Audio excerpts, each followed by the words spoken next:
Hello and welcome back. It has been a while.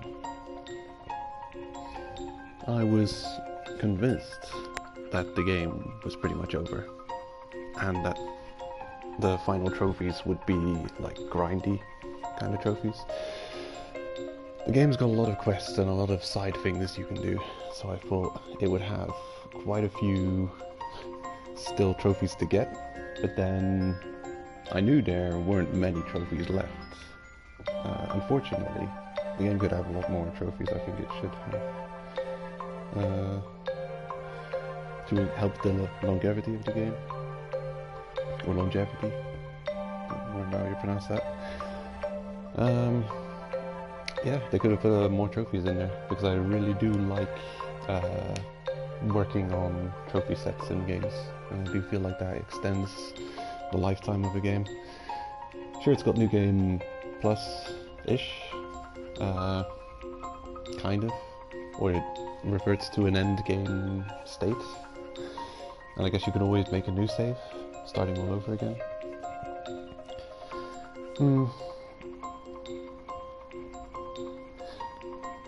Well, yeah. Anyway, the trophies remaining are very story related and interesting to watch. Not grindy. So, let's experience them together.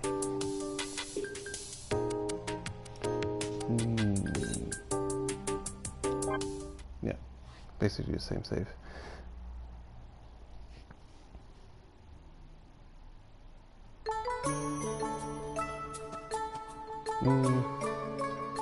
I've set this save up completely ready to start delving into the abyss again. Streaming today is probably not a good day. No one can watch at an hour like this. Monday morning. I just happen to have a day off on Monday in my school schedule. It's a day off. I have 3-day weekends. And I unfortunately have to spend Saturday and Sunday on a group project. Of course, well, unfortunately for the timing of the stream. Not unfortunately for since we have completed the project, which is good. But now it's not a good time to join in and watch along.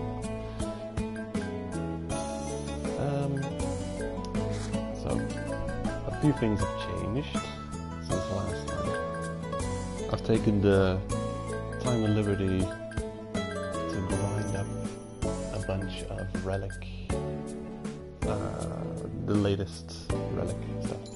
I've leveled up a few levels. I remember last time we kind of just looked at the end game and what was all available at the end game, with only a couple of skill points to spend. We couldn't really properly explore all of the great new skills in the end game, and one of those would be the top relic crafting tier, the high class relic synthesis, which gives you access to the best, I guess, to the next grade, the highest grade. The relic grade special, which requires a recolored agile set to craft. And this takes a bunch of doing, but I'm going to go into to get started on the final set in a minute. A lot of action in my belly. They're rattling the cage. They've been working on the lift, and my neighbor might have visitors.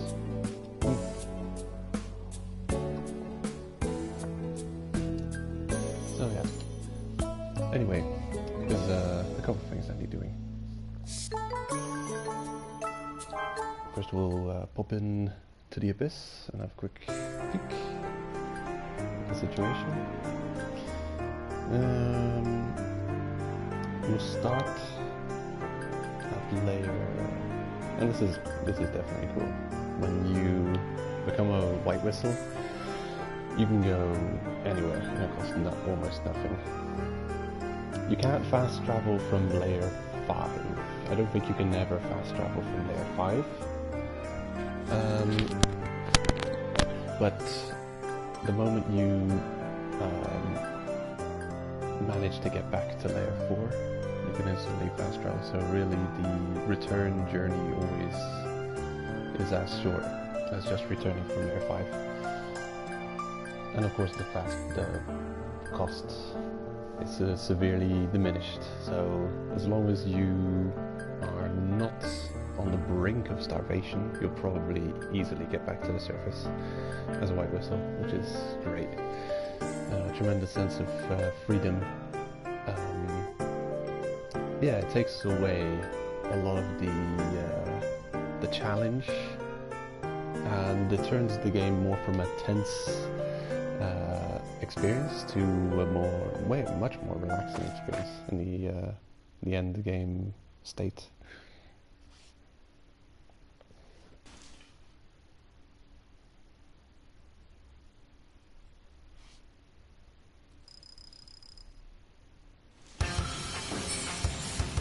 Look at that minimal stamina cost. Oh, that 100%. Making those correct. Well, on the to-do list. So, the moment you get into the end game state, and I've confirmed this by reloading my cleared save data. The only thing I'm not 100% on is if there are side quests or quest requirements underlying it as well, because I didn't slack on those. I did a lot of quests in my main playthrough. Anyway, the moment you get into the end game state, you'll have quests and side quests available. The game just won't handhold you where to go. So there's a couple of places to keep an eye out for, and they are trophy related. That's one of the reasons I'm also carrying on. I want that platinum. Anyway, the same place pretty much you saw Yuko's quests, Reg Islam, and his side story thing is going to start up in that spot. There's also Nanachi, impress Nanachi with food trophies to get, and I think Nanachi's give Nanachi food quest repeats infinitely. I think I'm not 100% sure, but I gave her a really tasty dish, and I've already gotten the trophy for that. But I reverted so before that happened, so we can see that in action as well. It is curious though, and it's something I could test. I'm not going to do that now, but I'm going to write it down if it matters. If it's based on the amount of quests you've done for Nanachi or the quality of the food, whether or not you get a trophy. Because now I'm just going to give it the best food I've got, and it's going to be, well, the trophy will pop up if I didn't have it, but it's something worth testing. So yeah, those are two trophies out there.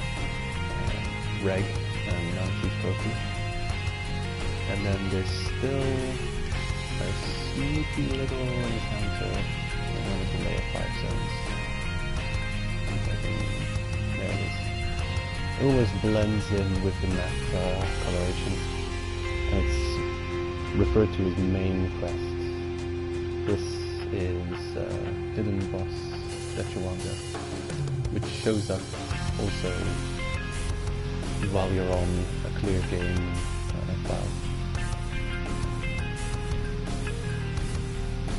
But also there's a little hidden quest here, which as well blends in, wow, that's zooming amazingly with the background. You can almost not spot it. So the ways we're going today. We're going to check out Reganonities, then we're going to go back to the end and see what's going on today. Oh yeah, and after that, I hope I don't forget, but I'm going to show how I worked on getting the top tier upgraded items. I haven't played through this again, so I don't know how difficult it is. I hope I'm well enough prepared.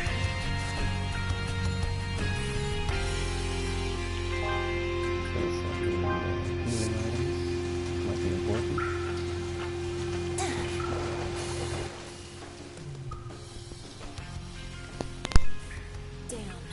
What a mistake!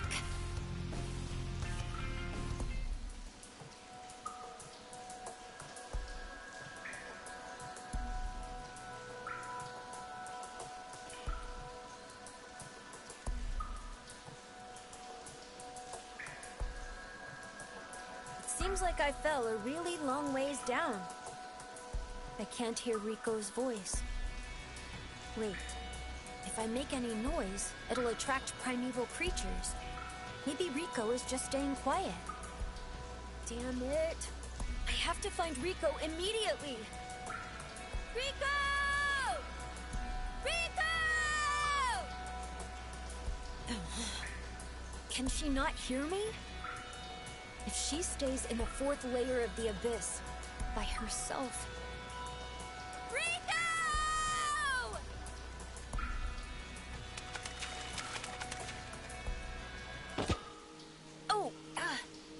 Sorry, I wasn't paying attention.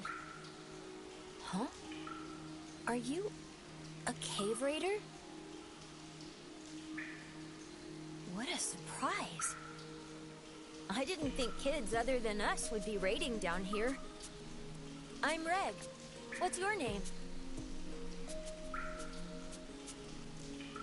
That's your name, huh? Nice to meet you. Wait, stop! I don't have time for introductions. Have you seen a cave raider girl about the same age as us? Her name is Rico. Oh, I see. Rico is a friend of mine. We got separated a bit ago, and I can't find her. I must find her! Huh? You're gonna help me look for Rico? Thank you. She should still be in the 4th layer of the abyss. Let's look around the area.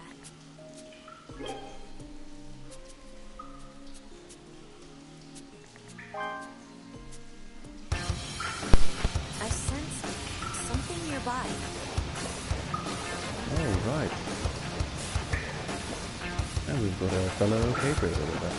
That doesn't happen very often. Oh. His music not too loud. Sorry. I wasn't paying attention. Hope you can hear me well enough. Might just be my own audio that's turned up a bit too loud, as I've done before.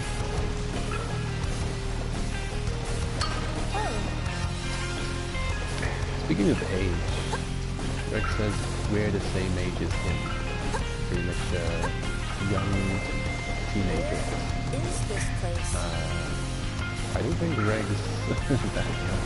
I think he's much older, but I have no idea. I'm on that. He's a robot. Where is this place?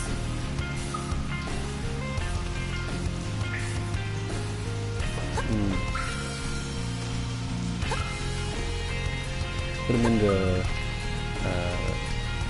cute anime-style young robots category, together with Poppy from Xenoblade Chronicles. I'll fly that thing away.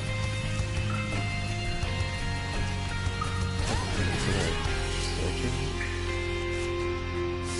I mean, I can just run to the quest marker, but it's just the idea. There we go.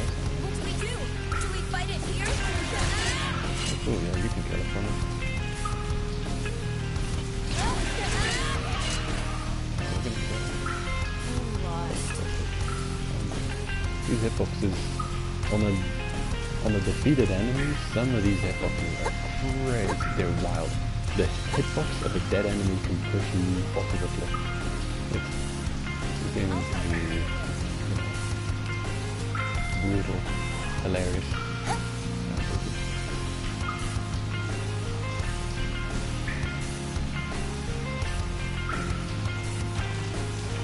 I didn't think about how much ropes I'm at these things. I haven't really used much ropes lately. I've been running around places that I can cross the ropes.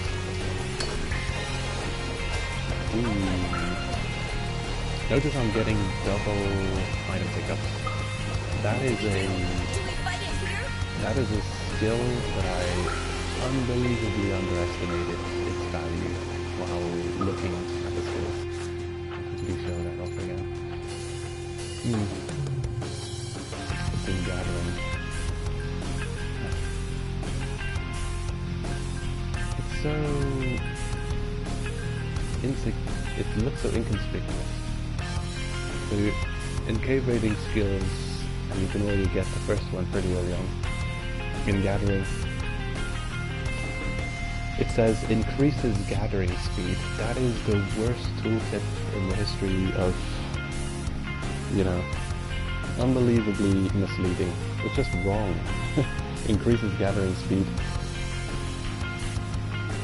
It's not even gathering. If you replace any of these, replace this with any sentence, and it would make more sense and lead you closer to the truth than what this does. Even if you'd say increases collection speed, and I think it might already be closer to what it does.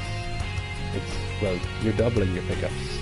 So any way you can word this tooltip to make more clear that your pickups are getting doubled, why not just write it down? Like, gather 2 items instead of 1. Okay. Or, yeah, double pickups. If you just write double pickups, then I'll think, oh, interesting. That will leave you, you might have to think a bit about it. What does that mean? But, yeah. Unbelievable. It's harder for fish to get away. That wouldn't make sense. Increases skinning speed. Don't know about that. To increase mining speed and increase gathering speed, double your level pickups. So this increase gathering speed, double. The thing is, it doesn't just double, it also re-rolls the RNG for the thing. So I picked up this, I've got an incendiary stone and a sun sphere. So it's not just, if you would have gotten a relic, it'll duplicate. No, it just re-rolls the node again, the RNG. Which can be good and bad. If you pick up an amazing high-grade relic, then you wish it would double, it would be a straight-up doubling.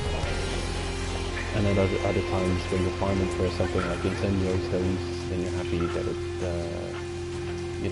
you'd have a chance to get an incendiary stone alongside sun sphere.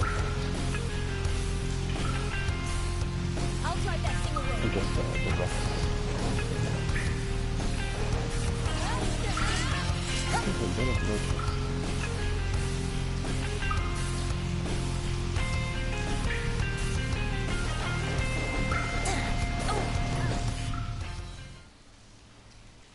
I'm lost. But it's okay. There's something Rico taught me for moments like this. These leaves sure are huge. Yeah, and the smell of the greenery has gotten stronger. Also, while it's nice that the leaves hide us, they totally block our view. Listen, Reg. These trees might be big, but they're actually a lot like Amagiri. Amagiri? Yeah, here, look! Amagiri sprouts always point toward the north of the abyss. All of them do, while the branches always point to its center. Oh. They're really helpful when it's hard to figure out your surroundings. There's an old old saying that goes, you get lost, just follow the Amagiri. It is true. However, in this game, you can tell that they're all pointing just kind of in random directions. On the tree to the left of the screen, they're pointing to the right.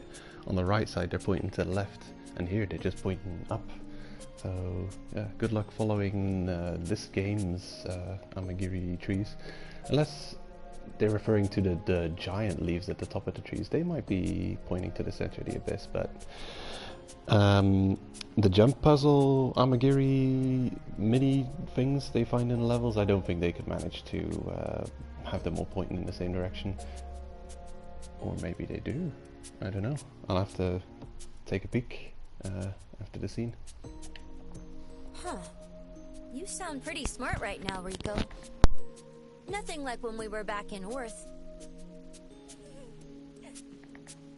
Oh wait, that's a compliment, isn't it? So, where is the Amagiri growing? Oh. No! There's no Amagiri nearby! Oh, these little leaves are not mini Amagiris? Oh well, then we're in trouble, aren't we? You're a robot, Reg. Just like you said, I'm a robot. But how do you know that? Oh shit, I've been figured out. I watched the show. What? You're also a cave raider from the Beltero orphanage? I see. So that's how you know about Rico and me. I'm actually a program being controlled by someone from another dimension. It's true that I'm a robot, but I still get lost and panic all the time. I decided to go cave raiding with Rico in the Abyss, so I can discover my purpose and who I am. For any cave raider who's human, there's no way to escape the curse of the Abyss. So that means a robot like you shouldn't be affected by the curse. I mean, you've come from the bottom of the Abyss, right? That does make sense, but if that's true, then what in the world did I come up here to do? Good point. I wonder why too. Maybe you're a messenger of peace. Nah, you have the power to melt through petrified trees. And neither fire nor blade can damage your body.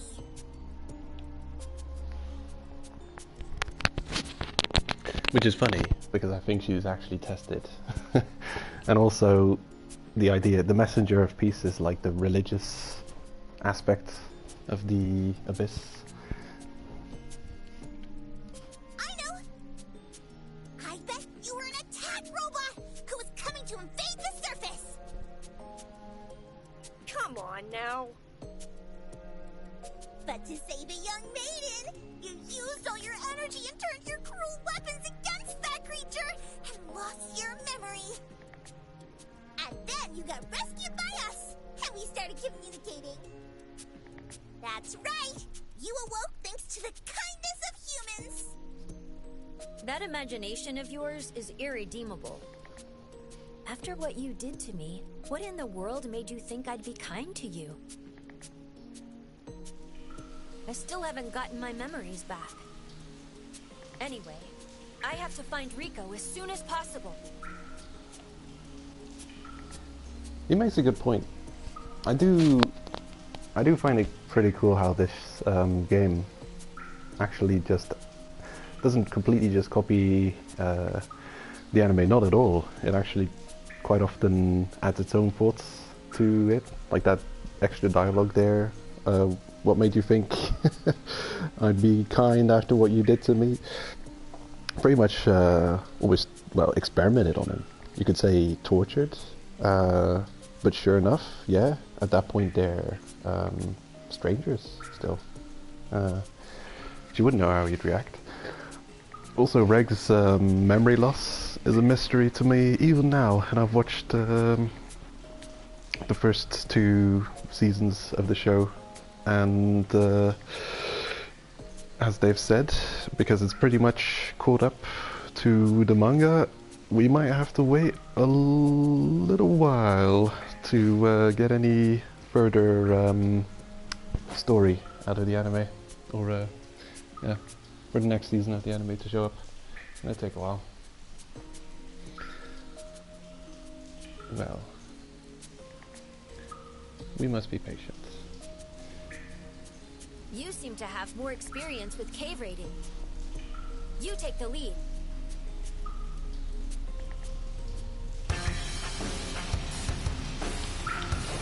Why did you say something? I'll drive that thing away.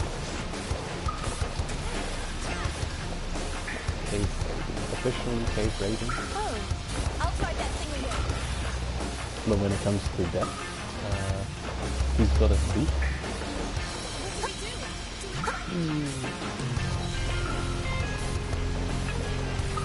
I'll drive that thing away. I'm on it. Probably not. I'll drive that thing away. Mine too many. The weight, even though at with all the new skills you can unlock, you can carry an unbelievable amount of weight. It still eventually adds up, but also I'm wearing an armor set now that is much heavier than what I'm used to wearing. In fact, I actually like the look of a set that I recently started wearing, the Dark Feather set, which is pretty weight efficient. The armor to weight ratio is really good for this one. Yeah, it weighs the same, it just has more armor and more equipped, you know, customized slot equips than the feather set. So really good fight end set, though I've moved on to wearing the relic because I'm not doing... Right now I'm in a spot where I don't have to collect millions of items and pick up a lot of weight anyway, so I figure I might as well run around with a whole bunch of armor. So I'm finally, I've been playing light pretty much the entire playthrough, and I'm finally able to take it. I'm on. What do we do? Do we fight it here? That thing away. Anyway, the follower dialogue still has control. I'm on. I'll try I'd that love to thing away. see this game in physical form. I think it's good enough that I'd like it in my collection. I don't like owning digital copies of things that you want to last. Because digital, especially when it comes to games, console games, I'll try that thing away. yeah. How long would it last? If your console breaks down, you get a new. If you can get a new console, Sorry. would it last? I wasn't. Can you re-download these things? It's something I've always been worried about. It's kind of a looking into the future and wondering kind of thing. If you look at PlayStation, I've still got my PS Vita, What do we do? Do we and fight I'm it here? still able to re-download my game purchases. But every time I do, I'm wondering how long is this still gonna last. Oh, sorry. Like I've got Resident Evil, no, I've got Silent Hill 1 only on my PS Vita, and it's not on the system right now, it's just a purchase that I can re-download from the store if I want to replay it. If 7 years from now, as in it's just a random number, I want to replay Silent Hill 1, pick up my PS Vita and all of a sudden it says, well, we've discontinued the store service. And therefore you have no access to any game that isn't currently in this box, inside this system downloaded. Combine that with the absolute abysmal storage capacity of PS Vita memory cards, and the cost is ridiculous. For a, what was it? You have a 15 gig memory card version, you have a 30 gig memory card version SD card, but it has to be a PlayStation SD card. It wasn't compatible with any other type of SD card, micro SD. It had to be Sony brand, and it was stupid expensive. I think it was like $100 for a 30 gig card, which is unbelievable. Unbelievable. For $100 you could get a 500, maybe a Tera card of normal brands micro SD. And if you could put like a huge micro SD in a PS Vita, that would be great. You'd have a reasonable collection on there, so much so because PS Vita didn't even have that much great games. So you could actually have a collection of pretty much all of PS Vita's greatest hits on the system itself. And then you wouldn't even have to worry about the store shutting down. But the tiny storage capacity compared with already there being signs of, they said they were going to shut it down, there was outcry, they eventually didn't, you know, so... Anyway, we're playing a game. Oh yeah, Made in Abyss. What's this? Rico, where did you go? What? You want to take a break? We don't have time for that. I need to find Rico immediately. However, you do look tired. Maybe we should rest. Okay. Understood. As you suggest, we should rest and have a quick meal. As a cave raider, I'll take your advice as you are more experienced. Just leave the cooking to me. I've watched Rico do it plenty of times. Oh no. Rico's cooking uses ingredients to their full extent. That's why I also... And then... skin it here. Gah, this is difficult. But it's okay. You just sit back and relax. Combat music starts playing. Boss music. The meat looks so dark. And it stinks. How did Rico do it? Calm down. Stay calm. I think it was like this. Huh? Maybe I should have gutted it first? Something tore.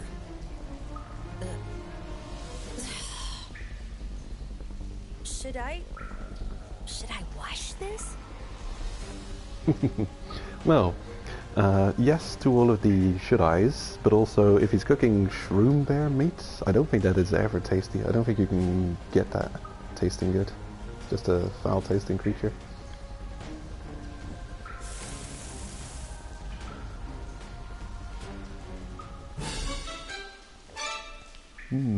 Delicious. It stinks really bad. It's terrible. The smell of excrement is filling my mouth. Irredeemable. Forgive me. I completely failed. I see. You'll start over from scratch? I'm sorry. Please go for it.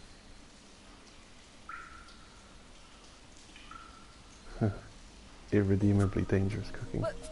What is that? Don't tell me you're eating it. Is that edible? All right. I'm resolved for it. It has to be better than my cooking.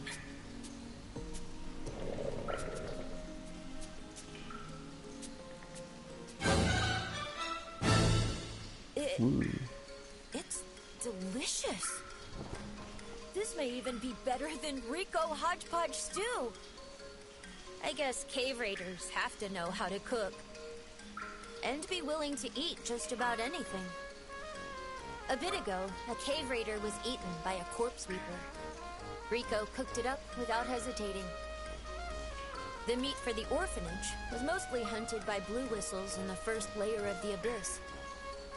Primeval creatures like that eat cave raiders and ruffians sometimes. Rico told me this.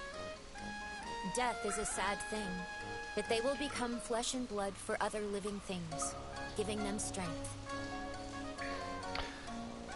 Indirect cannibalism. But, hey, do what you can to survive, I guess. We cave raiders have grown strong that way, you know. The corpse sweeper we ate as part of Rico's stone roast back then was really delicious.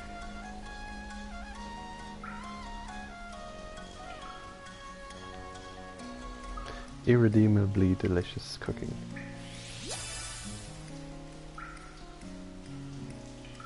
Obtain cooked shroom bear meat.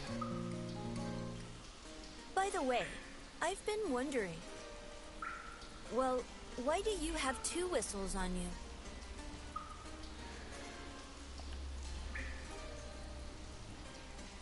I see. So that red whistle belongs to your friend. And you're raiding the abyss to find this tiare. Before we met, while I was looking for Rico, I saw the silhouette of a child. Maybe that's... Well, it obviously wasn't Rico, so I didn't pursue it. I have no clue where it went. Alright then, time to end our break and go find Rico.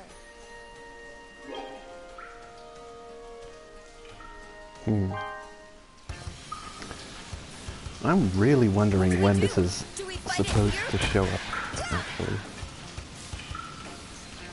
Maybe I'm mistaken and it doesn't show up in the end game, because this is just bizarre. Where is this place? It's not a difficult quest, so it doesn't have to show up in the end game. So far, I haven't seen anything difficult about it. The way they're treating you, it's just weird to see. Let's say you start a quest at the end of your game, and you know you've become the ultimate warrior, saved the world many times over, and then they start hand-holding you like this. Yeah, treating you like, well, you don't say, oh, you're a much more experienced cave raider, but then oh, you feel like you need to take a rest. I'm thinking, why would a white whistle need to take a rest at such a, you know, such a shallow layer, relatively, you know, to, I guess it's definitely not an inconsequential depth, but compared to, you know, if you be used to going to layer 5, yeah. I'm wondering when does it show up, because I happen to have discovered it now after reaching the end game state. But getting the recipe for shroom bear meat now, it just seemed pointless. It seems pointless to get the recipe for it now, of all times. Well, yeah, I would have access to much... yeah, it's weird. The thing is, this is only really useful if you're traversing the zone, because you find shroom bears all over the place here. So when does this quest show up? Oh my god. I'll drive that thing away. I don't know. I wish I knew. I might have to make an Do we fight it here? I might have to write some I'll drive that thing away. extra to that recent video I posted with the Deshuanga and Reg showing up at the end game. Because I can't believe that this Reg quest shows up so late for the things you get from it. It really should show up as you're traversing the zone. So maybe there's some other trigger to it. I'll drive that thing away. Oh man. How am I gonna test for that? I'd have to start a complete new playthrough or something. I'll drive that thing away. What do we do? Do we fight it here? I'll drive that thing away. Guess we're going over here.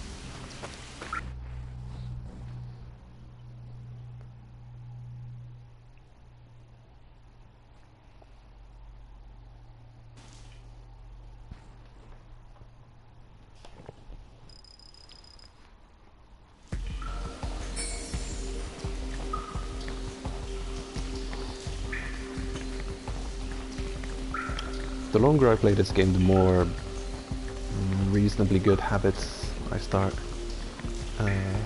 cultivating.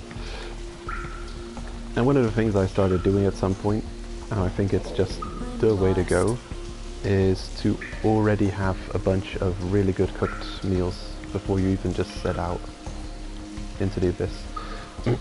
Because it'll save you so much on otherwise spent resources and effort. Nearby. I used to go... I could actually probably do this kind of descent and ascent without ropes now.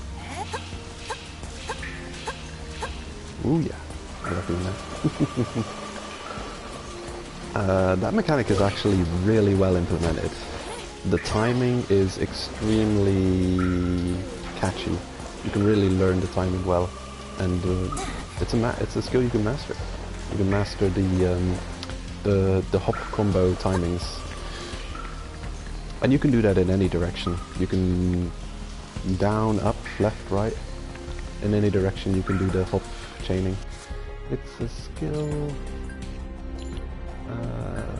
Cave raiding. Yeah, it's the last lunge you can learn as a white whistle. Perform consecutive lunges. Really fun to do. Really fun. Don't know what the heck I'm doing over here.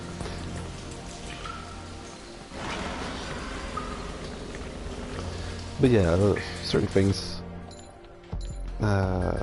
Good habits. Bring a bunch of salt with you. It doesn't weigh much. And a lot of good filling meals can be made with just combining some chunk of meat, bird, fish,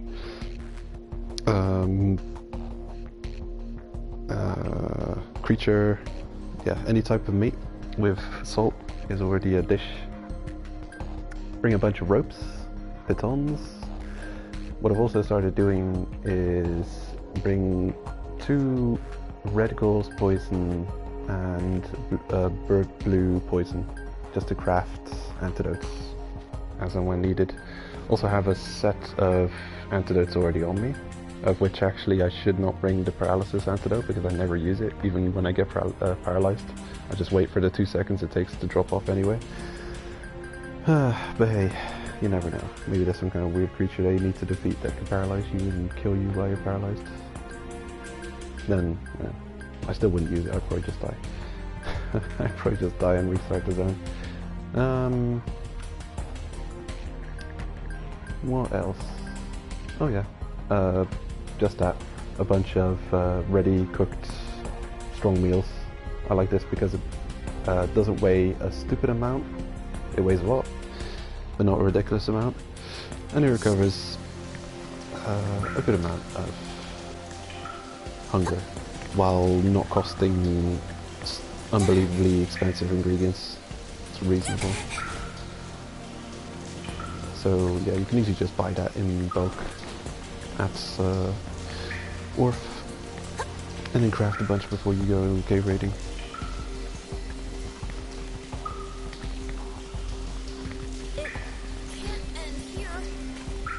I think it'll last you a while. Can I climb down? Yeah.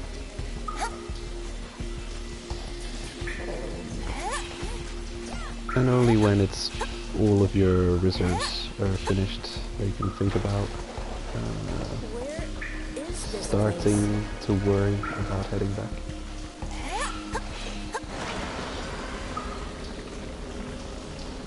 Whoop. I want to make a tactical maneuver here. Damn it! The butterfly confused me. Oh, can I just run around here? this place? Oh, Okay, never mind then.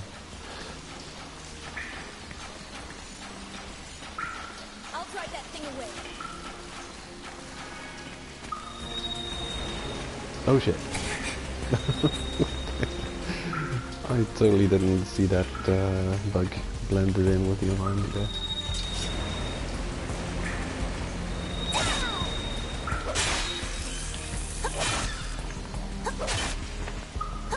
Oh. Completed some quest. Hatchet Master. Oh yeah, third layer and below creature kills. Okay.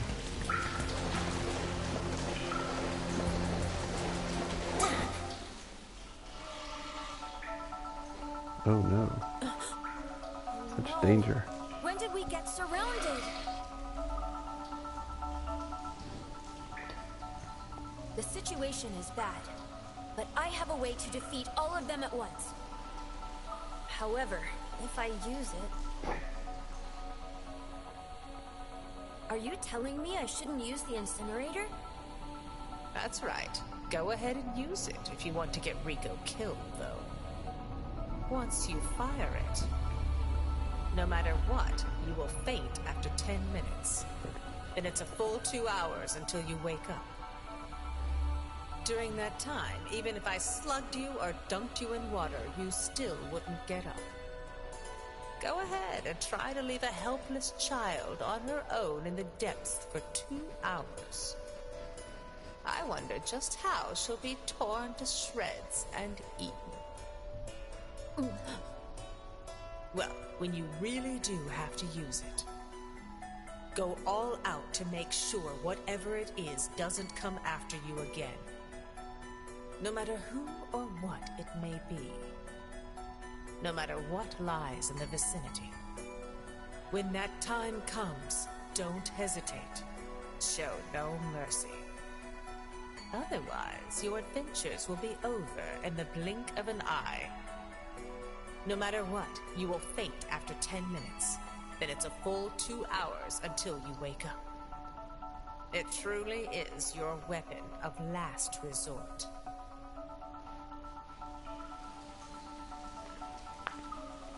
Fine then. Now is not the time to use it. If we join together, we can fight back. Yeah, that's what I was thinking. It's not like they're orb piercers or anything. Do we fight it here? Oh damn, okay. I was just gonna say, these aren't challenging creatures, but wow, they're gonna so properly surround them. Get wrecked. Is Reg? Oh yeah, he's instantly already defeated. Okay. We did it! We managed to win!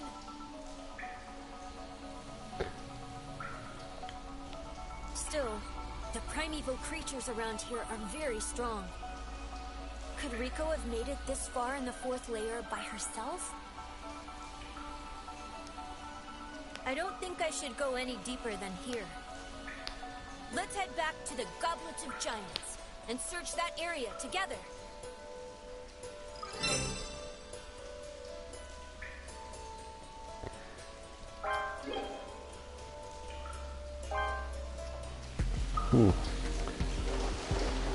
Man. The longer I'm on this quest, the more I'm believing that you can do this way sooner, and that I just missed it somehow. That is some kind of specific trigger that needs to have happened. It can't end here.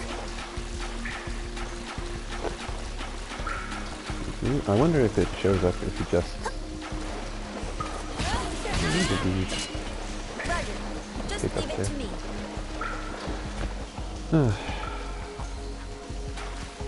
Yeah, there's no point in theorizing about it. I just gotta go and I gotta restart some old save on my Switch and focus on it, figure out the exact moment when it shows up, because I feel like... What do we do? Do we fight it here? Yeah, I feel like I'm mistaken in I'll that. drive that thing away. No way this is an end game quest. It's weird though. Yeah. Because the timing seems this around the same time as you do the Rico quest.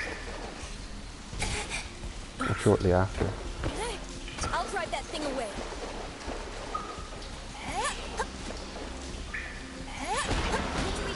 What do we do? Gotta get used to the up timings, you know.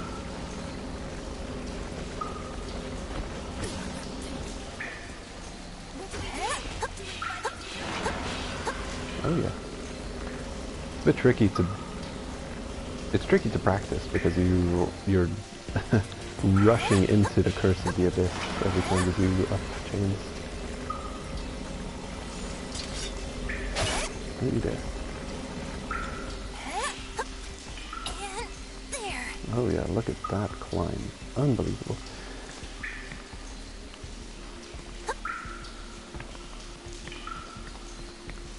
I believe it's more stamina efficient to do. Actually, why not test it? This is a good time to look into that. Wow, are they gonna start drilling next door? Yeesh, man.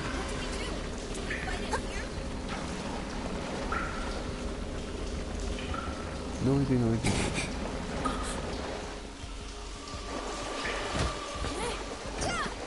Okay, first I'm just gonna regular hop up.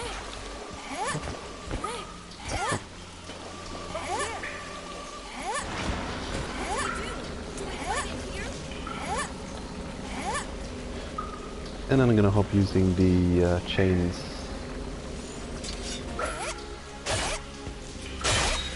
Those are not very useful. Ruining my experiment.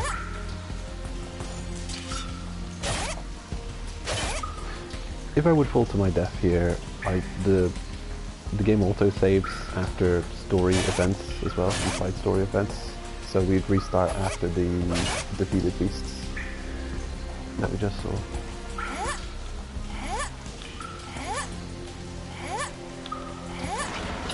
Wow, that was close. All of it, pretty much. But then the combat is almost ruining the experiment. Just waiting and doing extra combat.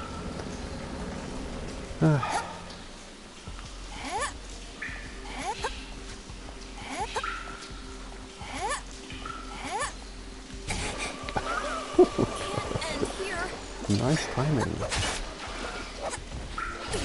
Okay, let's go. Hope I can chain it right. It's good practice though. Oh really, with your bullshit hitboxes? I'm trying to... doing an experiment here, game. Could you please not spawn 5,000 little critters next to me right now? Reg, kill them. Oh, you're dead. Okay, never mind. Oh, you know what? Screw it. Where's those? There's some nodes in between. I'm gonna get rid of those because it's...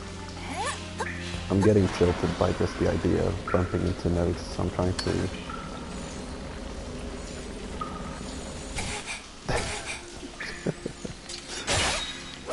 Come on. Okay.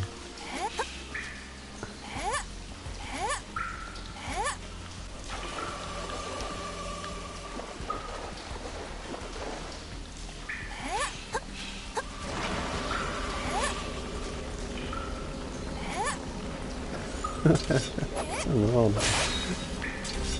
yeah. Murder everything. Oh, now he's down. What the?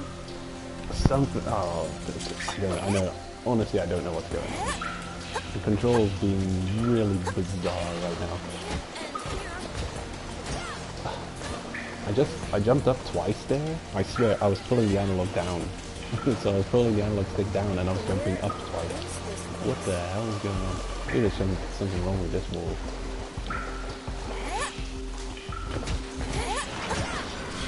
Yeah, maybe this isn't the place to go.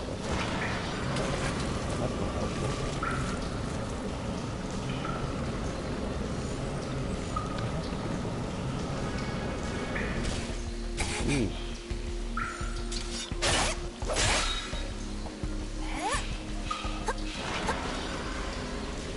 Okay, I've got to get the timing back and rebuild that muscle memory. There. Okay, hold on.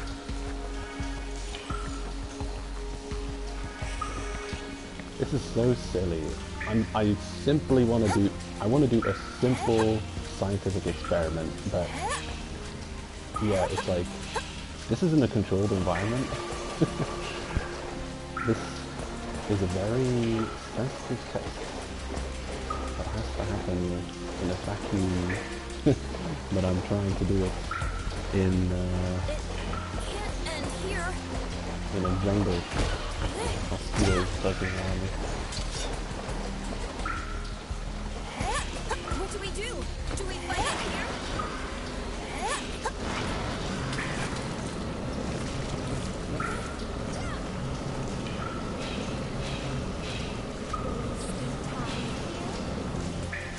Yeah.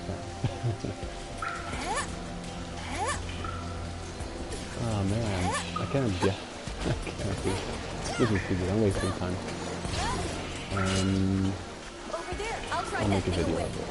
It's fine. It'll happen in the future. Oh wait, it's working. Problem is, I'm completely screwing up the experiment by killing my stamina by getting. Oh. Rex meanwhile died like 50 times.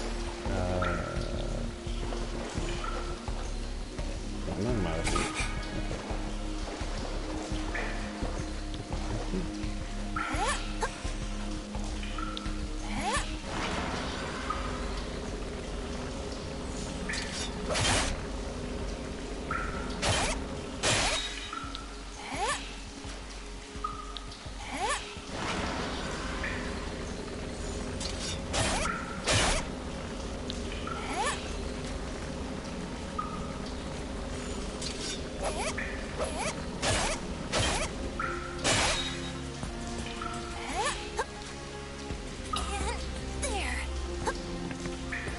Okay, wasn't that efficient. I would maybe try one more time.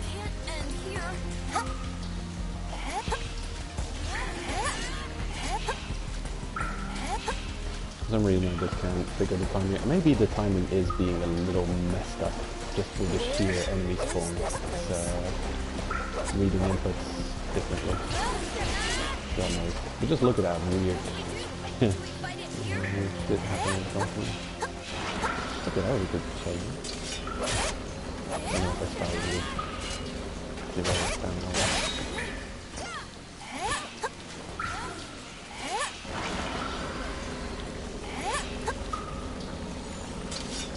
I swear I'm timing it perfectly. I'm just taking the timing I hit right on the first jump and trying to replicate it perfectly.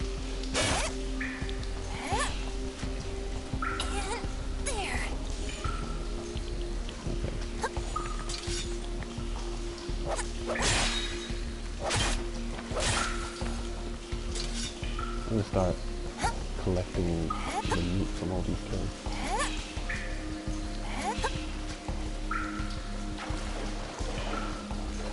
Okay, let's go. Last one.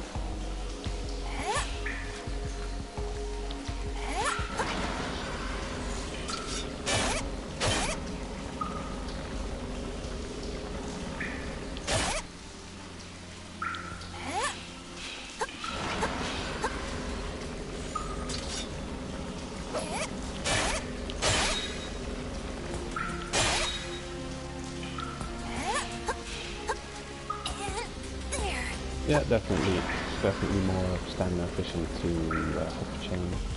If you can have a perfectly hop chained wall, you're gonna do it with definitely a lot less stamina than it would cost you normally.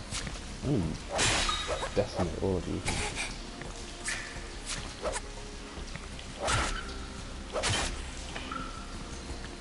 But also I do need to think. And that is double the speed of skinning. Actually double pickups from skinning.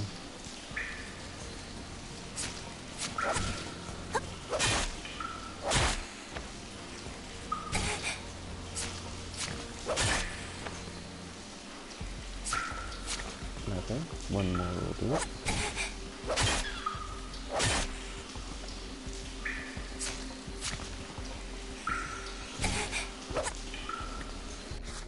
Yeah, that'll do. Yeah. I don't think I can do those hop chains when I'm under any kind of pressure.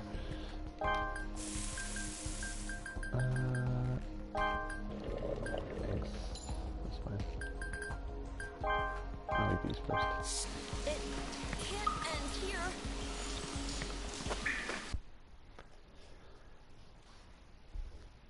Well then.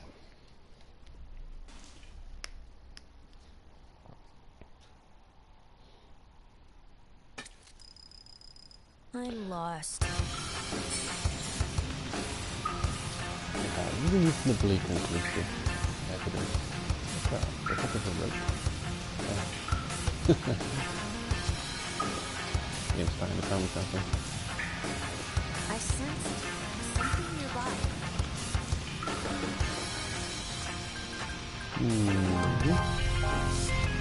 Okay. Get back to the show.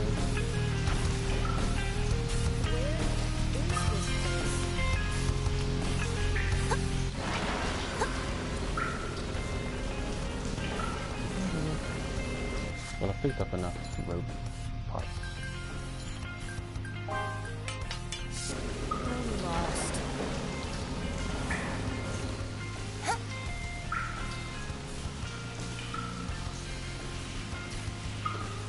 Yeah, I recently uploaded a bunch of OSTs, and I've been listening to it, and it's very enjoyable to listen to, but some of them are imperfect. Some of them end very abruptly. I might have to look into that. I hope you can edit videos in YouTube. Otherwise I'm gonna have to I'm lost. edit in more places. Okay, another game. Look at it.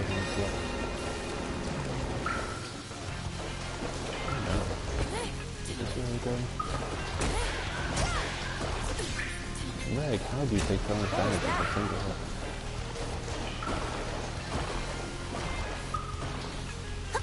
Yeah, some of my OST uploads end so poorly. I don't know what I should do about it. Maybe I should have, definitely shouldn't be ending in an upbeat note. To compare and see the ones that are in a very, inconspicuous place. The ones that feel like they end abruptly. Maybe chop them shorter a little bit, or just fade out kind of thing. I'm not a video editing pro. Where is this place?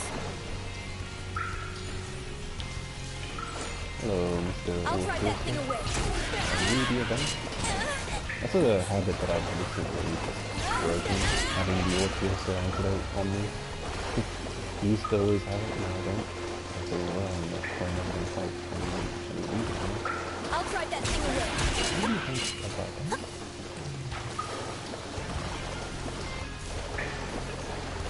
What do we do? Do we fight it here?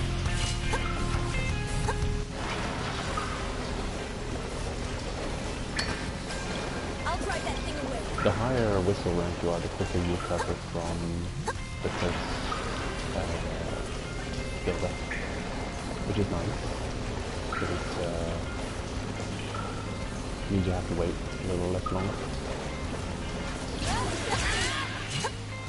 Really one of the things that will become the more annoying kind of thing in the end.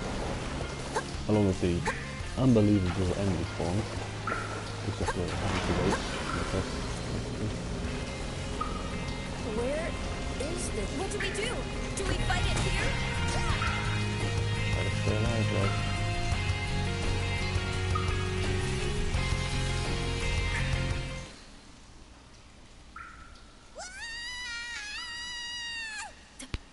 That voice! This is bad. I have to get there, at any cost. What's the quickest way over there? No, I can't find it! Should I stretch out my arms? No good. It's out of range. No. Rico. Rico! I got it. Now fire!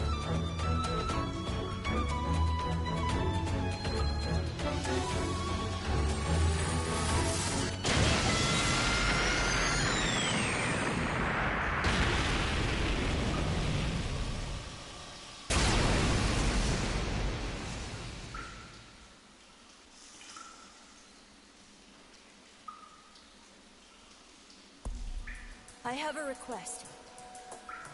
Please, please protect Rico after this.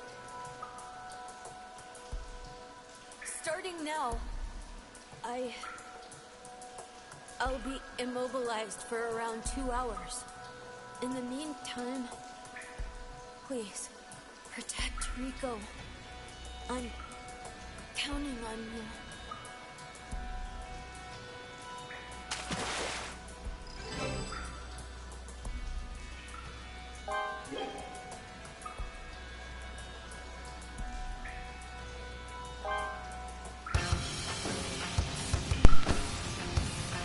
Rendezvous with Rico at once.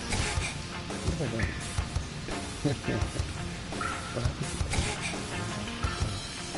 I'm gonna press it. Reg, no! Watch out, Reg! It's coming for you! Watch out! It's gonna get you! I can use these for my strategic attack. I'll bring them along with me, just have them block enemy hitboxes. Blocking hitbox, I can snipe enemies from behind there.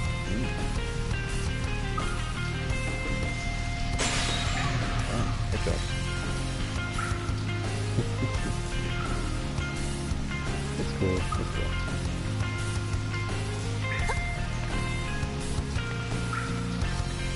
Yeah, I do like the quests in the game and the events.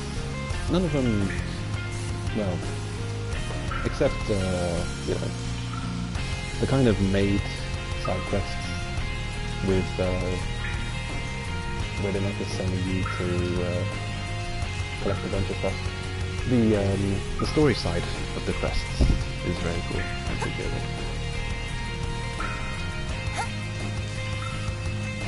And they really draw from the source very well. So, yeah, they use the concepts of the show. Sometimes they copy it almost completely. So it's definitely it's a fun game to play if you just want more of that Made in Abyss experience. Throwbacks, kind of nostalgia. Because a lot of this, like the one type of animal, the way you cook it is disgusting, and we found this other type of animal, it's really gross looking how you cook it, but it is delicious. Kind of directly copied from the show. Then again here, this concept is something that is just baked into Made in Abyss. The reg having this trump card that he can draw out whenever he wants, although it has the dual-edged sword. Be very careful. Hello? Are you okay?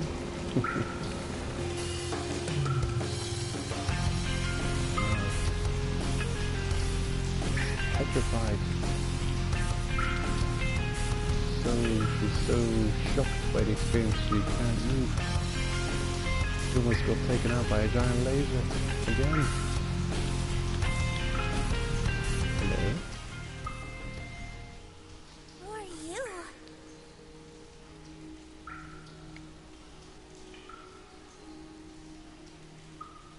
Huh? Rig asked you to protect me? So, that thing back then really was Reg's incinerator! Hold your horses. Hold your freaking horses.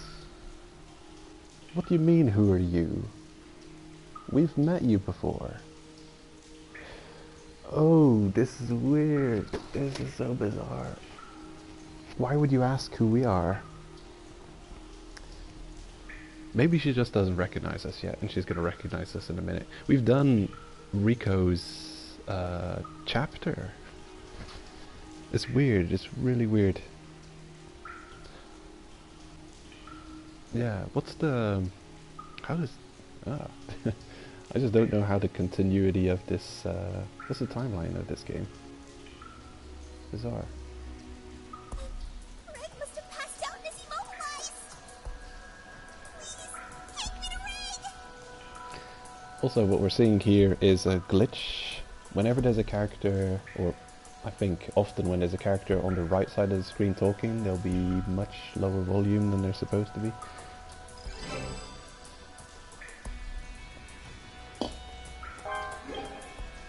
Or maybe I'm imagining it.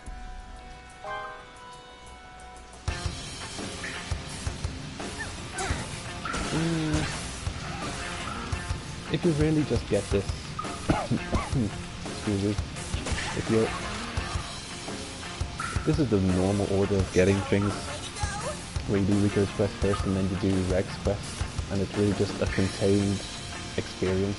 Like, hey, who are you? I've never seen you before. Oh, you're a cave raider, it says Rico on Rico's quest. And then you do Reg's quest, and then Rico says, hey, who are you? I've never seen you before. Well, okay. You have. So these are just completely contained scenarios that are completely not...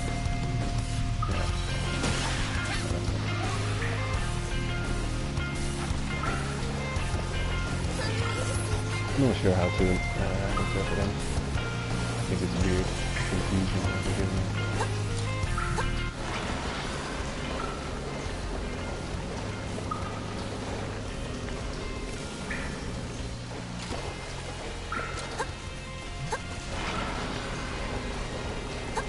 Uh-oh.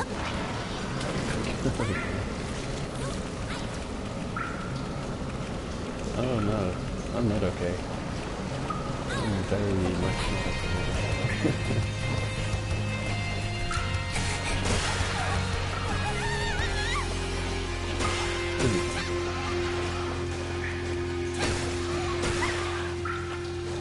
just bleeding out of every orifice again, no problem. This is a good time this happened in the last 10 minutes.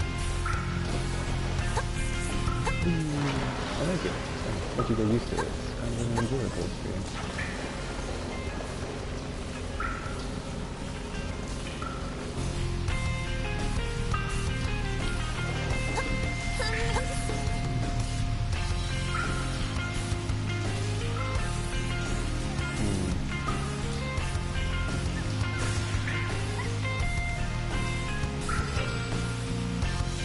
Irredeemable brand new spot.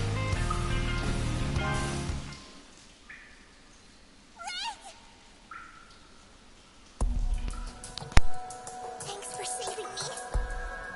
Now, it's my turn to protect you. You help Rico protect Reg until he wakes up.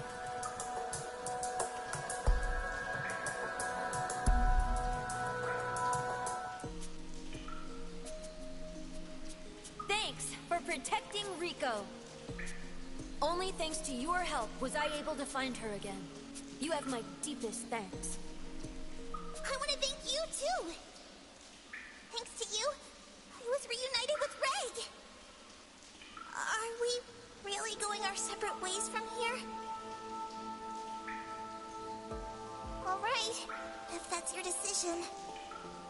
We both will continue our journeys into the abyss. Even if we separate here, we will meet again, somewhere out there. Right!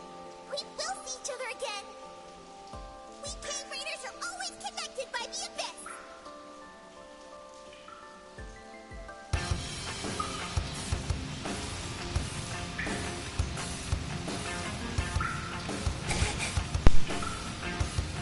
Well, there you have it. There's your pain. Not here. Not now. Probably what Reg is saying as he feels unconscious after using his laser.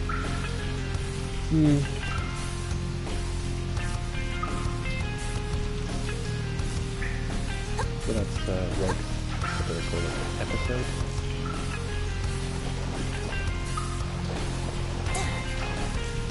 Yeah, they're completely self-contained.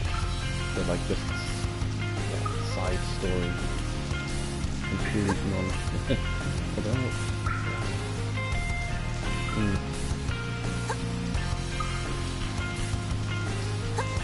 Yeah, I find what they chose to do a bit strange. But especially the fact that Rico just doesn't recognize you from before. It seems like the time-wise, they both kind of overlap. Oh man, it's too long ago since I did Rico's episodes to remember exactly what happened. And it starts off with her, I think she has diarrhea or something, and she needs you to get a plant, and then she's also lost Reg, and you're helping her find Reg. I don't exactly remember what happens. Oh man, I don't remember what happens. I don't remember what happens after that. Maybe he doesn't find him. So it's possible that this is a direct continuation from Rico's episode.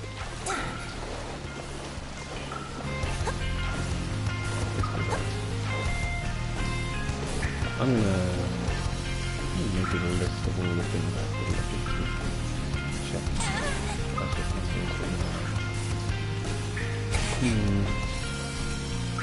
You can sit there and bully me while I'm trying to write something.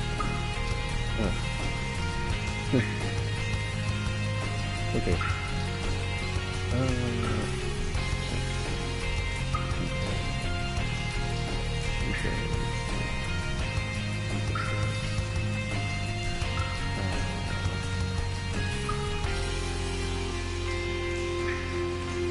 I also have to check when Reg's quest becomes available, because it really does feel like you should be managing to get this way sooner than now. I'm in the post-game state.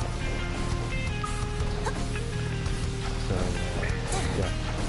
I feel like you should be able to get that quest done way sooner, just because you get that useful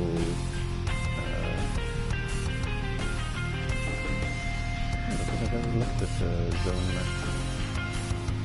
Yeah, you get that real useful shroom bear recipe. Check out that new... Oh my god, that's heavy. Wow. Good defense value. Well, look at that. 300. Could have weighs a kilo.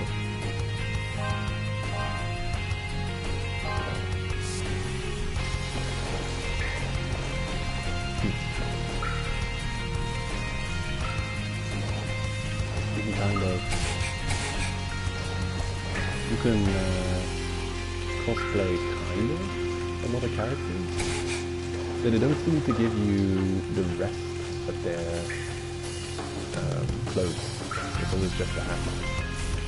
I've got quite a lot of hats. The hats fashion is pretty complete in this game.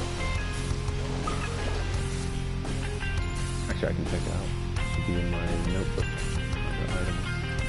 Check all the hat fashion we've got. Look at all this stuff. Rico's helmet, Maruk's hat, Ushka's hat, and there's more. It'd be nice if they put all the specific character hats next to each other.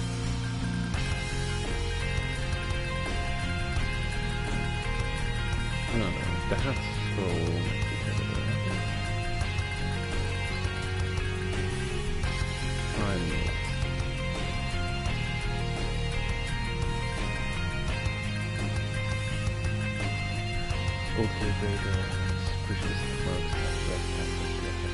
I should have what's his face's hat as well.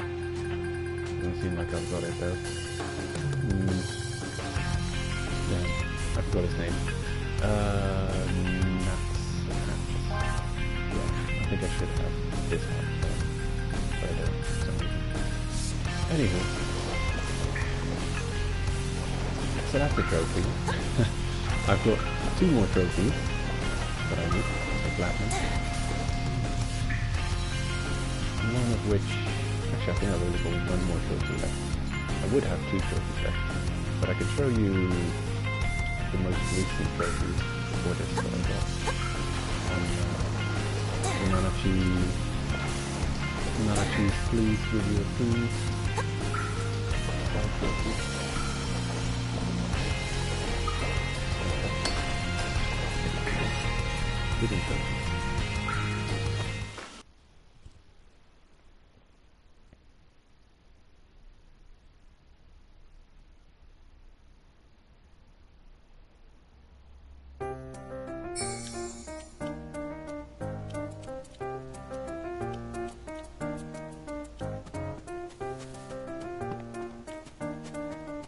This is always an enjoyable OST to listen to. I think it's unique to this area.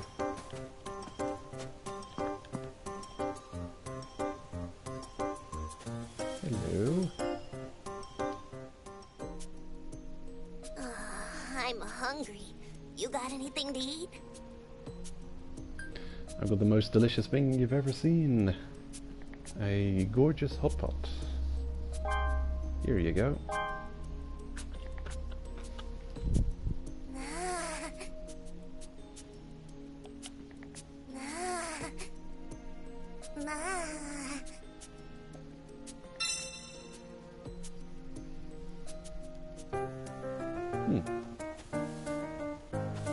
Interesting. Not the same item I got last time. Weird. Ferris sphere, huh? Curious.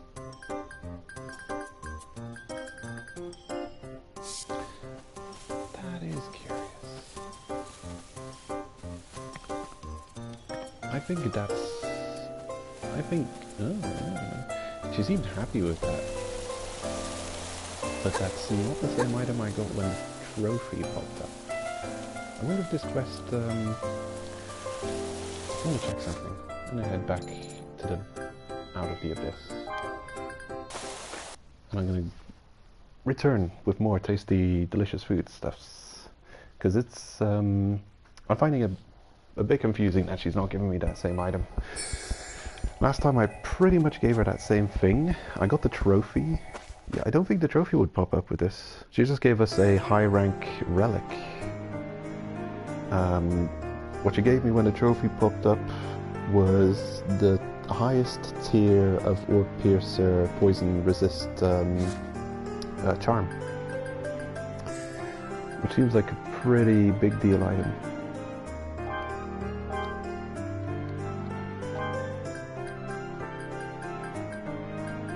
So, yeah. This time she just gave us a Ferris sphere. Which I shall appraise. Welcome. Is this good? Thank you. Thank you. Is this good? Please There come you again. go. And what have we spent? Some hatchets. Anything else? Ropes. Have since replaced. Nothing that important.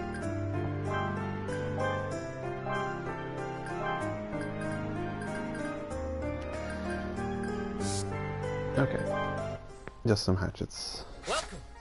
I'll buy 4 or 5.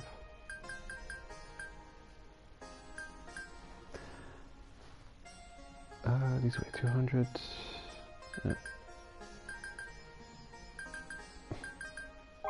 Don't know if the damage even matters. How about this? There you go. Thank you. Thank you.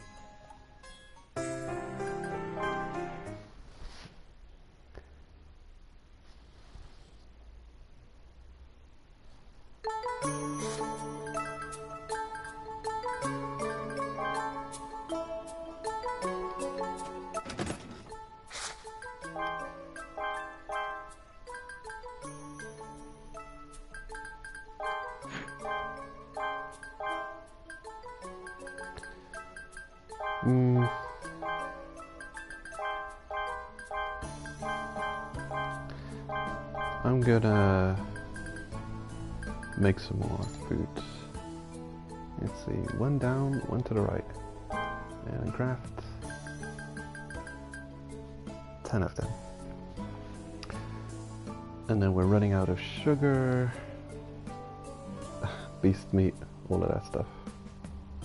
Anyway, you can easily purchase all of this stuff and still be making money with sold relics. I was farming up relics. In fact, I still have a bunch of relics just hanging out in my storage. 55 Ivy badges, a whole bunch of these, all kept just in case they're needed to craft relic weapons or relic armor. Which is useful to hold on to. The moment you are starting to build relic weapons and armor and you see a certain relic type being required for making these, might as well stop selling that type of relic and hold on to it. So you can't really predict what types of relic they're going to require. It's not impossible to go farm them now. Hey you, I'd like to eat the type of food that don't... Do you know any... Alright. You can have one of these, I guess. I see. Moreover... Thanks. Oh, Oh, it's you. I'm here for sugar. I shall purchase 50? 80? I think I was at in the 20s remaining. Oh, 12 remaining. Okay. There we go. Definitely don't want to go over a stack. Just don't want items to take up 2 stacks in my storage. Take a look if you're interested in foreign goods. Laffy's shop. Welcome. Oh, right. Come back again. Interesting. If you press circle at that buy sell, you just leave straight away. Anyway, so all these things: Sinoa greens, stick miso, gintoki, Sinoa stick, gintoki meat. Welcome. Sainoa stick Gintoki meat.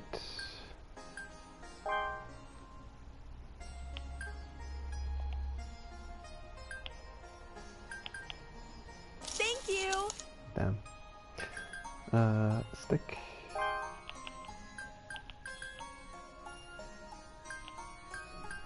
Thank you. Gintoki.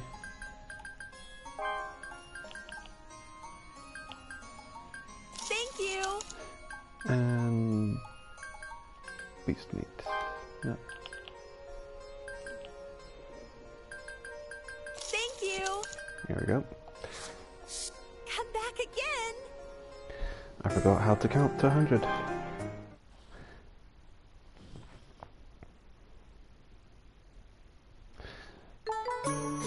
Well, now we're just restocked on base ingredients for my main raiding dish.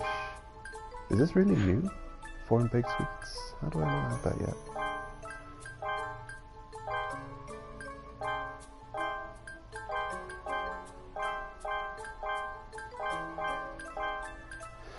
I forgot to buy salt, but 30 is enough.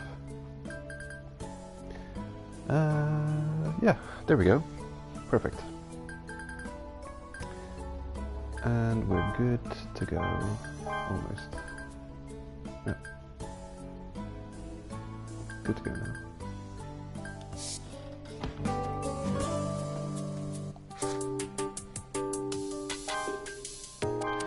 I do want to hand in the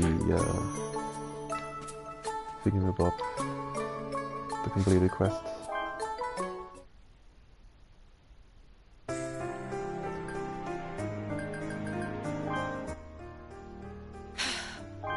Hello. Welcome. There you go.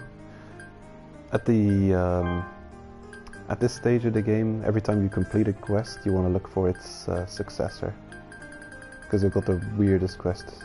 They've got weapon like mastery quests, like kill X amount of enemies using this weapon. Thank you. Come again. And quite a lot of those quests just happen without you paying attention. Okay, I'm forgetting what my purpose is. I'm supposed to bring another tasty dish to Nanachi. Maybe it's random chance. It's bizarre. I'm getting confused. Luffy special lunch. Rare fish sashimi.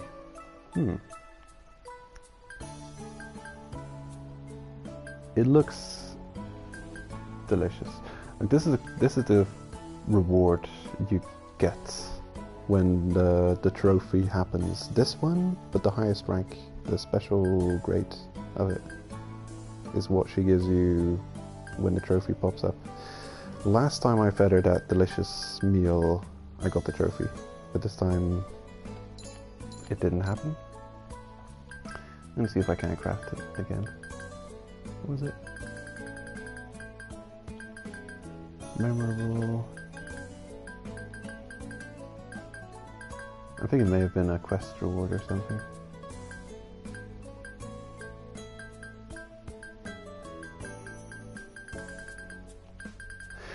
Oh yeah, it's also possible that I found it in one of those Cave Raider backpacks that you loot in the Abyss sometimes. Definitely rare. I can't even craft it. Maybe I'll look at my food crafting situation here. Sashimi, pot dishes too.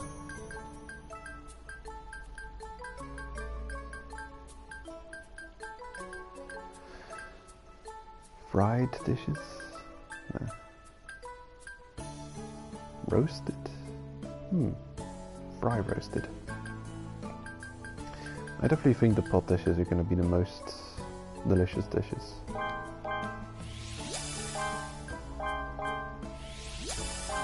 There we go.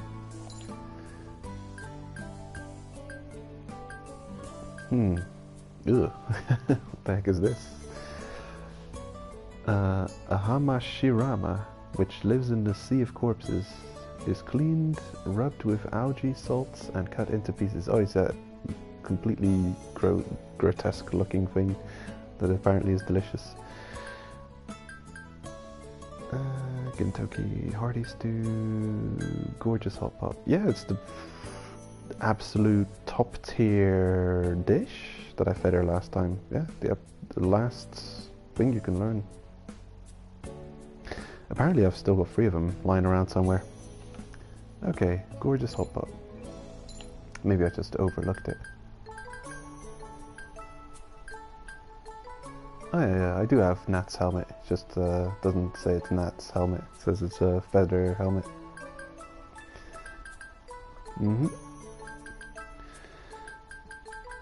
Okay, overlooking.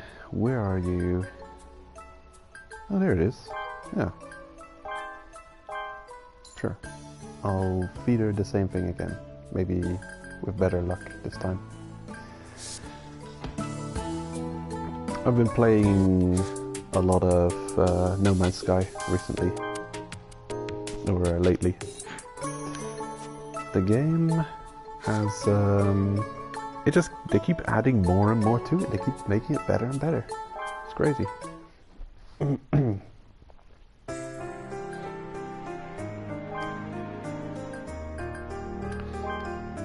Let's go back to layer 4 and try Nanachi again.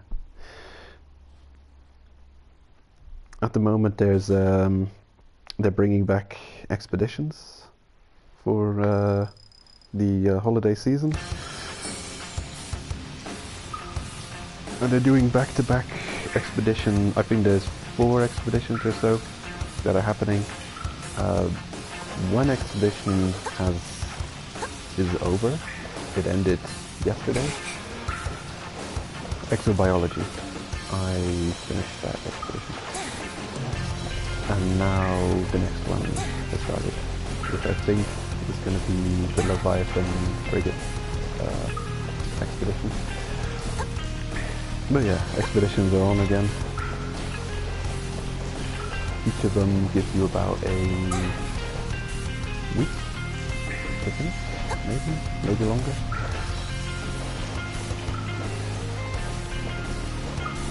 And it's cool. I never got to do those expeditions at the time. I was a noob at the game, didn't understand it. Oh, did this zone transform again? It's looking weird. Yeah, it transformed again. That's bizarre.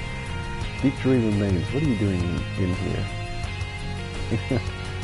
Deep Tree Remains is showing up under the goblets of guys. Yeah, the zone has morphed again, my god.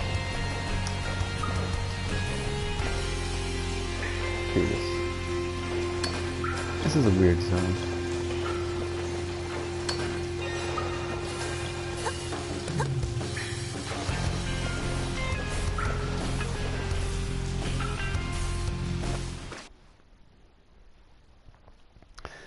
The side quest should be there again. I think it resets when you leave and enter the abyss again. Sure enough.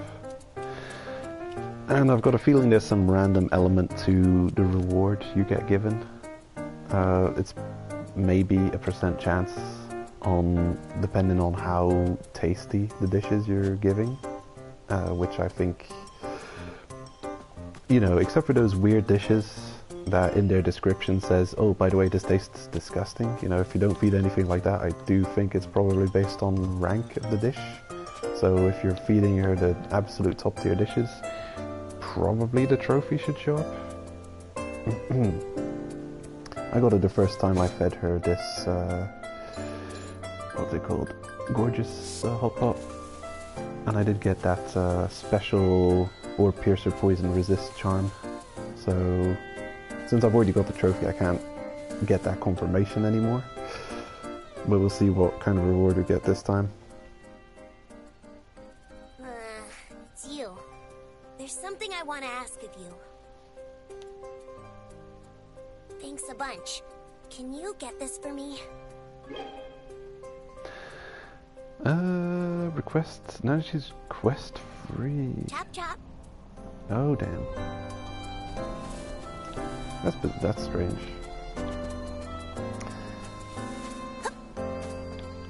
Okay, so I'm on that quest now.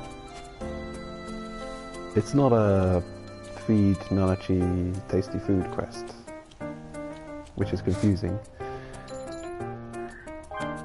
I'm gonna head out the abyss quickly and go back in and see if she'll also give her feed me food quests, or if they're mutually exclusive. It's possible that we're gonna have to do this quest first before we can do another give me food quest. Although I should have the necessary items.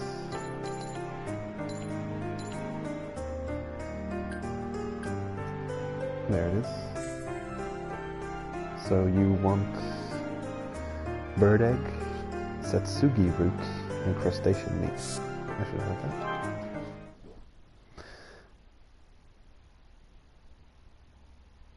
Yeah, it's probably mutually exclusive. I don't think I've ever had... They don't give you... Yeah. I don't think the game gets that complicated. So... What again? 3 crustacean, 5 bird, 5 satsuki. Crustacean, 3. Bird, satsuki.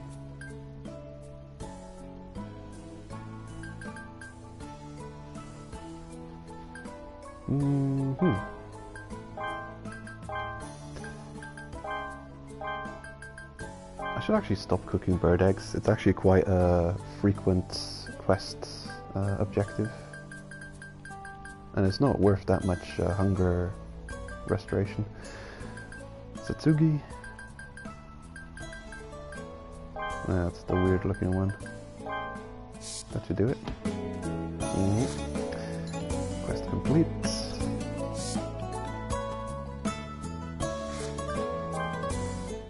We're on a bit of a tangent here. Maybe just trying to figure something out and confirm something.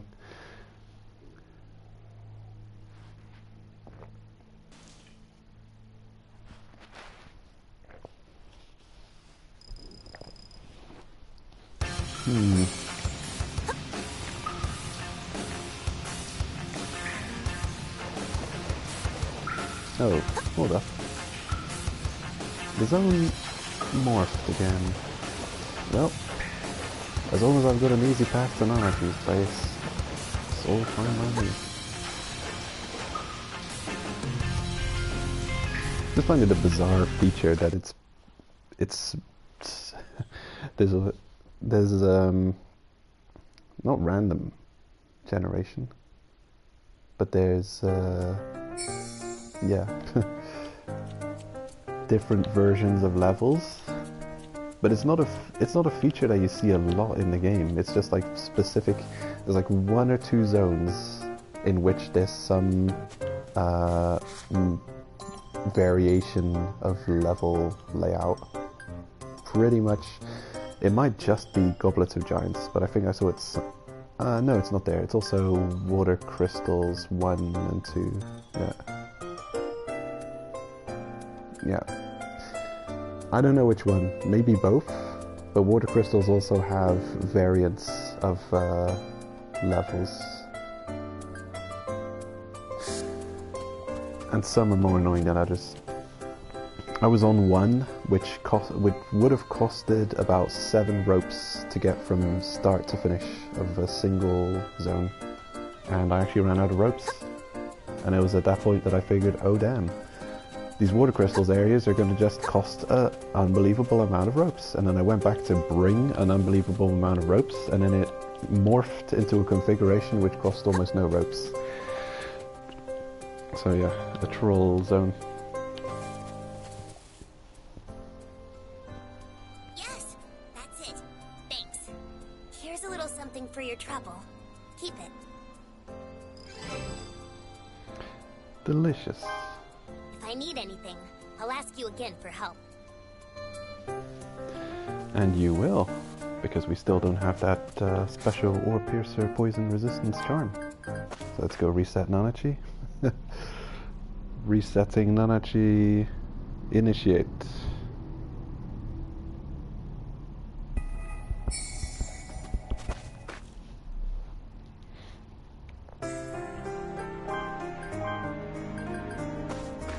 Here we go again. Grab me another cup of coffee.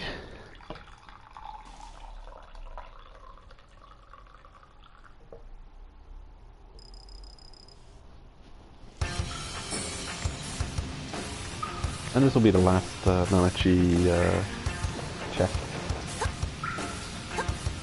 Looks like we're locked into this configuration, possibly. Maybe for good now.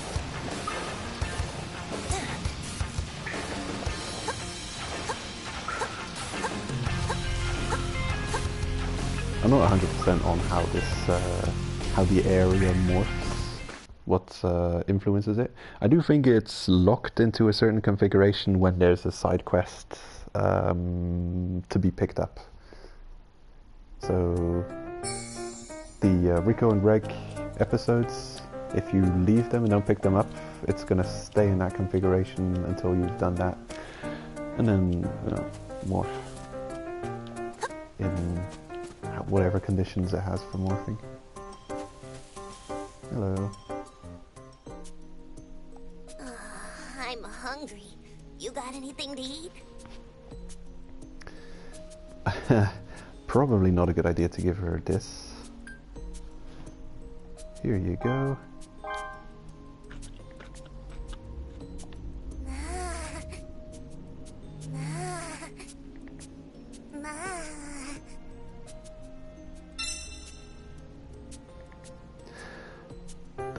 Double bell ball. Double ball bell.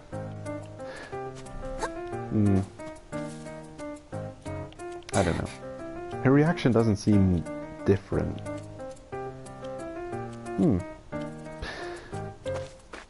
Yeah. I can only theorize about it. But considering that we've done that now again, and I would go one more time quickly to check if we don't get the bring me a bunch of items again quest. One more time, quick check. I want to see if she gives again, so if it cycles between those two quests just repeatedly over and over and over again. Just confirming. But I do... yeah. Now I'm leaning more to the idea that that this reaction would give you the trophy, but that it's just a random chance, or there's a % chance that you're gonna get one of the rewards. One of them being the special Ore Piercer Poison Resist charm. Oh wait, yeah, it's morphed again. Okay, back in this configuration.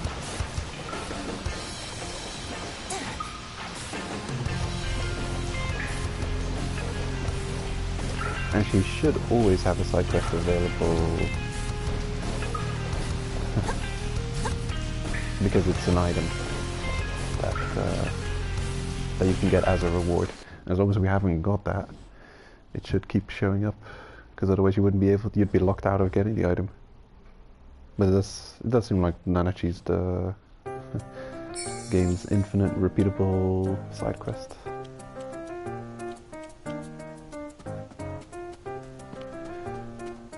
Gather breakfast items quest. It's you. There's something I want to ask of you. Thanks a bunch. Can you get this for me? Tokiyashi Charm High. Chop chop. Interesting. Okay.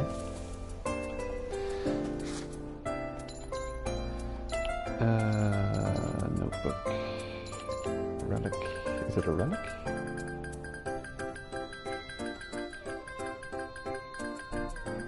Where do charms show up at? Charms, charms, charms. Maybe it can show up as a reward for either of these quests. Maybe it shows up as a quest reward for her feed me, I'm hungry, and also for get my breakfast ingredients.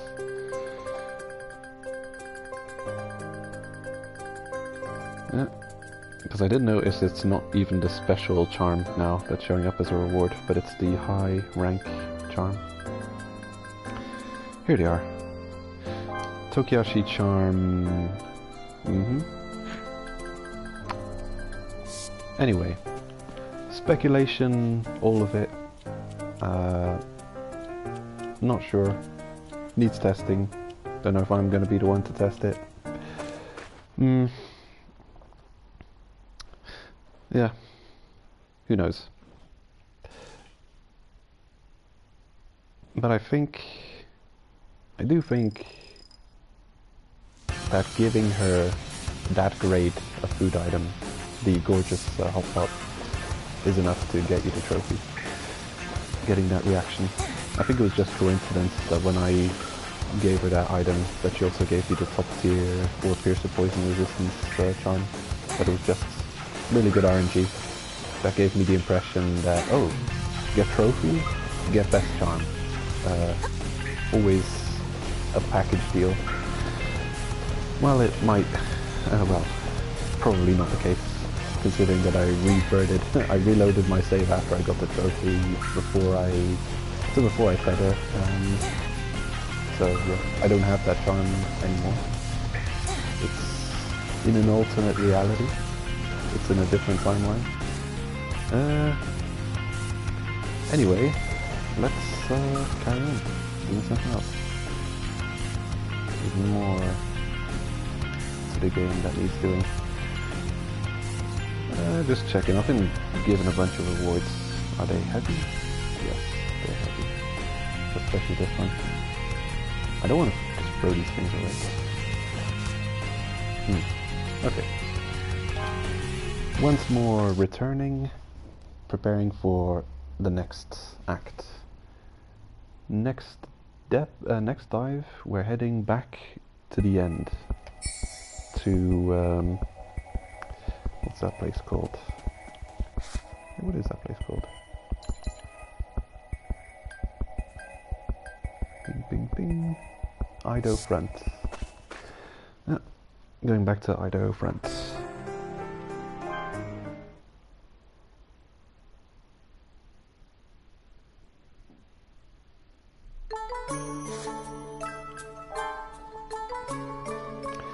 After watching Season 2 of Made in Abyss, I've realized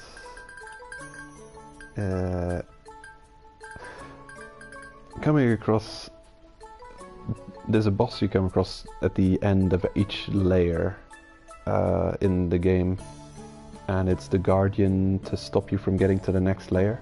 They're called interference devices. And after watching Season 2, they make sense. I thought they were something unique to the game, that it was one of the liberties that the game developers took when making it. But actually the game sticks extremely closely to the lore. In fact, I think the only, a couple of new characters that show up, Tiare and Dachuonga, I think they're the only thing that separates it from being completely lore loyal. Yeah. Everything else seems to be drawing from canon lore.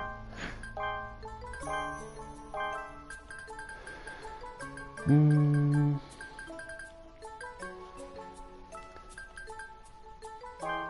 don't know if I should hang on to these. Yeah. It's fine. As long as I don't accidentally discard them all.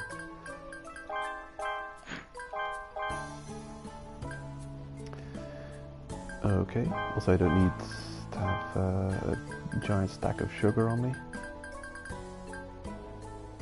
Mm-hmm. Ropes. Make a few more just in case. And perfect. That'll do. Arrows. That's fine. I don't know what would cost 43 arrows to kill. Probably some unbelievably tough boss. We shall see.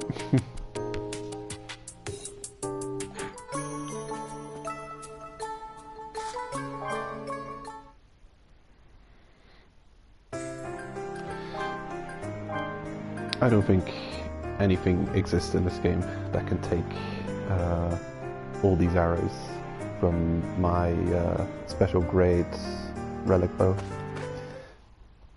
I don't think the bow itself could take that many arrows. But I've brought an extra bow just in case.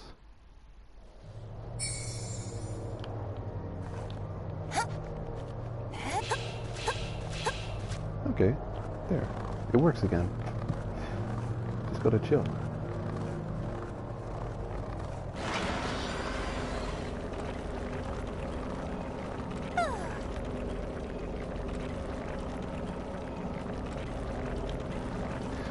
As a tangent, kind of something I want to get into after what we're doing first.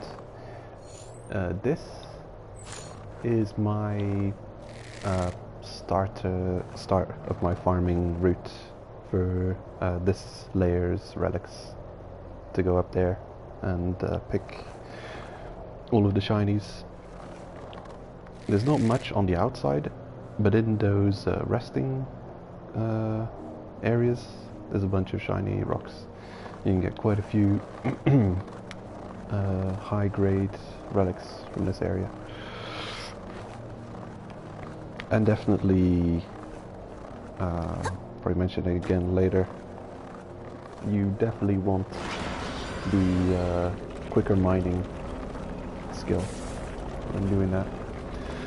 To get double the drops only makes sense if you're farming dozens of items, but you want to double your odds, well, double the speed actually, which will be farming these items.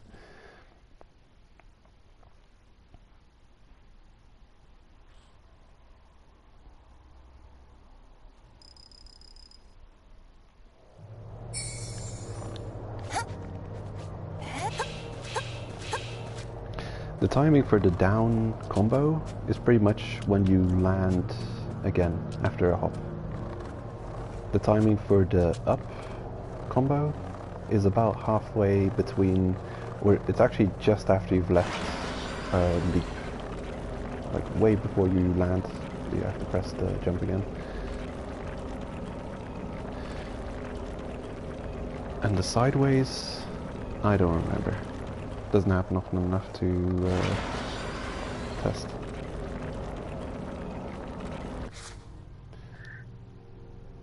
Eternal Garden, that's the place to be. I'm going the fast route to Ido front. There might be an ambush. Is there an ambush here? Yeah, possibly. Possible ambush incoming. Maybe not. Maybe yes.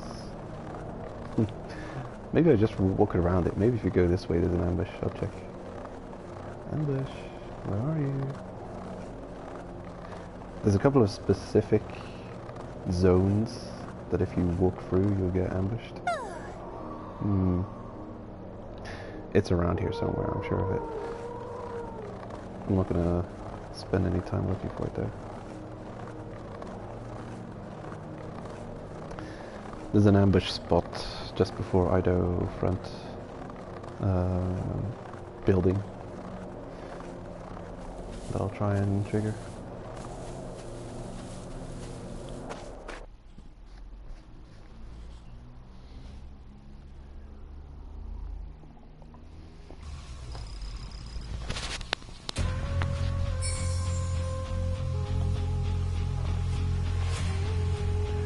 Some helmets don't have a torch attached to them.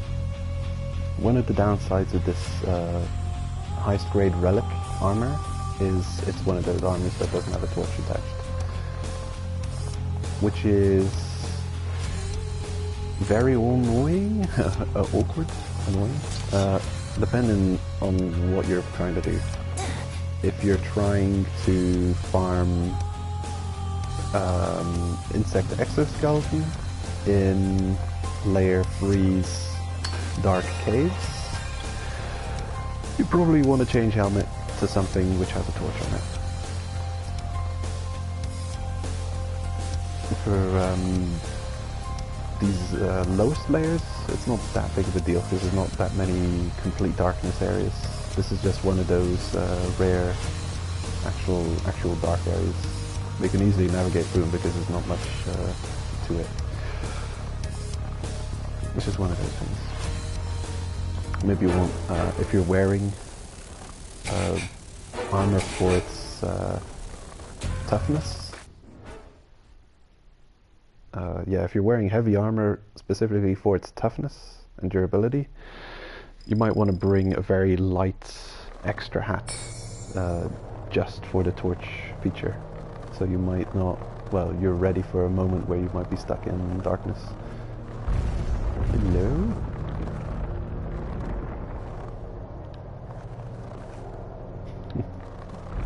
This is annoying.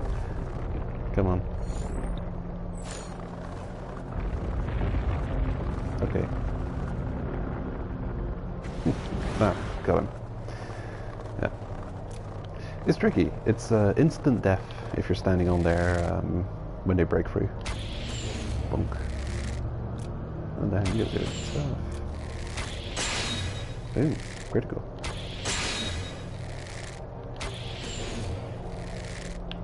Actually, do I have you in my Pokédex? No, I've already got you. Hold up. Nope. Boom. The hunter has become the hunted. Wonderful. Not worth it. Really just extra weight.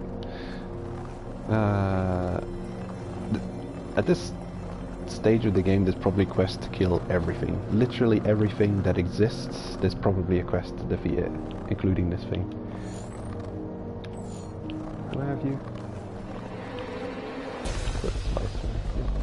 40.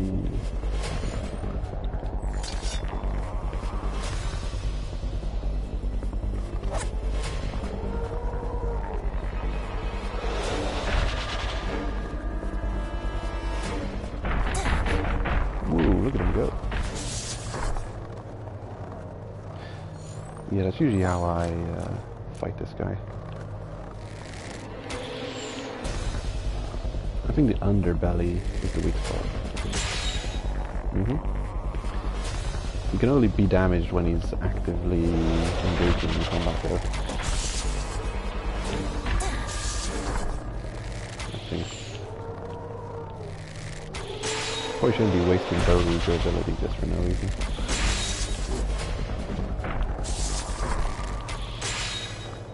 It sounds critical, but I think it's another damage. Ooh, that was critical. Okay.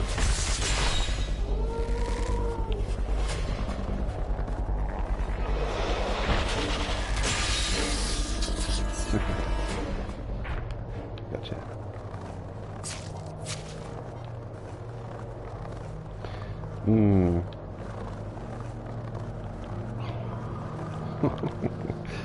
Oh man. What am I doing? Why am I doing this? Well, I'm guaranteeing that I have to go back. Uh-oh. Yeah, I shouldn't be working on it. I'm guaranteeing that I have to go back to the surface again just to recover weapon durability before the next big encounter. I'm going...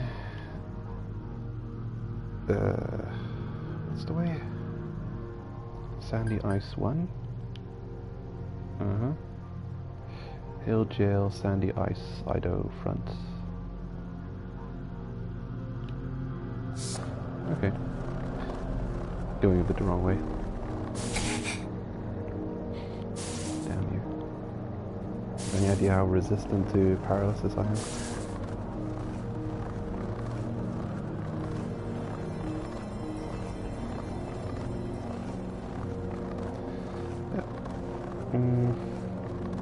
We'll have to head back quickly. Might as well do it now, since we're closer to the surface than we are to our destination.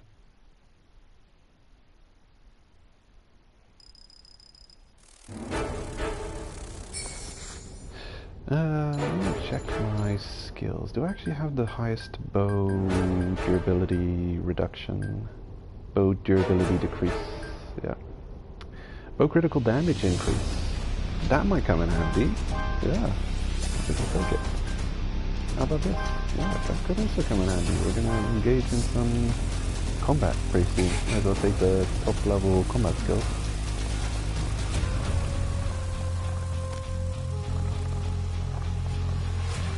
I love this song. I call it Adam.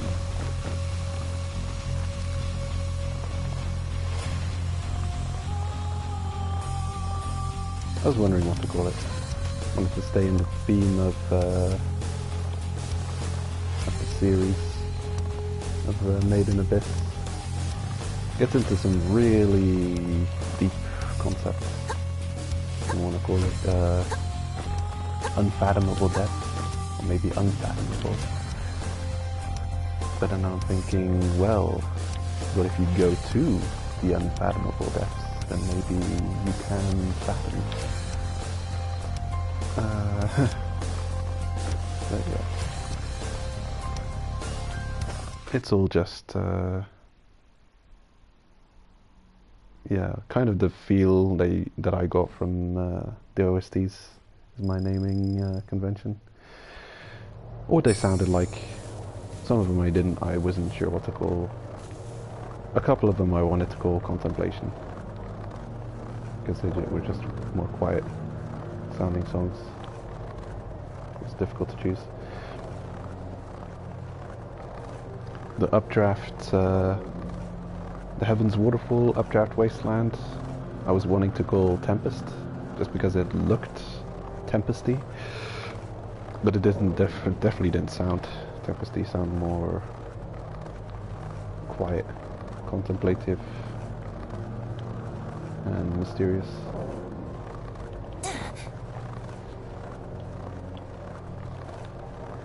No idea what they're actually called. Also, I'm not sure if anyone else has uploaded OST, the game OST. Hey, got it. Now it works, when I'm not being harassed by a million giant mosquitoes. There.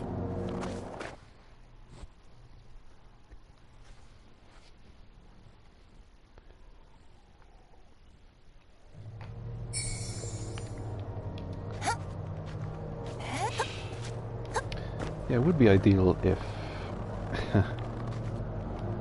the people behind the game, music, would actually upload the game's soundtrack official to YouTube, or maybe you know, somewhere else. I more like things being available on YouTube though. Everything else seems more, you know, behind. Oh, you have to make an account just to watch this or listen to this.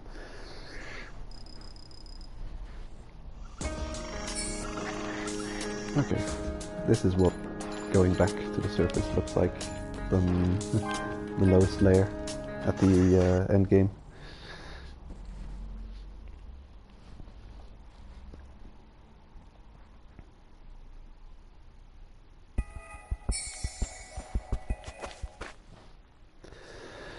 Yeah, now that I'm taking the time to go back, I'm gonna take into account a possible scenario and bring my other relic bow as well, just in case.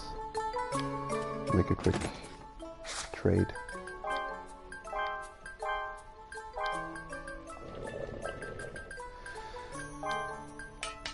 No, I actually didn't want to do that. There we go.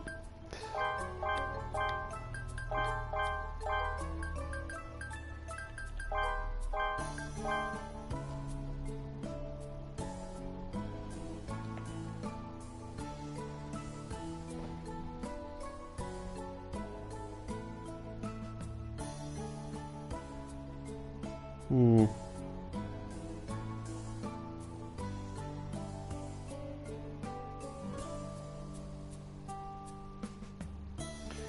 Yeah. Okay. Let's see. Yeah.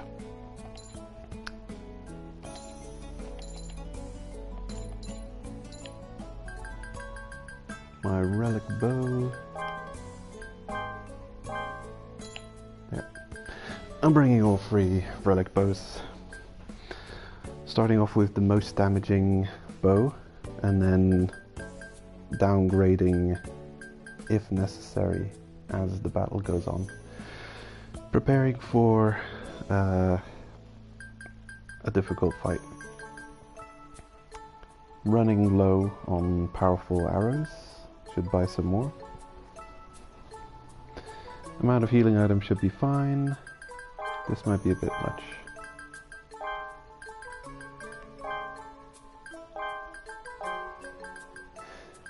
Okay.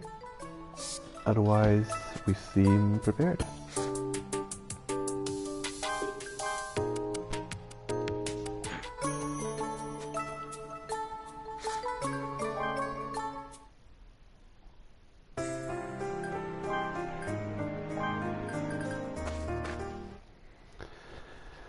Back to the lowest layer.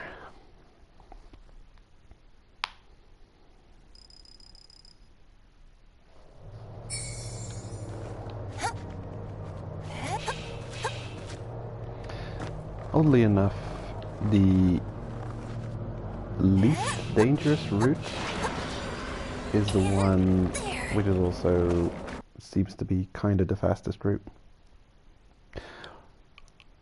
I don't know why you'd ever choose to go through ice crystals, water crystals, say. Water crystals, aka ice. I don't know why you'd ever choose to go through there if you knew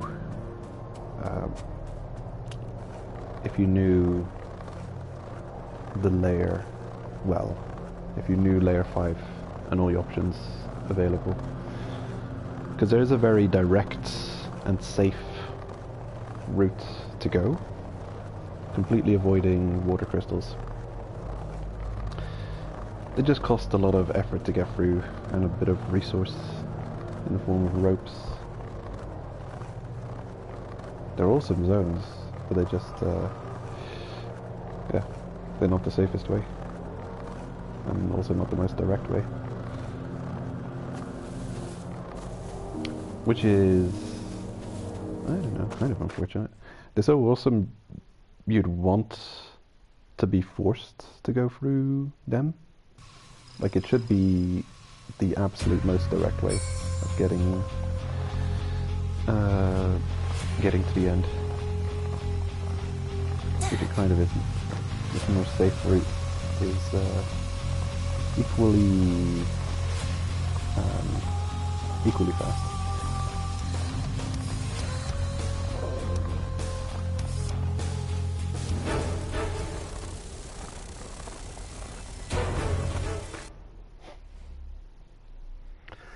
I don't know, if I record that sound track, I don't know how I'd stay alive for 10 minutes. I wonder if there's any other enemy encounters that also give you that. Some of the songs that play are just not that, for me, not that interesting to record, and I'm going the wrong way again. I think I've gotten most of the best songs the game has to offer. I think one I'm missing is the Ozen fights music, which probably is shared with other encounters. Don't know if Bondroot also has a good song attached to it. But a lot of the OST is really just noise, like intrusive noise, like that dun dun dun dun dun dun against those bugs. That I don't know if anyone would want to listen to that for 10 minutes. This as well is on the boundary, but it's got a lot of nice flourishes. The voice in the background.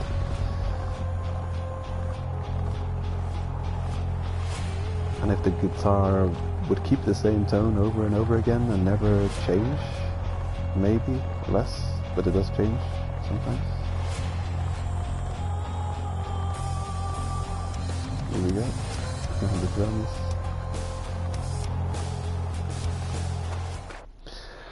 Yeah. The hook of the song is much better than the song itself. The long version of it. Like this, every time it starts up is awesome. So the song is awesome for like a minute, and then it starts droning on a bit.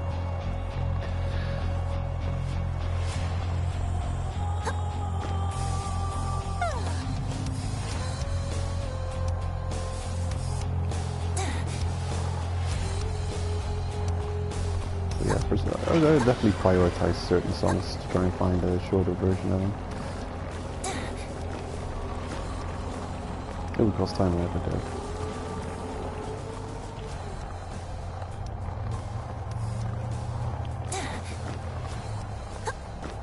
Possible encounter. Ambush. You went too far. Ambushed, yep. Hello. I'd like to not waste bow durability on you, if at all possible. What's this monster doing in here? Get wrecked. Bonk.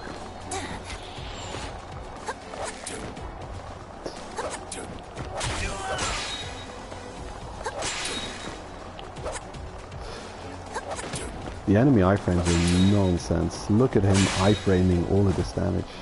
Okay. I lost to a child. Yep, you sure did. Oh man, it is kind of nonsense though. I think your weapon durability still drops even if you hit an enemy that's iframing around.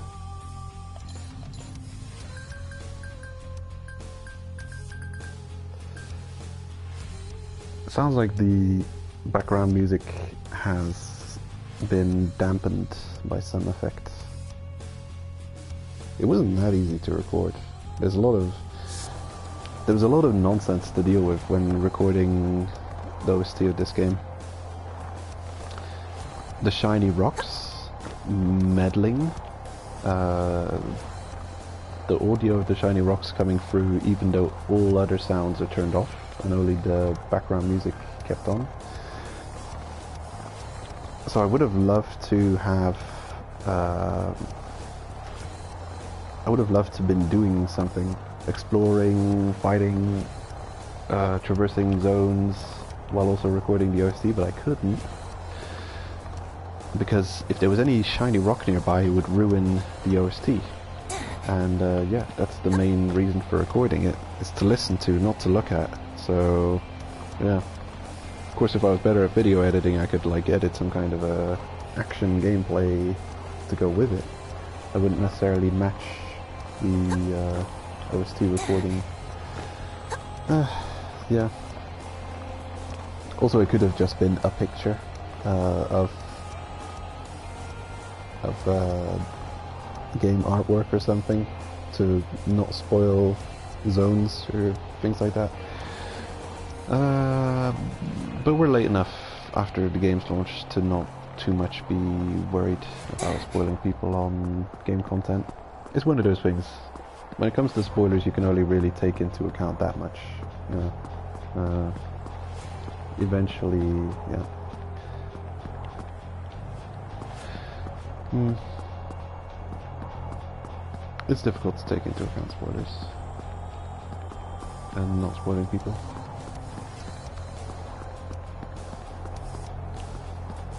Oh yeah, one last thing to finish that off. If you get close to triggering the curse at a certain level, if you reach this level, you also dampen the OST music in the background, which when recording specifically for OST, yeah, that's another thing to, yeah, so I was severely limited in the actions I could take in the OST videos, and I think there's one or two videos where I'm actually able to run around the zone, and when I did, I actually traversed it in advance to vet it, so to say, for shiny rocks, make sure there weren't any, and if there were, get them out of the way. Hello. I know this guy. Oh, my. So, you were able to obtain your own white whistle.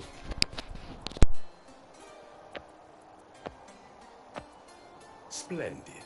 Congratulations. If you desire to take your last dive, continue on to the altar up ahead. However, you must issue your notice for your last dive. Other than that, you are free to do whatever you wish. May you be blessed and cursed by the netherworld.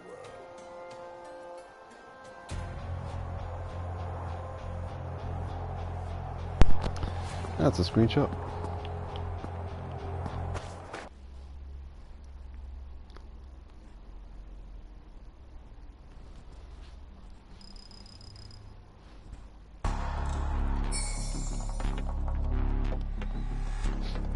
I wonder if Pushka's still around.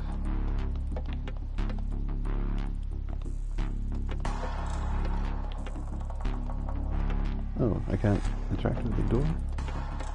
Okay.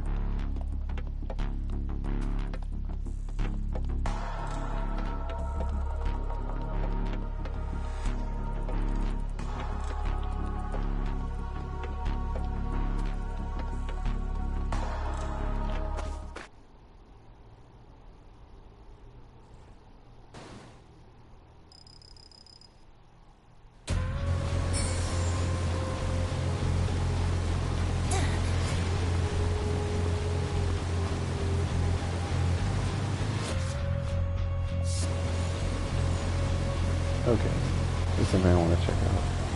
It might be annoying to check out, but we're gonna check it out nonetheless. Here we go. Make a solid save at the altar. And avoid the first exclamation. And I'm gonna run right over here and see what happens. It might just be that it cycles back into the credits again.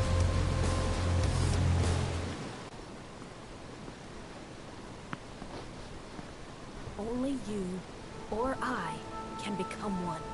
Right here. One of us will literally become a white whistle. I believe that I, the stronger cave raider, have the right to obtain a white whistle. It will allow me to dive deeper into the abyss. Yeah, skip. It's pretty much the ending again. I'm not gonna let it roll into the credits, because then we're gonna have a blocked scene on the stream and it's gonna be awkward. Okay. So you can redo the ending whenever you want, even though we're in the post-ending, you know, clear file save. What do you call that? Post game? Yeah, we're in the post game. So yeah. So we're gonna check this out, bro. What is this? Strange feed.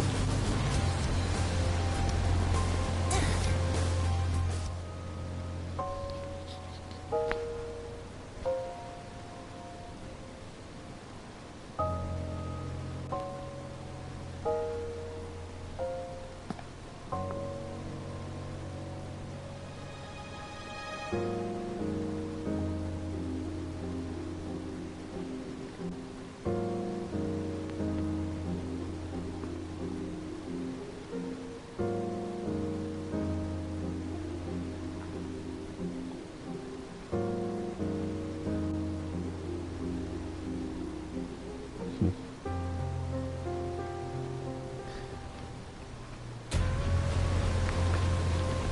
even gonna try and read all that.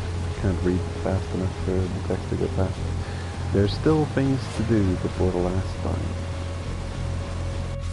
I wonder if we've picked up the item. Yeah, nothing new shown up in the notebook. But it's definitely some kind of relic.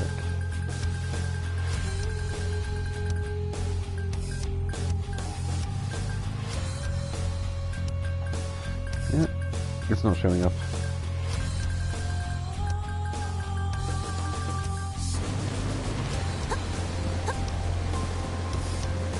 This is what we missed last time. The more explanation of what the heck was going on with Tiare and the weird eyes. I don't think it shows up before you take the last dive. I think this really is you needing to be in the post-game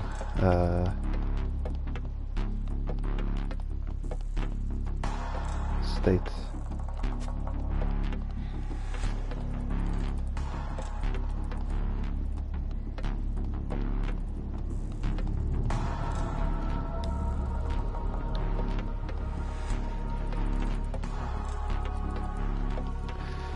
Did I? I did. How stupid of me. I forgot to buy arrows. What an idiot. Okay, I'll just have to deal with it.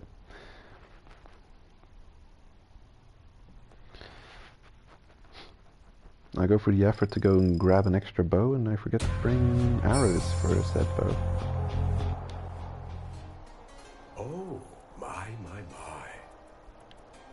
So, you were able to obtain your own white whistle. We've seen that.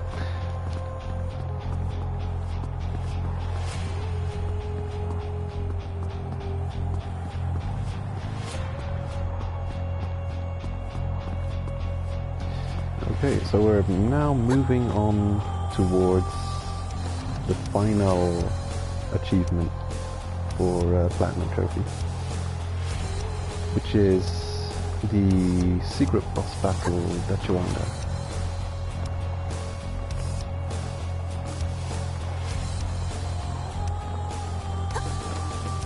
And I don't think you have to go to the altar to investigate that item.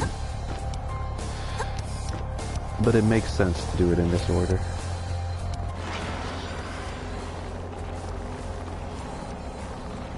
In fact, I don't know. Wanting to speculate again.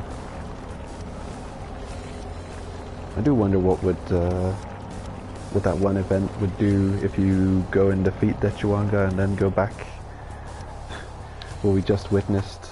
Oh, there's still more to do before last dive. Well, we just came back from doing all that more to do. It would make sense if it would just disappear and not be available. Only available before, yeah, before Dechawanga.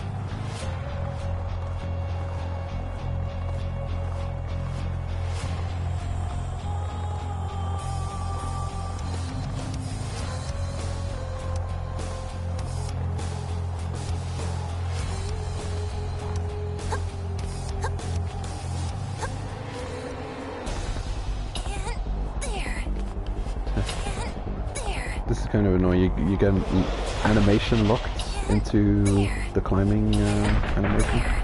You nonsense monster, get back in position.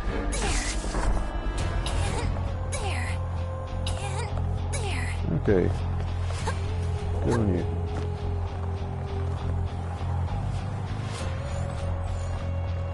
Who do we have here? It's a Swarm Shocker Purple. A wild Dechuanga has appeared. I wonder if I can inspect him before... Maybe I can inspect him during the fight. The inevitable encounter.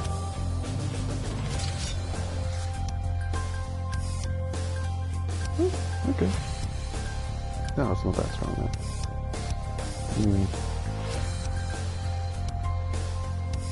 330, 300... Sure. It's just cash. I'm gonna throw it away. Free up some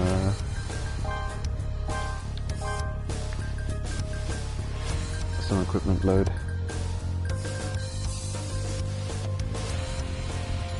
Item rings looking okay. There's a good chance of arm and leg injury during this fight. So if you have arm and leg injury charms, it would be a good idea to bring them and equip them for this fight, which I didn't do, so whatever. If it becomes an issue, I'm just gonna manually save. If it would be an issue, I'll head back and prepare even better. Bring more arrows, bring resistance charms. I feel like this should be enough though, honestly.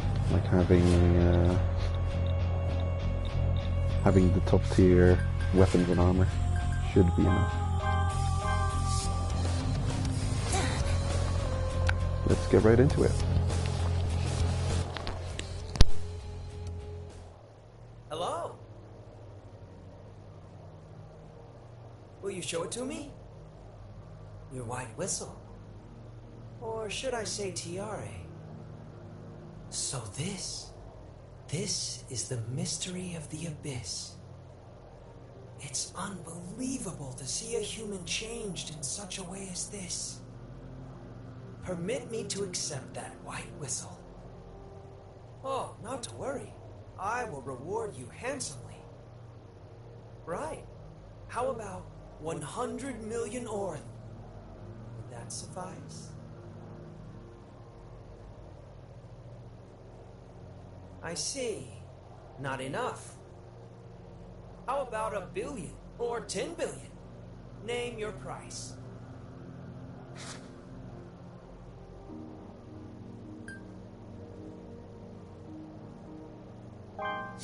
If it's not money you want, tell me what you desire.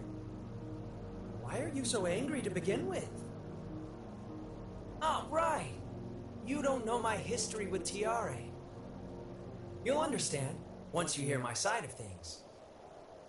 Listen to this. Not long ago, Tiare was afflicted with a terminal illness and simply waited for death. His parents sold him to me just to get rid of him. I purchased him for about 5,000 orth. So, in truth, Tiare belongs to me. Which means that I'm also the rightful owner of the white whistle he has become. But that's not all. Why do you think Tiare was able to become a cave raider despite having a terminal illness? Well, it was thanks to my collection. I gave him the Wine Heart. Yes, the same relic shines in my eyes right now. I never imagined I'd implant myself with a relic. Oh, it's you. Don't worry, Mr. Dechuanga has gotten much better. To be honest, I thought he was a goner, but he made a miraculous recovery overnight. He is suffering some after effects, but luckily nothing major happened. He is fortunate. What? You want to know why we're diving this deep? It's not my choice. It's at my client's request. I did tell him to turn back if things get too tough. But right now, we're managing just fine. It's true that he has no knowledge as a cave raider, and he's definitely an amateur. He's pretty agile. In exchange for aiding Tiare, We had a deal that if he ever obtained a white whistle, he would yield it to me. However, it appears I've been fooled. TRA never desired to add a white whistle to my collection. Such is the pride of a cave raider. I see. As a cave raider, you also refuse to hand over the white whistle.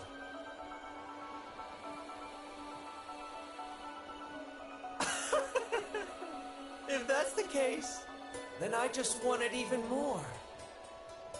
I see now I need more than relics to satisfy me. I require the life of those who use relics. Their deaths stir my heart. I've been considering how I display a white whistle after I obtain one. It seems white whistles are most beautiful when they're with their cave raiders. I know for a fact you'd make a most beautiful display. I'll hire the best taxidermist I can find to stuff you and make a most splendid trophy. And around your neck will rest TRA's white whistle. Ah! You shall be the greatest treasure among my extensive collection.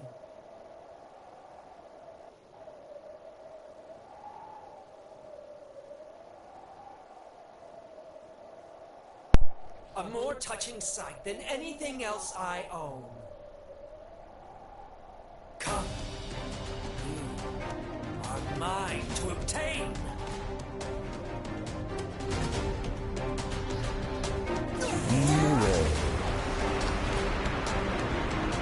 I'm actually check that this I think I got the gist of it.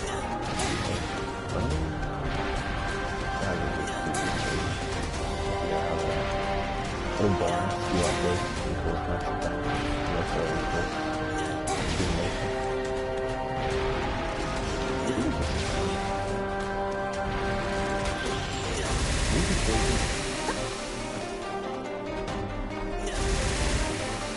oh, I don't. I don't know, I've been instantly arm broken.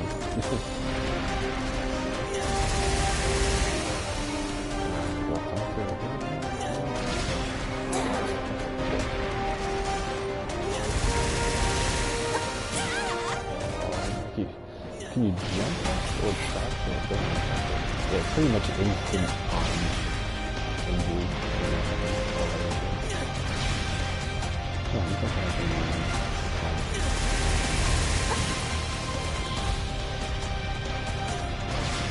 That's the stuff that I'm sure about. Okay, you probably have to choose a side and just run forward.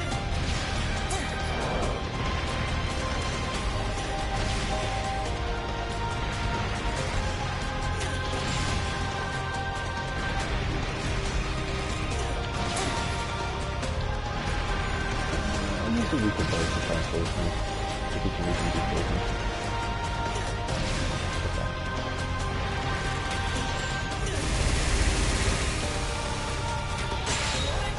Gotta go upload.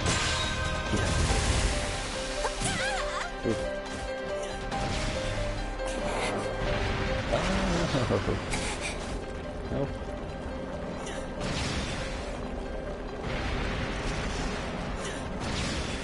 That attack doesn't give you enough of an opening.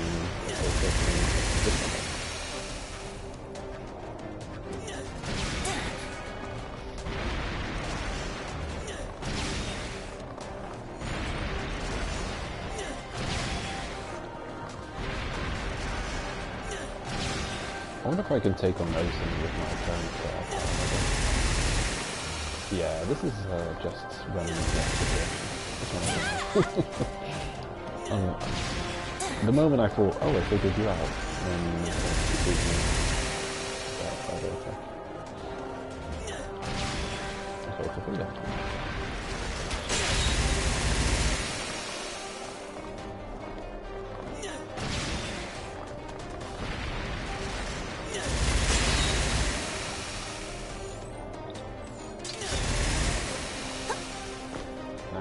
probably just have to grab the needle.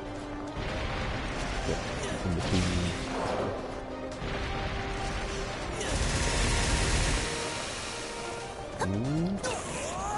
Oh, what do you do with this?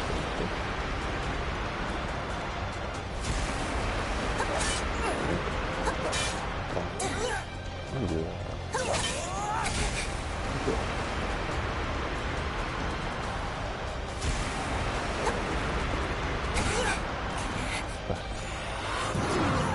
Whoa, that's...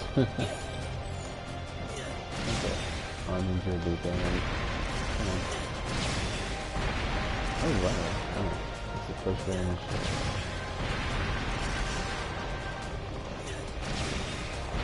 Shooting globes. I'm just testing. Okay, he does choose to do the first range. Oh.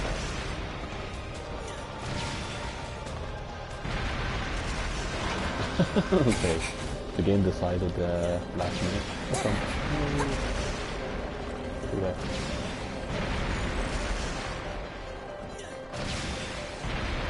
Oh no. He's getting angles on me. Stop it.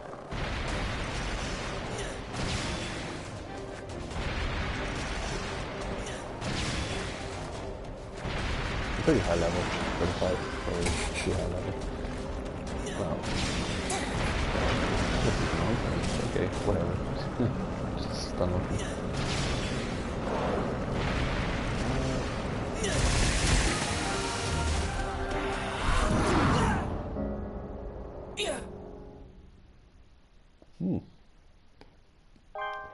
Interesting. I'm gonna let him take me out again one more time. I think it was because we were in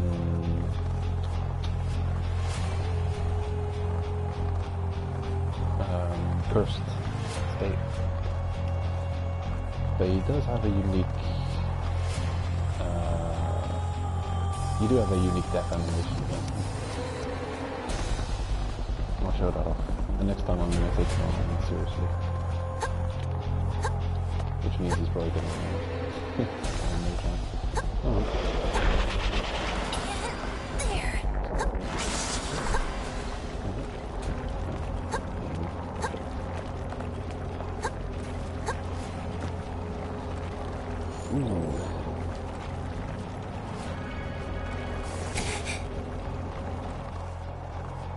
Oh yeah, I also forgot to try and inspect him mid-fight.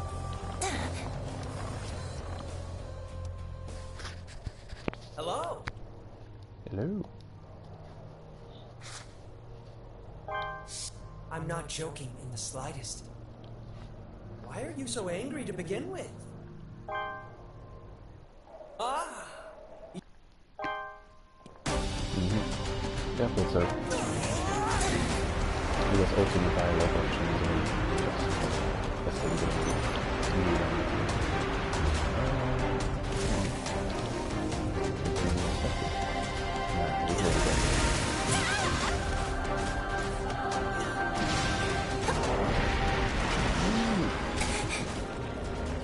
I shouldn't let that attack be the one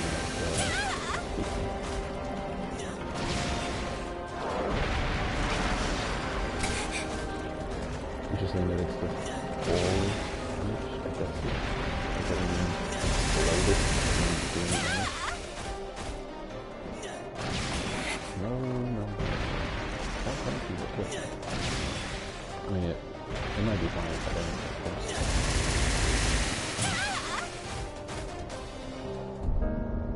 Oh, you're not gonna do it?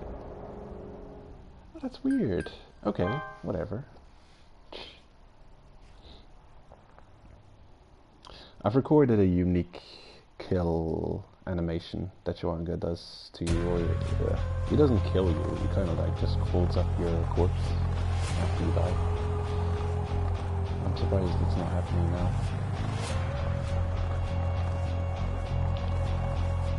Oh god.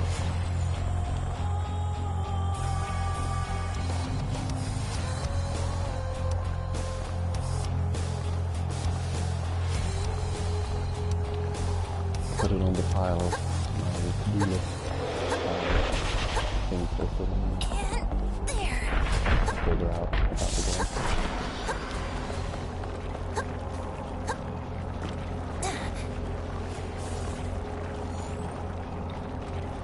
Okay.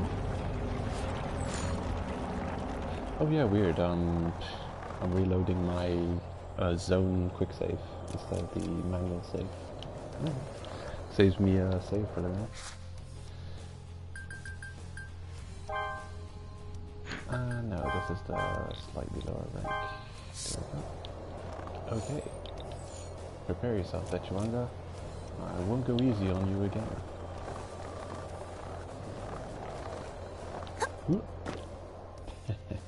I knew it.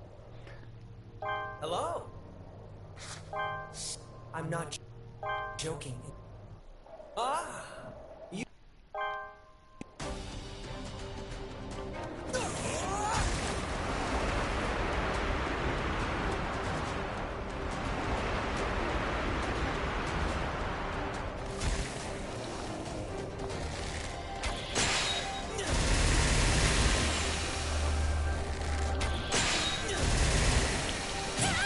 That's rough.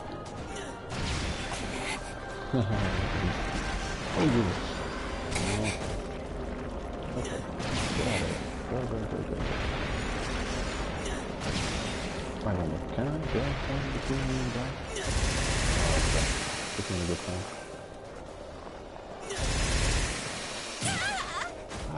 That is... I don't know how to deal with specifically that attack. Everything else he does is fine, but that's...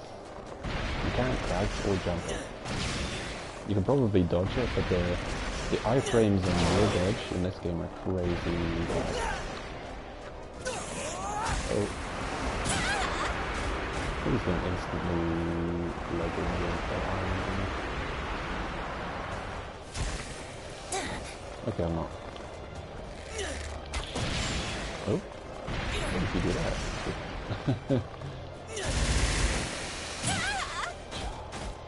I hate that effect. Oh, 8 out of 6 range.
Maybe I will just automatically recover from it.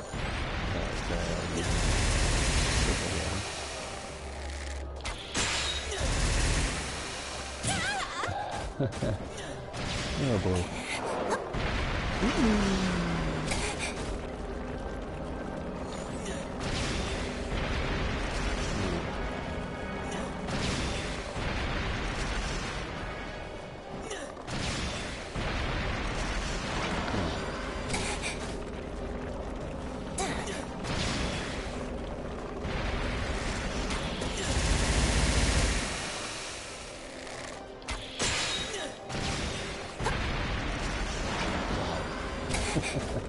That was a delayed catch.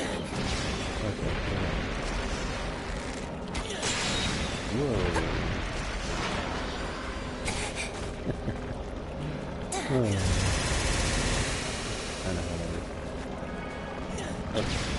I definitely haven't mastered this fight. Specifically that one move, I wish I knew how to dodge. Kind of brute forcing it, not learning the fight perfectly. What the heck, man? Just lagged me into getting caught by that.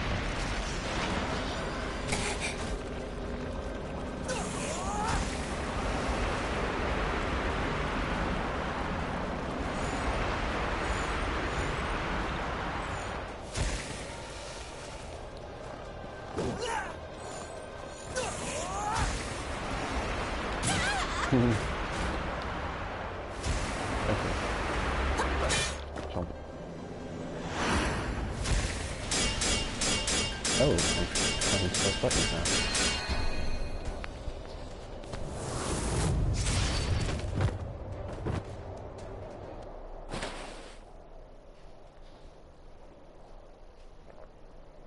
I think we won. Give it. Give it to me! It is mine! Mine! My collection! I will stuff your corpse! My white whistle! My...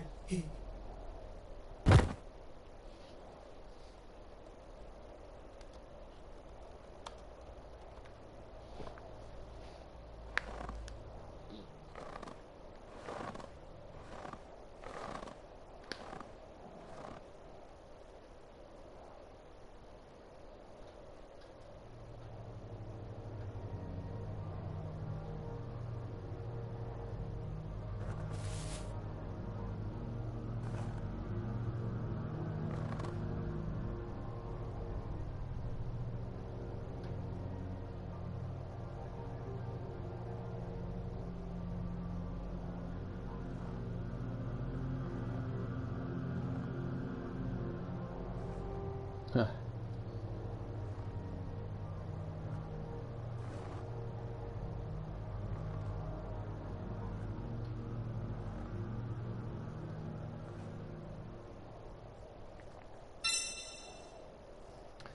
Woo! My own white whistle. Cha-ching! Got that platinum. Oh yeah. Completed the game, 100%. Well, not really.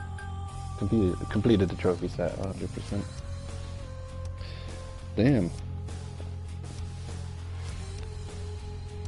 So now there's a Dechuanga zombie roaming the abyss somewhere, controlled by the relic monsters he's installed in it. Ooh.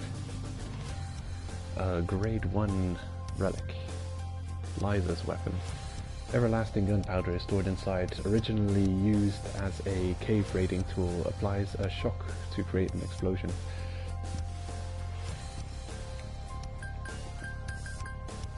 Seems a bit dangerous. Probably cause a few cave-ins using that weapon.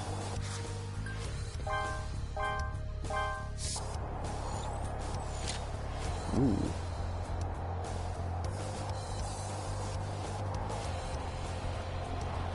Super heavy though. Super heavy. But I guess it's the go-to killing thing now. Anything easily defeated. Unfortunately, I haven't put any talent points into pickaxes. I've gone the hatchet route. So it will take some investment. But also, there's really only one tough enemy left, which would be Ozen, that you could use it on.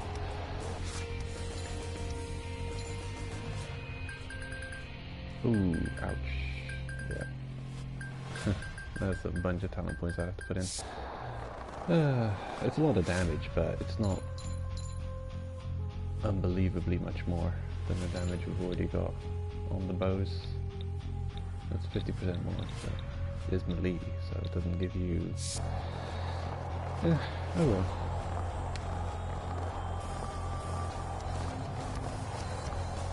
Curious. I do want to know if there's now an alternate kind of ending that you could get, but I don't want to do that right away. I don't want to save that to be the last thing I do for this game.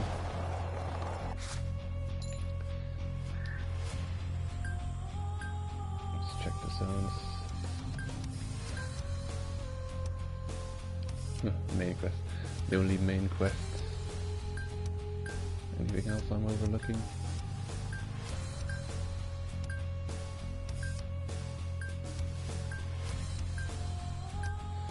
Just checking every zone quickly, see if there's any new quests popped up. Oh yeah, seeker camp. Spice delivery. Yeah, that's still a side quest that I haven't completed. There's also the Ozen fight side quest. That hasn't been done yet. Which you can start very early on, but I think you're really not equipped to handle that fight as early as you can start it.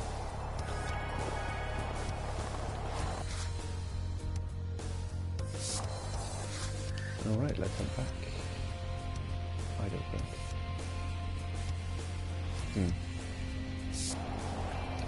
Although... I've changed my mind. I think I'm gonna go check already on the alternate ending. And I'll... there's a few loose ends, more loose ends still. I'll have a couple of things I need to do. If we get into the credits and the scene is blocked again, I'll just skip through.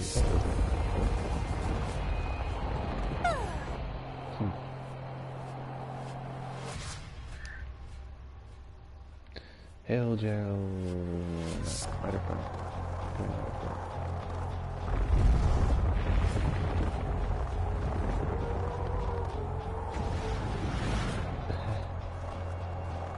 They're okay.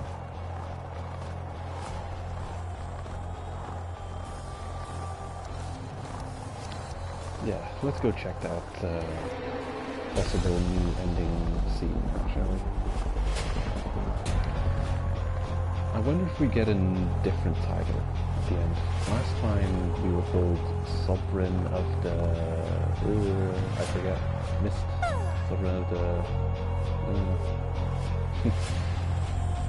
I forget. I didn't write it down. I should have wrote it down. I've got a screenshot of the Sovereign title we got last time. At the very least, I vaguely remember it enough to be able to compare if it's going to be the same one we get now. I'm thinking you'd get a different title for dealing with Dechuanga. And he really does seem to be the villain of, or he does seem to turn out to be one of the villains of the story. Also, my interpretations of Tiare earlier on. There's an earlier scene way before in the playthrough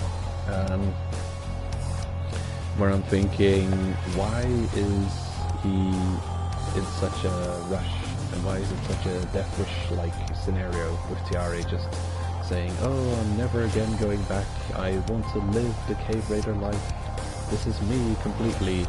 And it seemed to be so reckless, and I didn't understand it at the time. I'm thinking, why not just live in Orf and enjoy cave raiding at a longer pace, and a slower pace. And then now, knowing that he has a terminal illness, and it's only because of the Blind Eyes relic that's keeping him going, that he's really living out a dream in the short time he has left, and trying to get the most out of the cave raiding experience, you know, helping as deep as he can, as quick as he can. The reason he's in such a rush is because of that terminal illness and the only thing stopping him from, you know, degrading further with the flying eyes. So that makes sense. Yeah, at the time I was thinking, what are you doing? This is reckless. Why do you have to be so reckless? Interesting. The mystery loose ends tied up for sure. Definitely explain.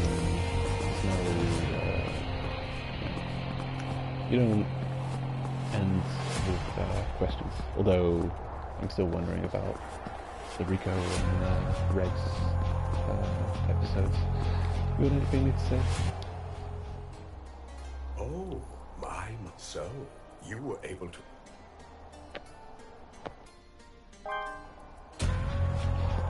Yeah, okay. Nothing new from him.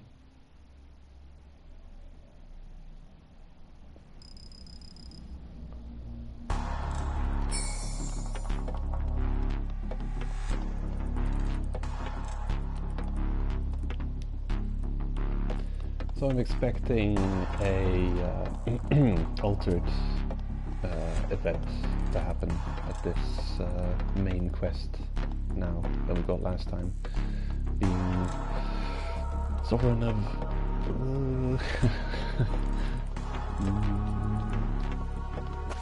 Lumi, the sovereign of Mist.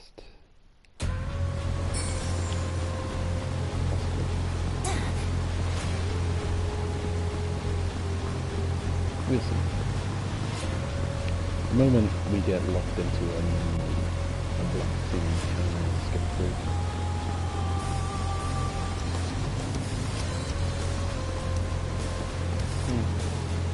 It is stupid. You hate to see it, really. I think it's one of those things you can do when you publish a game on the PlayStation Store. Or even, I don't know how you would set that. You can definitely mark certain scenes as being not allowed to be shared to PlayStation. And then PlayStation recording blocks those scenes. And some games are really weird about it. Some games have a lot of them where you're constantly getting this serious pop-up like, oh, you've entered a blocked scene, this cannot, yeah. You don't even have to be recording, you get that pop-up from PlayStation and you're on screen. It can't be screenshotted or recorded or anything.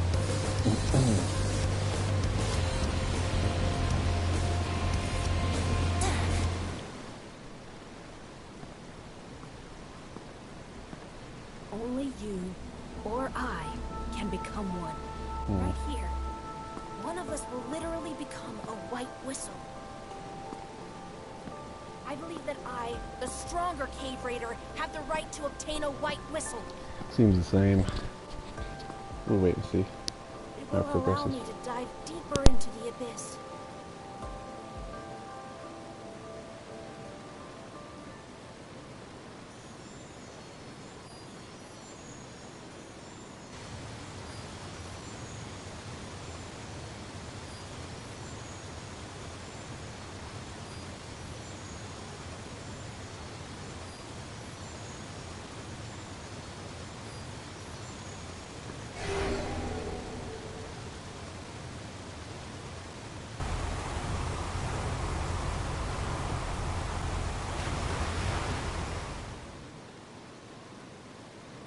The cave raider descended toward the bottom of the abyss on their last dive, beginning a final journey of no return.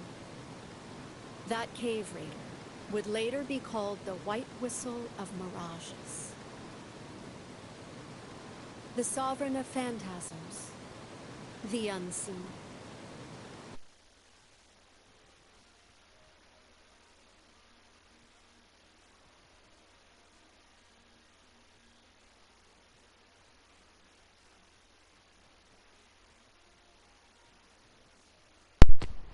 Okay, we're in the block scene now.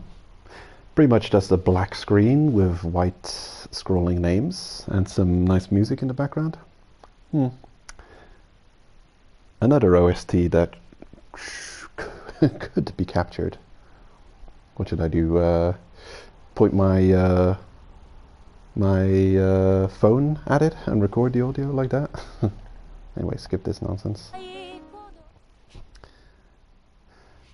By loading clear data, a new story and quest will be unlocked. Select continue on the title screen and then choose clear data save file.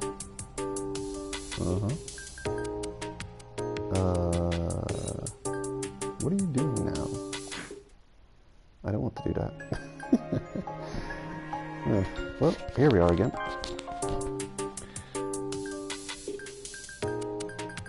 Okay, good. It is doing what I want it to do. I want to keep my old clear data because there's some things I want to check and redo. So overriding my clear data with a new clear data would be out of the question.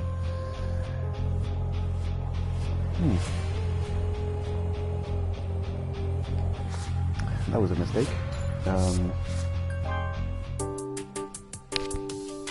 The altar. Okay. 20 minutes difference. That's the save I want. Yeah, unfortunately nothing new there. So we're known as the White Whistle of Mirages, the Sovereign of Phantasms, and then they fill in your name, title, The Unseen. I think it's pretty awesome that they come up with a new, you know, an entire new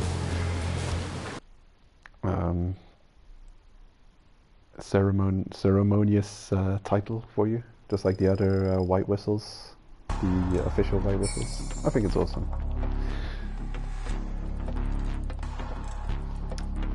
The game gets a lot of crap from people, but I think it does a lot of things right. Does a couple things wrong, but it does a lot right, and I think you can definitely get a lot out of it, for sure.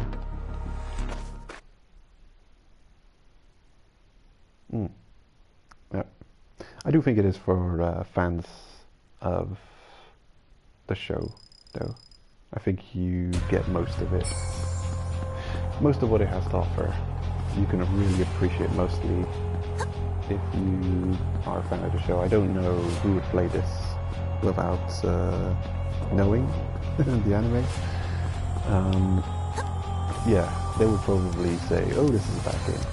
Don't like the gameplay. Don't like, you know, certain things, even the smalling enemies, the glitches here and there." They'll probably not appreciate it as much as fans of the show who are constantly gonna be like, "Oh wow, look at the game's interpretation of this area, and look what they made of that. Look at all these weird creatures that we actually don't get to see in the anime." And the same voice actors coming back and ridiculous stuff. Yeah, unfortunately it doesn't seem like there's a unique ending if you deal with Dechuanga before heading down. I'm going my way. Oh no, I'm going my way. Yeah, I'm going my way. Unfortunate, but whatever. Oh come on. I was so close to not being affected. It's fine now. With the... this is good. Oh yeah, I can't move because nothing works. Okay. If you have food on you, you really don't. After a certain point, you just stop caring about the curse affection. I've confirmed it cannot kill you. It'll take you to very low health, but you cannot die to the curse of the abyss in this game.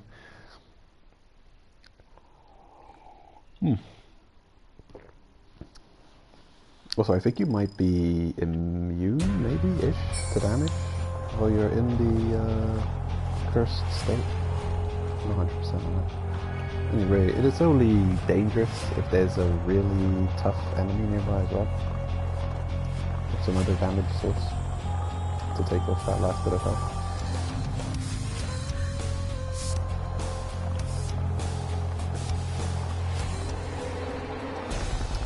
But we'll be fine. Okay, there's a couple of things now. If you're watching mostly for the story bits and events, we're pretty much done with that. What I still want to show off is how I farmed for the top level gear, that I've got. And that's pretty much it.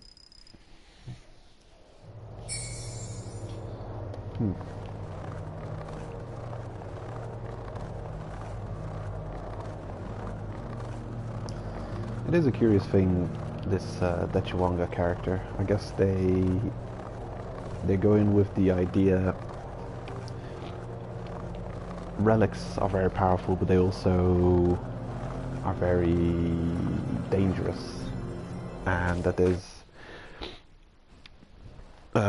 detrimental effects to using them, and it's also more like they're some kind of weird living creature as well, so it's some kind of a parasitic, you know, symbiotic, maybe parasitic relationship between the wielder and the relic. And you really see that with the state of Dechawanga, where he's covered in, well, it looks like it kind of looks like there's a big creature stuck on his back, like it's one big relic piggybacking on him.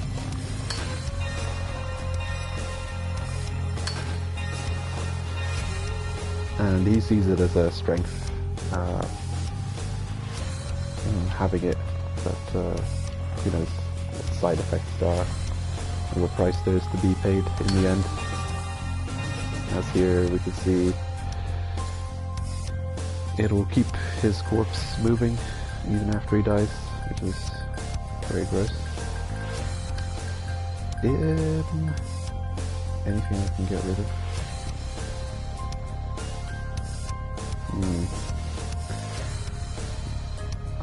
I'm 600 overweight. Dang it, weighs 600. This is probably worth experience though.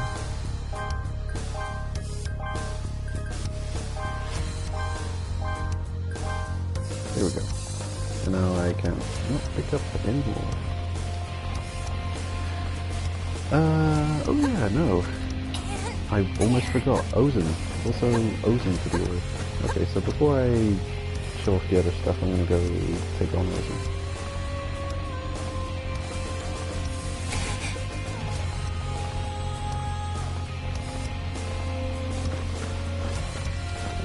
I'm gonna deal with Ozen, and then I'll show the farming spots. I farmed up the things to make this grade 1 armor and weapons.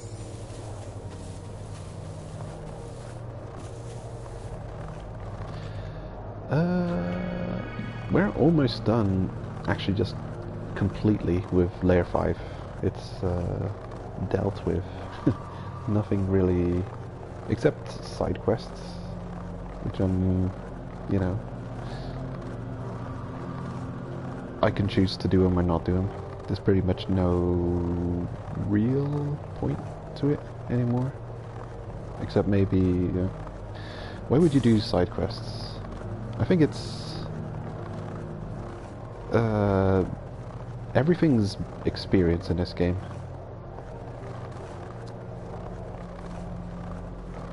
So yeah, mining relics and trading them in for experience. A good way of getting experience. Doing quests on the side. An even better way. You do get a decent chunk of experience. So you'd probably... The main reason for doing side quests, I think, in this game would be to level up. If there's a lot of... No. Don't do it. It's overburdened, you can't pick it up. Ignore it. It's shiny, but you can't take it. No.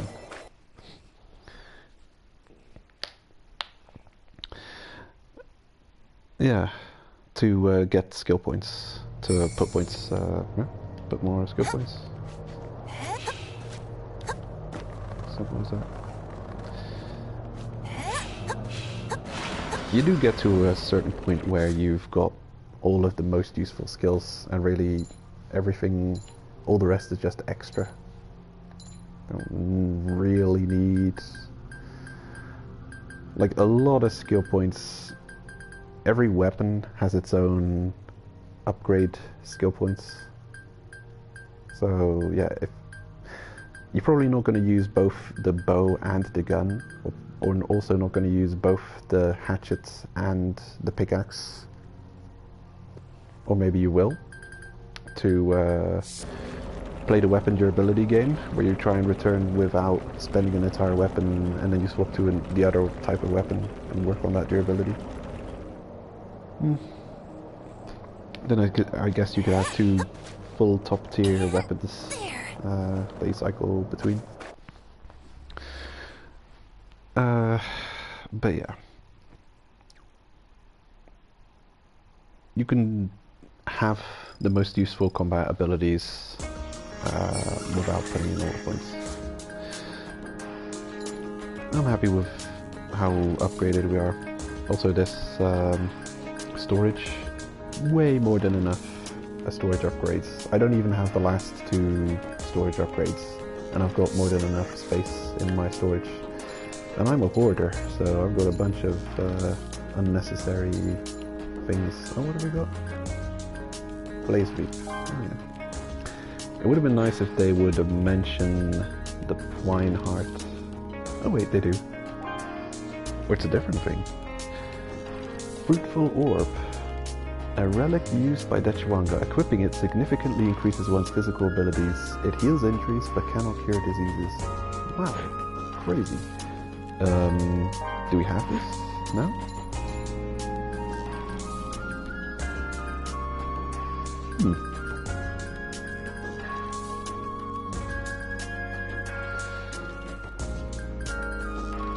Curious. It gives the impression that it's an item you can equip.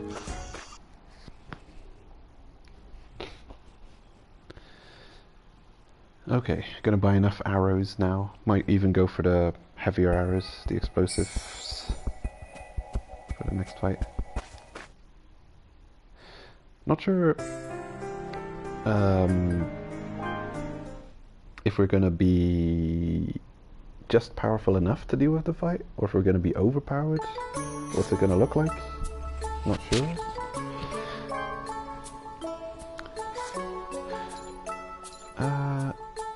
Let's see, you also have in the relics this one.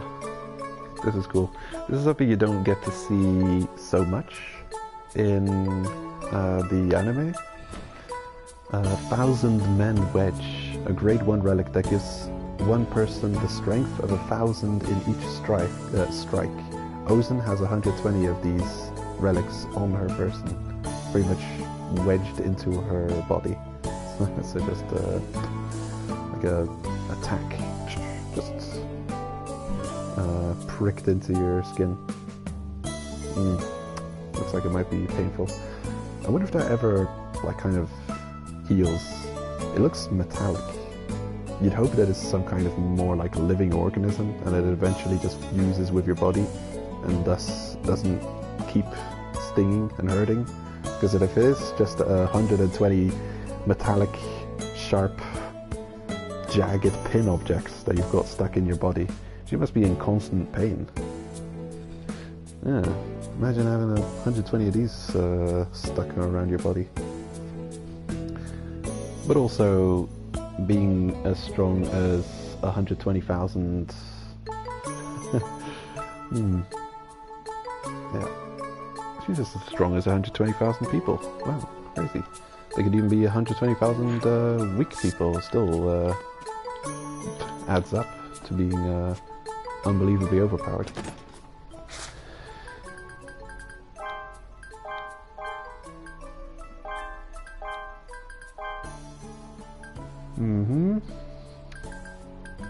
The bows, this time not going to forget the arrows. I'm probably going to bring and equip. Bring and equip resistance to leg and arm injury stuff. And if I don't have them all, I'll go and purchase them all. But I should have them all. Leg injury resistance, leg injury, arm injury, yeah. I don't think I've got the top rank ones.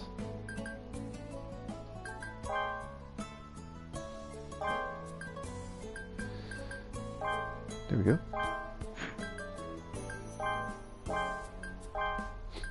Just gonna equip them all.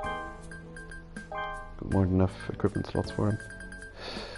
But I don't have all of them. I don't have the top rank ones, didn't buy them. I'm going to be completely immune to arm and leg injury when everything's said and done. Ankle charm high, wrist charm, wrist high. Where's the regular ankle charm? Did I forget to equip this? There it is. There. Good. Ankle high, wrist high. Now I just need ankle and wrist special. Heavy, but there's no reason to worry about weight. I need to buy anything else taking up weight?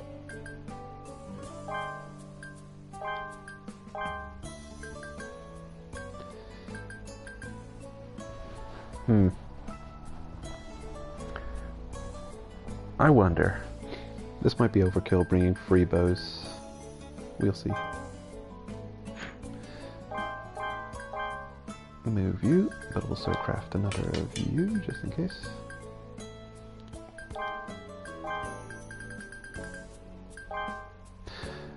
Okay.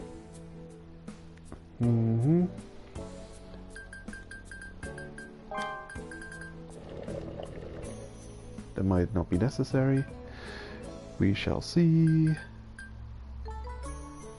Poison resistance. I should just always have those equipped. It's fine. Right. Some things I should not forget to do. Buying arrows. Important.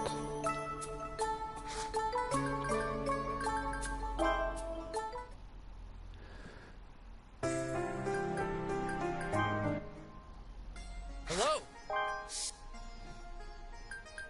I shall buy... Oh yeah, and also these. Thank you. I'm gonna be seriously close to being overweight. How about this? 20 of them apples. How about some of these too? Thank you. Alright. Probably she can't be poisoned. Thank you. I'd be shocked if she could.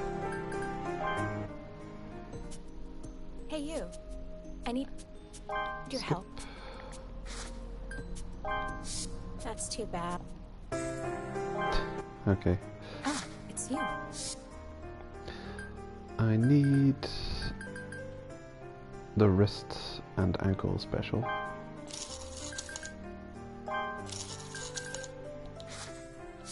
Take a look if you're interested in foreign goods. That is weird as a farewell statement. It's more of a, you know, feel free to browse my goods as someone's leaving your shop.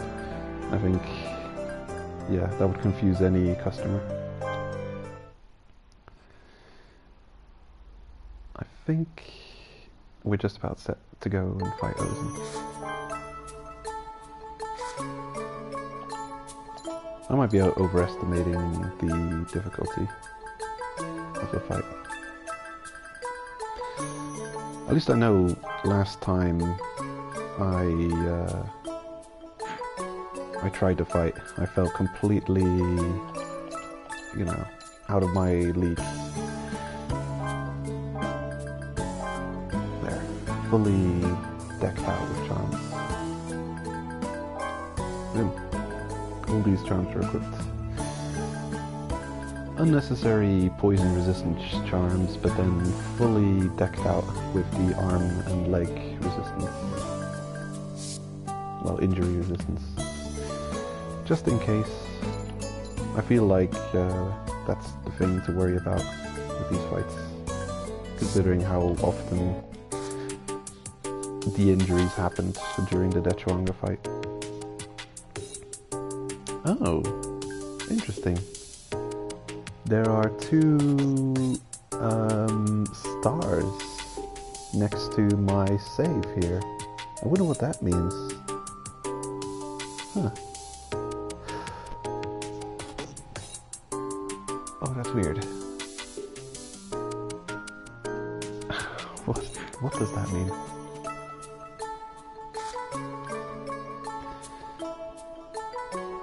I would say end credits cycles. How often you've went through the credits? I kind of don't want to test it though, because I want to keep my first clear save game. It's weird though. Because the thing is, I didn't save my second run through the credits.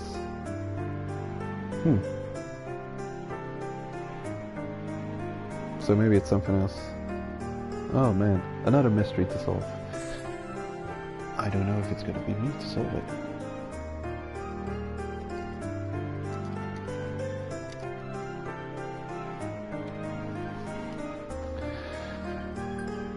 Okay, let's go.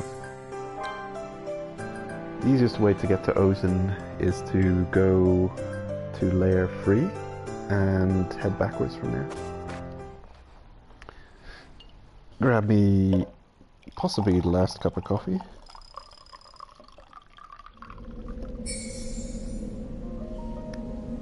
Bit cold though. I have to nuke it.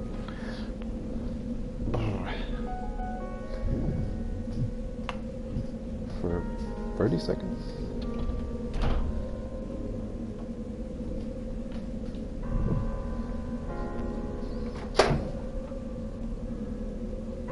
Hmm.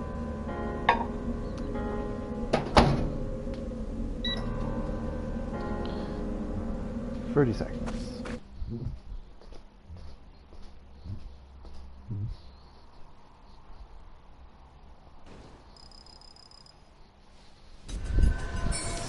All right, I've got another chapter. Completed the game. Wonderful. I wonder what the next one is I'll be working on. Possible ambush, maybe, on the way back here. You can actually avoid ambushes completely. They're an area of effects that are triggered while walking through. So if you really want to not get ambushed in a place and you remember being ambushed somewhere, you can actually avoid it completely by steering enough clear. So if I were to traverse this zone all the way at the edge here, I'd be kind of sure that I'm not going to run into the ambush trigger. But I don't care, so I'll run through. Although I should maybe care. You know what, I'll quit this one, just in case if I do get ambushed, I'll attack it with a crappy weapon, or now it's lower tier than my best weapon. I've also been playing Hyperdimension Neptunia, Mega Dimension Neptunia? One of the Neptunian dimensions. V2? The fourth game? Fourth main game in the series. I've got the platinums for the three first three main games in the Neptunia series. I plan on getting the one for 4 as well. But I'm taking it at my own slow pace. They've announced the next game. It's going to be another sister generation game without the main, the goddesses. It's going to be the candidates. In we go.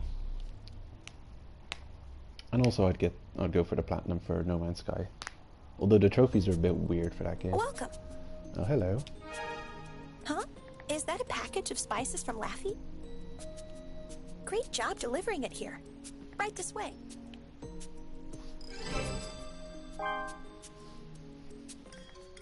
Everyone! Laffy spices are here! Oh, really? I've been waiting for this. I can't live without this stuff. Thanks. I know you rushed to deliver it. We just gotta have these spices, you know? Food doesn't taste the same without spice. That's right. The amount of food Ozen eats nearly doubles if these spices are used. Just goes to show how good these really are. Yes, I'm sure Master will be overjoyed. Thank you for the delivery.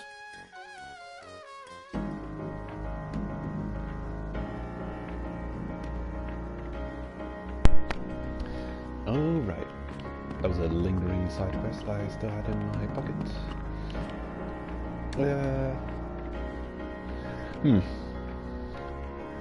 Oh yeah. No Man's Sky. Yeah. The trophies that still remain for me in No Man's Sky are very weird ones. They're like, do this on survival difficulty, or do that. A lot of them aren't like trophies that I can get in a normal kind of playthrough. They're not even for going through far into the story or anything. So they're kind of serious like side projects, which is kind of annoying. It means that they're one of those types of trophies where you have to specifically go just for that trophy and nothing else, and you can't also be on your main save enjoying your normal game playstyle as you're going for those trophies. It's like specifically, oh, I'm gonna go and start a new save especially to try and get these trophies. So it's like extra effort. And a lot of what I'm doing right now in No Man's Sky is just enjoying my main save and the playstyle, my regular playstyle. Focusing on trade and the base building aspects more than the exploration. And fleets and frigates and frigate freighter and all that stuff. Hello, can I talk to any of you? Thank you for the delivery. Not really.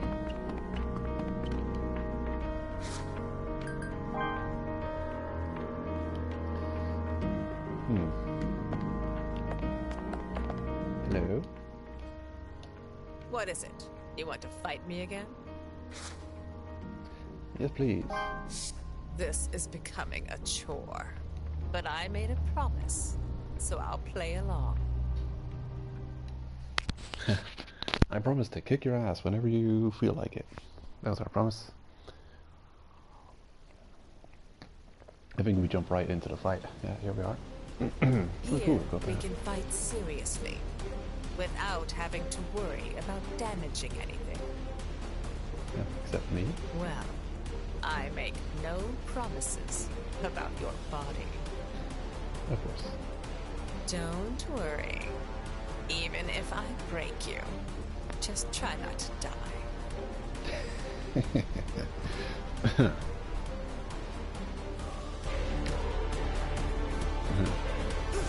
Oh shit, here we go. Oh yeah, I remember now. Really annoying and difficult to dodge attacks. And all that resistance to breakage, and you already got a imagery. Ooh.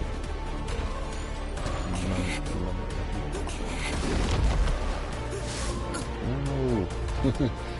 Trying to heal that harm injury you gave me, damn you! Oh. What you got? Okay.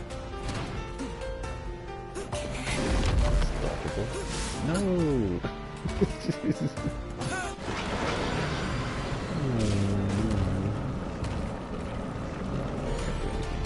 Okay.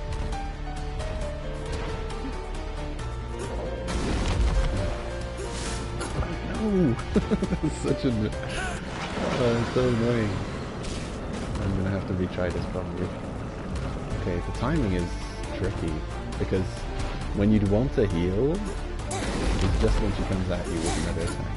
So you have to wait for 2 attacks to pass before every healing action you take. Oh, that's a rough one. I remember that. Okay, we're learning. We're in the learning exploration phase. Oh, I hate that. Might need to just brute force it. I got 50 damages. What you got? I like that move. Oh no, this move. I hate this move. Did you see that? That hit me just at the start of my roll. Where are the iframes?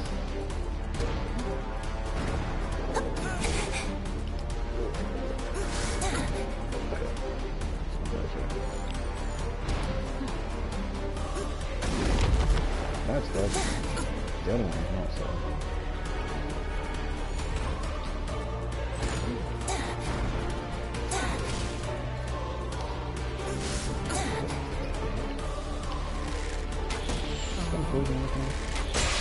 Oh yeah, stun locking is probably a thing. Food shouldn't be necessary. It's just then to get hit by that grab. Now that I know that I should heal after the grab. Hey, I managed to go through it. Cool. Explosive. Yes. Strongest bow.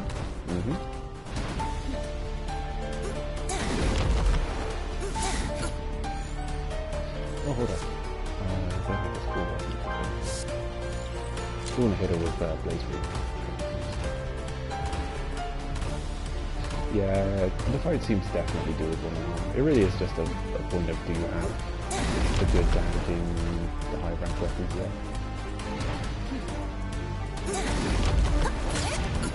Oh, what? That's crazy. You really just grab me mid-jump animation? How can you do that? The enemies in this game have such crazy iframes, if they're even thinking of starting an action, they iframe through anything you do. But Ozen's able to grab me mid-jump. Most of the time the game doesn't even know where you're, where you are as in interacting objects in the world. When you're jumping. Oh, come on. I knew we were going to do that.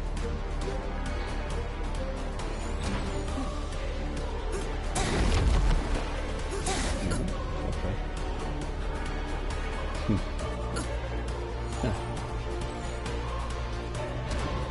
What if I stand behind you? Oh my god, perfect, freaky fast, flippy... Oh, that's an explosion.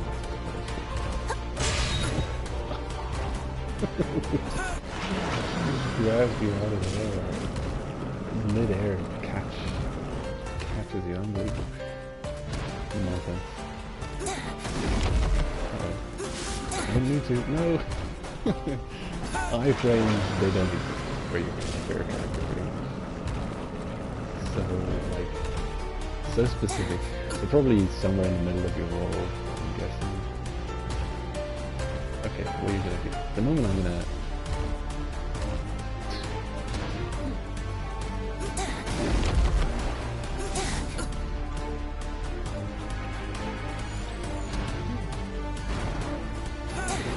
Okay, there. See, you can't iframe. It's just really tricky to get the timing.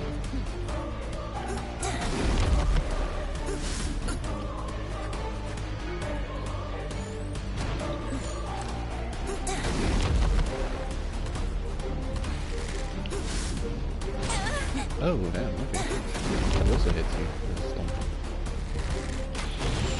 Ooh. You can just guard.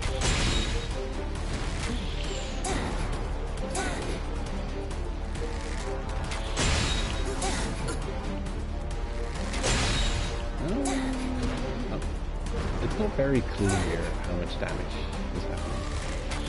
It's tricky to see. Oh, there it is, I just saw it. This is the strongest bow you can get in the game, as far as I can tell. Top tier relic bow, and also the strongest arrows to place it in. And you're seeing this small chunks of health, like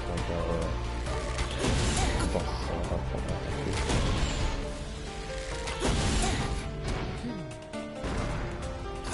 So yeah, this is definitely something you want to not do unless you're very late game.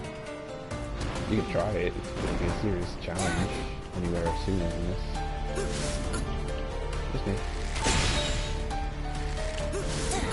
Nope. Yeah, gotcha. Okay, smash that controller.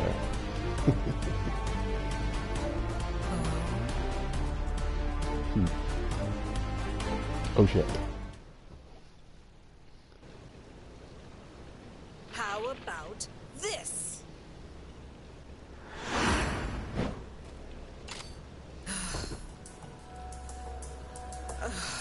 She almost just murdered her. Enough. I admit defeat. Don't force the elderly to overexert themselves.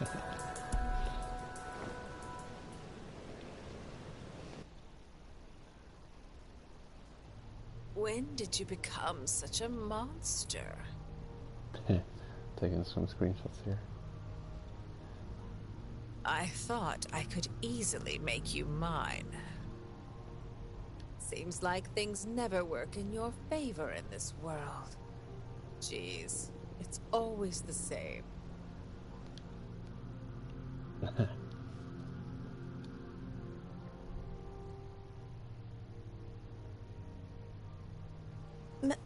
Master? Ozen! Help me up. That was a seriously good workout. Now, I'm hungry. Let's go home. Yes, Master. I'll go and prepare something immediately. It better have meat. Yes, Master. Also, I want stew as well. Yes, Master. And then... Yes, Master. Ah, what? Oh, hello. Stole a white whistle? Hey, what? Wow. Oh, that's crazy.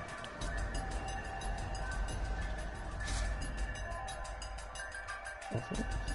Oh, the hats. Wow. Oh, damn. Is this the strongest hat in the game now? Regs was 300. Yeah. Regs was 300, weighed 1,000 grams. This one weighs half more, but it's not half stronger. Yeah, it kind of looks silly when you're not aiming your head down.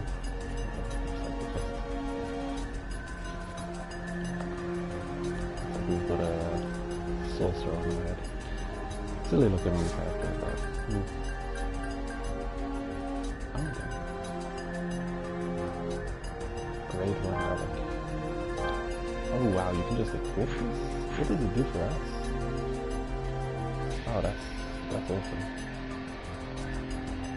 I'm guessing just a ton more damage. Unfortunately, there's not like something tough left in the enemy to try and fight. Check the damage. Although, there is this crustacean right in front of us, which I could, problem is every weapon I've got on me is already like on one-shot level for this monster. Replica of the unmovable sovereign Ozen's white whistle. Equipping it will increase HP by...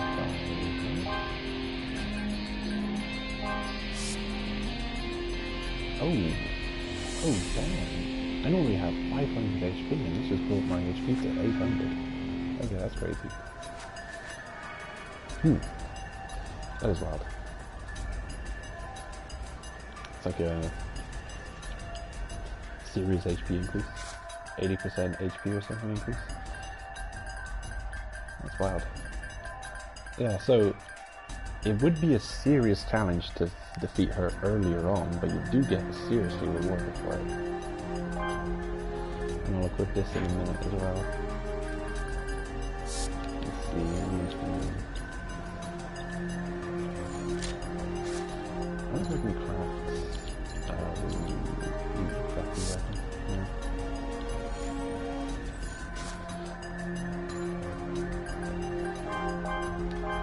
Well, let's see if I don't want some of this thing. Hello.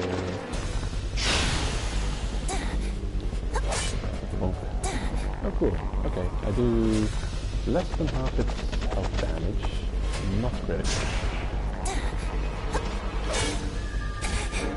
Okay, cool. Okay.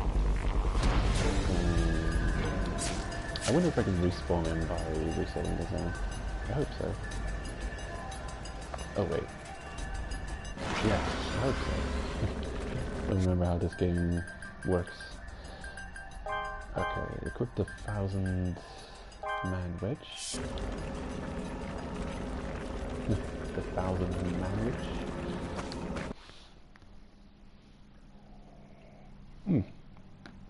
That's cool.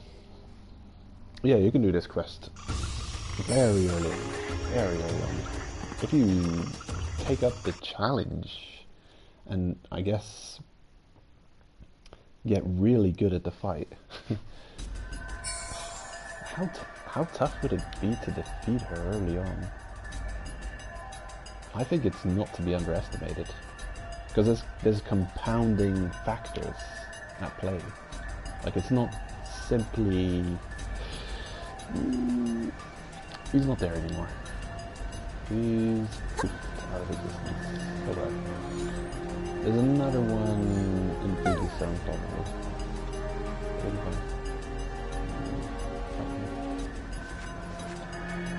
No, it wasn't. Yeah, that's what I needed. Food. Right, using the same weapon with 300 attack rating, attack power, damage points, something.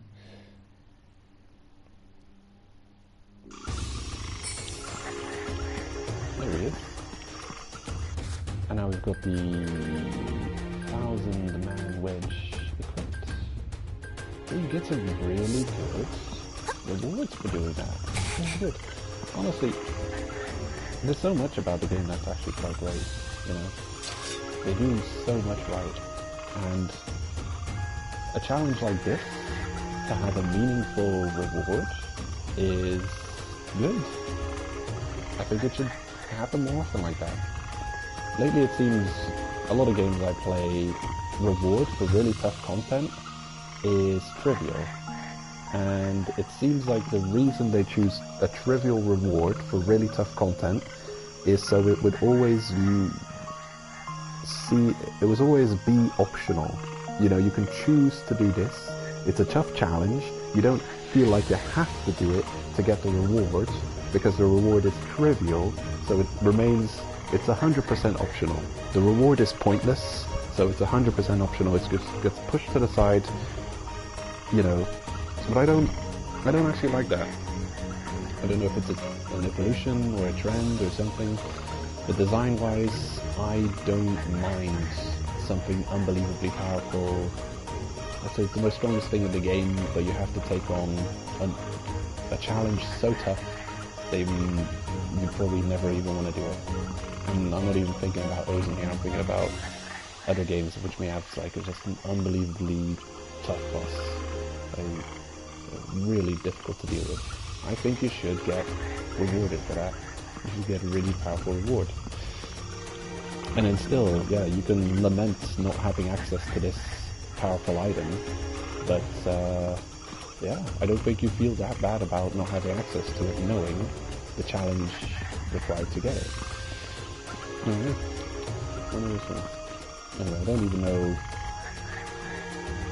what it is I'm thinking about, but I did recently see some challenging content in some game that had a trivial reward, and I was thinking, well, this is to just completely optionalize the entire thing, but I don't like it. I prefer really tough content, optional, also has really great reward, usable.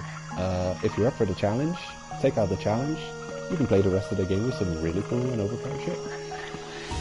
Okay, let's check out this 1,000-man wedge. See if it actually does power. Ooh, whoa, look at him getting a punch attack. Okay, yeah. Pretty much doubled our damage.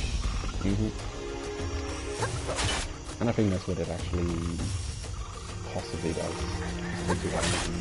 Doubles it. It doesn't outright state what it does. Break one relic accrues a person the strength of 1,000 in each strike. worth testing, worth looking into. I'm gonna go back and grab my weakest weapon and punch a few more mobs in the face and see how much damage they take. Seems to still be a side quest here though.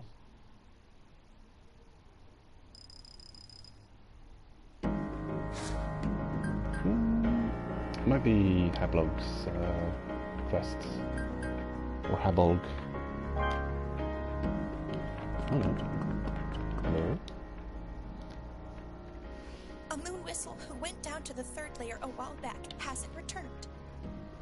According to the cave raiding plan, they should be back by now. There is a high chance they could be lost, so I want to make sure they're safe.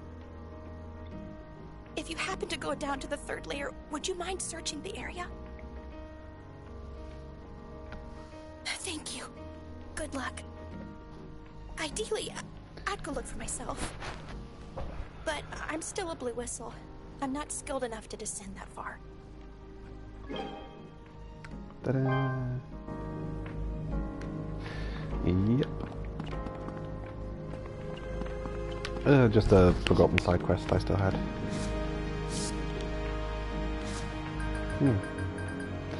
Looks like if you defeat Ozen, her quest, although to confirm that I'd have to leave the Abyss and re-enter.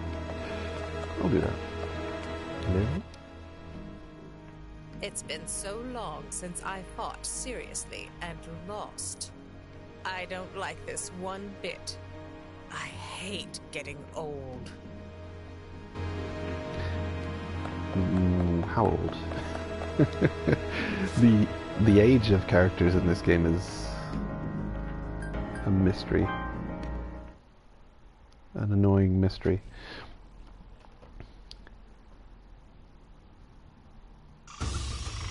I would like to know. I've forgotten. I think at some point they tell you. How old Ozen is. Anywho, I can head back whenever I feel like. At this layer. Yeah, that's a significant health increase. And at 800 health, if I would unequip... And these things do nothing, they're absolute crap. I shouldn't even have a single one of them equipped. I was pretty much had arm injury after receiving a single hit, so I'm going to just unequip all of them.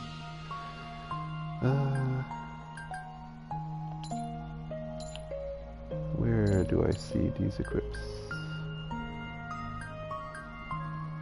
Yeah, all of the leg and ankle charms are going to get removed. Pointless. I'll keep the blue and red poison charm just because it's such a pain getting hit by that. I'll keep the top tier paralysis charm just so you don't get paralyzed with every single jellyfish zap. Yeah, there we go. From 502 up to 803. So I'm gonna quickly calculate this.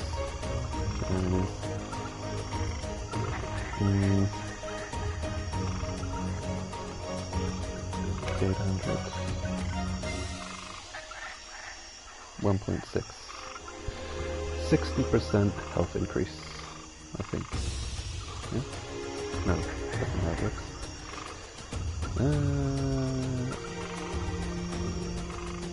500 to 800.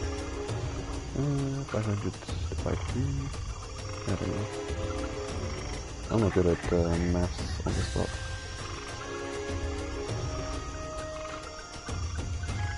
Hmm. 1.6, it says. Yeah. So the difference...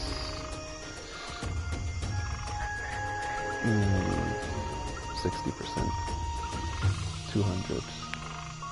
300. Is it 5 to 5? 200? I don't know.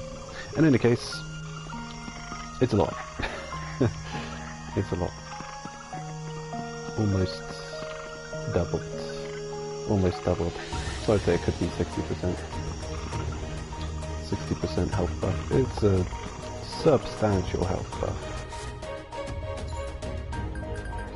which definitely could come in handy. There's quite a few enemies who have narrowly one-shotted me. The orb piercers, the Makaja Rajas, what are they called? The flying, annoying monsters in Layer 3.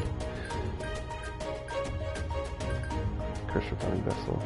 Oh, I know of the curse repelling vessel now all of a sudden. How is that new? It ignores the curse and is shrouded in mystery. It has the secret effect of reviving the dead. Even the decapitated are temporarily revived. Wow. That's weirdly specific. Rosen's umbrella.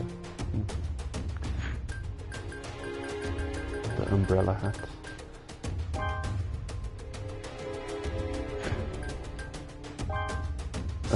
Replica. Yeah.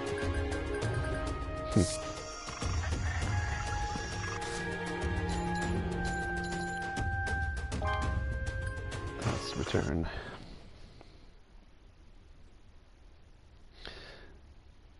Yeah, what I meant by compounding factors, fight Nozen early on, is you're weaker because you don't have as much upgrades, but also you can't carry as much because you haven't got the carry weights upgraded as well. You're limited by your whistle rank, even how much upgrades you can have, even if you want to grind an infinite amount of time to have as much XP as you need to get the ranks, you're completely limited on whistle rank. So also equipment load, and because you're doing so little damage, you're going to need to bring a lot of extra weapons, and you don't have the upgrades that makes your weapon durability degrade slower. So this is all compounding factors. Like our fight, we had so much going for us there. The damage of the top tier equipment, the defense, the carry weight, carry capacity, the lack of weapon degradation. So yeah, I can't imagine what that fight is like at let's say Moon Whistle. Realistically, you could be wanting to fight Moon Whistle to defeat her. I wonder what it would look like.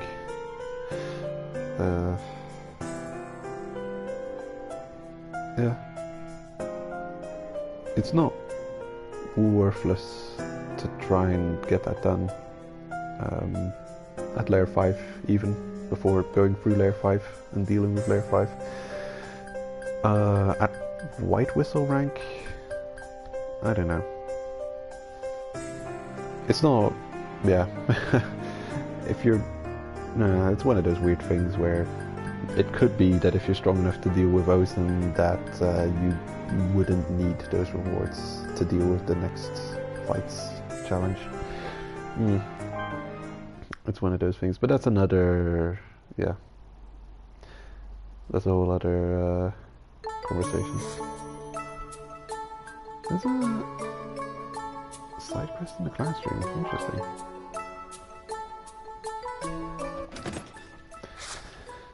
Anyway, little management.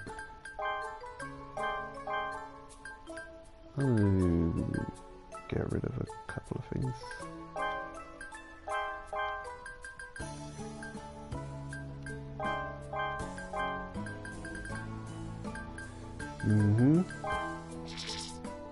Oh. Oh, it's because I've got it equipped.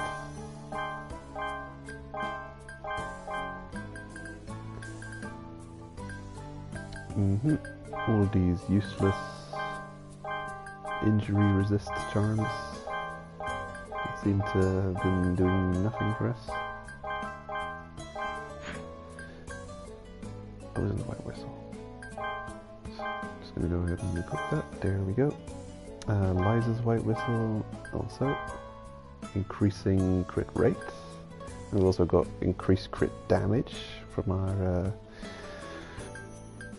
skills.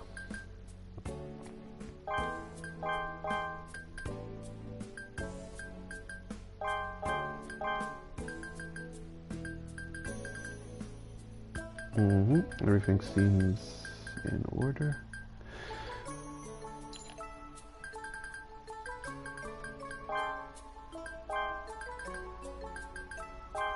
There we go. My regular weapon equips.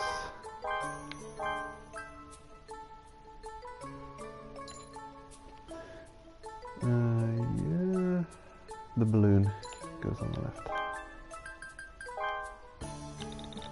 There we go. And I need to make some more of those.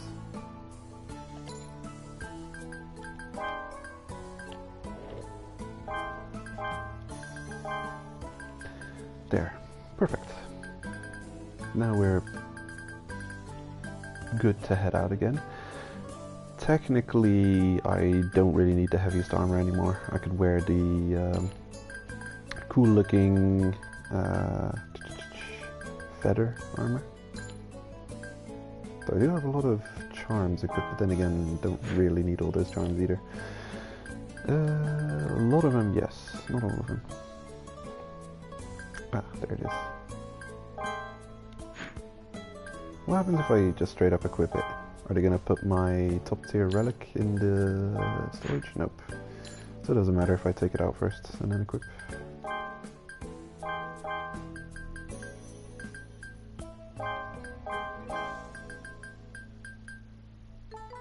There it is, yeah. The dark feather armor is definitely top tier in terms of functionality. Reasonably, yeah, reasonable weight to damage ratio. I mean, weight to armor defense ratio.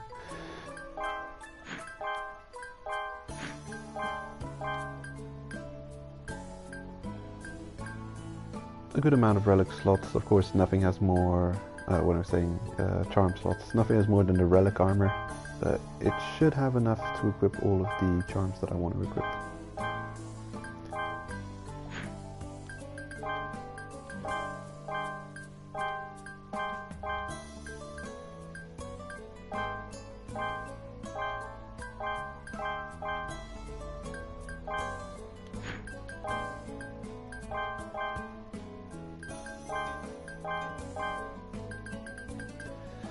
Okay. One more charm slot, and are they all equipped? Liza's isn't equipped. I prefer crit over HP.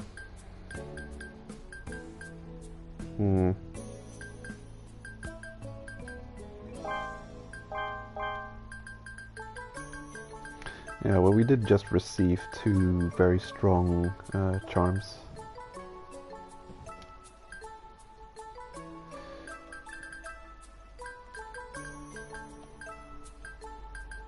I would unequip one of these. Yeah, and unequip the paralysis charm for Eliza's charm. This one? Okay, guessed it right. Good. And then we still got 1 charm slot to unequip or equip the 1000-man wedge for damage comparison. I got a feeling it's going to be just double the damage though, which is pretty crazy. Alright. So this is a good farming setup, I think, because you're seriously lowering the weight from what you usually are. This is definitely 3 or 4 kilos lighter than normal, which makes a lot of difference. You can pick up a whole bunch more relics. And now I think we've pretty much cleared everything there is to clear. Now, as last, I want to show off yeah, my farming spots where I go and collect all the stuff I need to craft this relic armor. I will be right back in 1 minute though.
Okay, I'm back.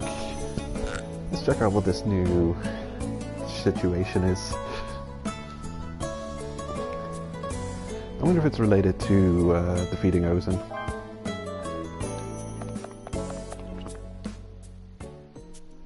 Hey, have you ever met the unmovable sovereign at Seeker Camp? As a matter of fact, I've just defeated this monster. I see. That's convenient. She can be a troublesome person. I'd be nervous to bring a stranger to meet the unmovable sovereign. Whenever she's displeased, unfortunate accidents may occur. A simple flick from her could be deadly. Anyway, I need you to come with me. We're visiting the unmovable sovereign. There is much cargo to deliver to Seeker Camp. I need your help transporting it. Huh. Okay then. Do we have to? I've just been there. Exploration. Well, I'm set up with a lighter equip burden. I can deal with some exploration. Sure.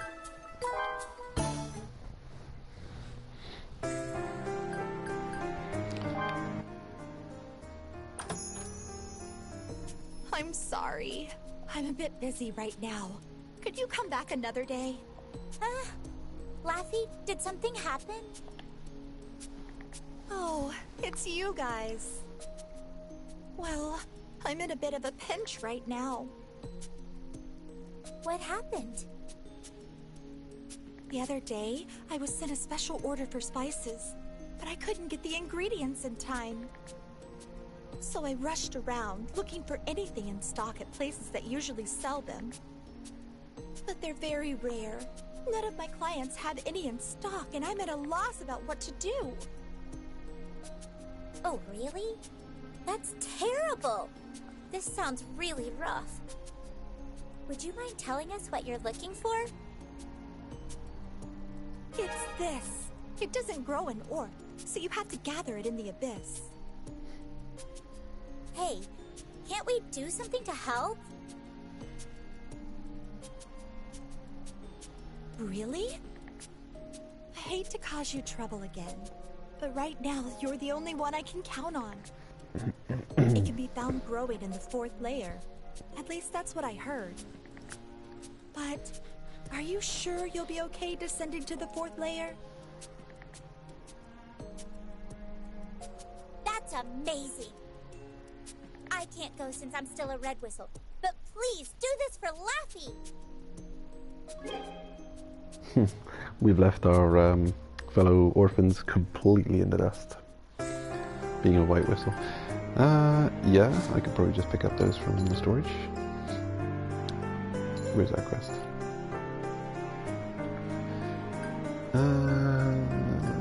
Search quests. I shouldn't be doing this. This is like...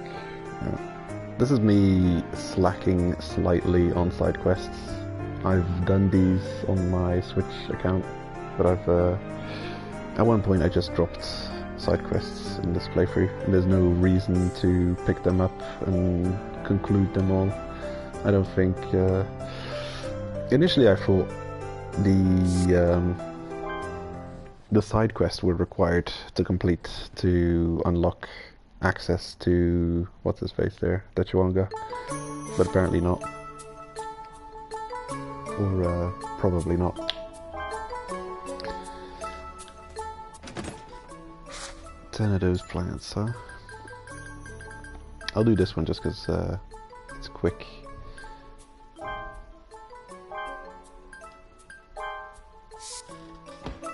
There we go. Nice little save. And I'm interested in what's his face? New quest, because it might be a follow-up to our defeating of Ozen.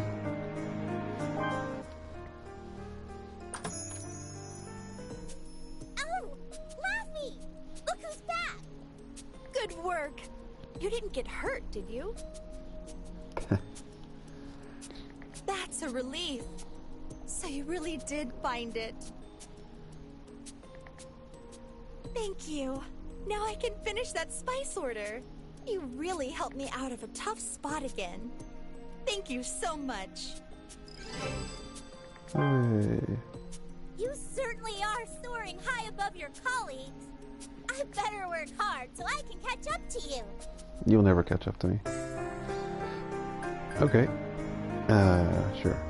Let's go. Wait a minute. My quest? Head with Jiruo to deliver cargo at the Seeker camp. Am I really allowed to choose layer then? I'm gonna choose layer 2 just to make it, you know, somewhat of a non-trivial matter.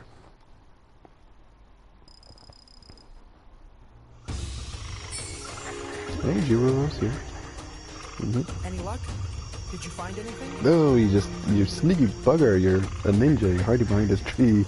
I wonder if it will allow me to... Oh, I can, yeah.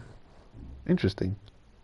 Can I just not hand in this quest and just constantly have a helper Jiruo follow me? This needs testing.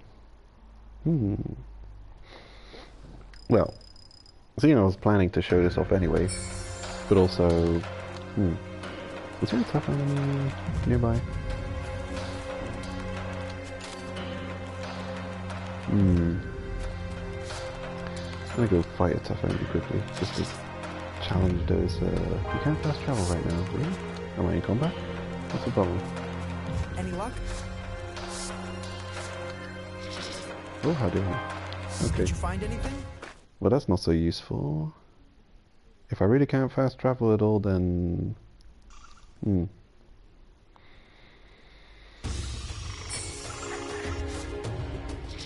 Okay. That's a shame. That means I can't just bring him... Oh man, that would be weird. What if I chose to go... I'm gonna quickly... Oh man, I hope I don't lose too much by reverting to the save. But I want to test something that could potentially be a real pain in the butt.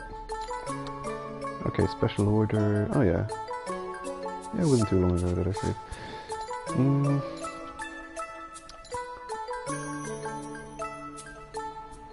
Okay, sure. Good. That's a good save. I was hoping for no loss.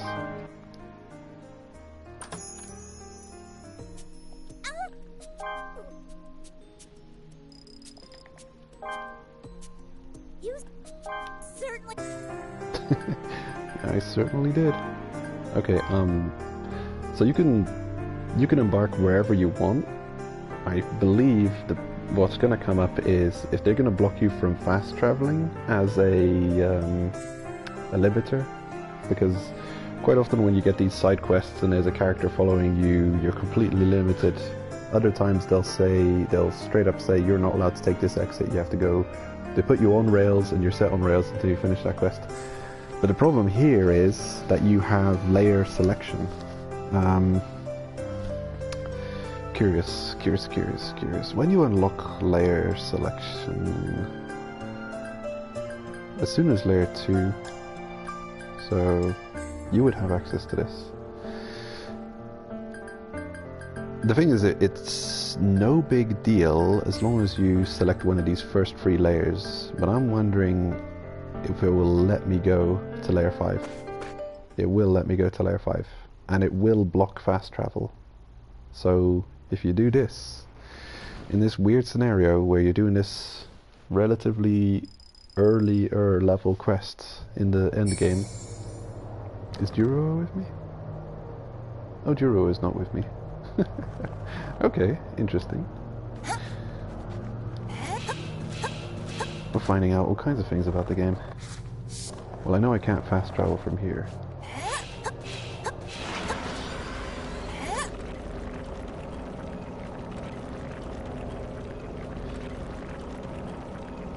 So I'll go back up 1.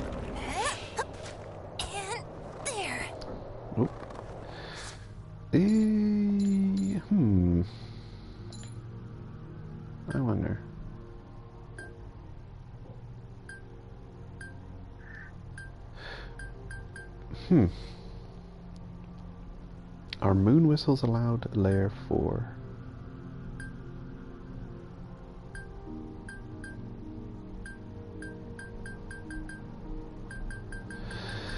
Free and 4 comes as a bundle that you're not allowed to fast travel in. Yeah, I think he's allowed to be in layer 4. I'm guessing that if we traverse to the next layer, he's going to show up.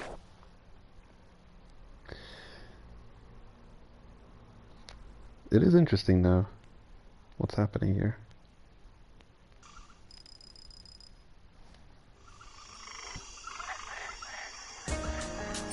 Oh, there he goes. Yep, Jiro shows up. Any luck? Did you find anything? Okay, and from this moment onwards, we'll be blocked from fast travel. Wow, that's actually quite realistic. I'm surprised that they took that into account. See, Jiro is Moon Whistle, and Moon Whistle is not allowed to go down to the 5th layer. Must always stay alert. Got it? So this is where his maximum depth. He's not allowed to go further than this. Okay, I'm gonna move back and see if he follows me. Don't break the rules, Jiro. You know you're not allowed down here.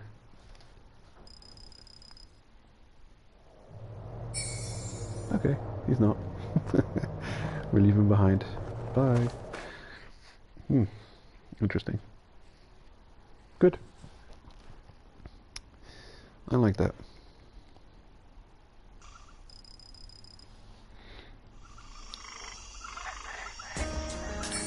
So when you're on this quest, you can choose to embark at whatever layer you want, but Jiro cannot follow you beyond, well, into layer 5, because he just doesn't have the whistle rank authority to make that, such a descent.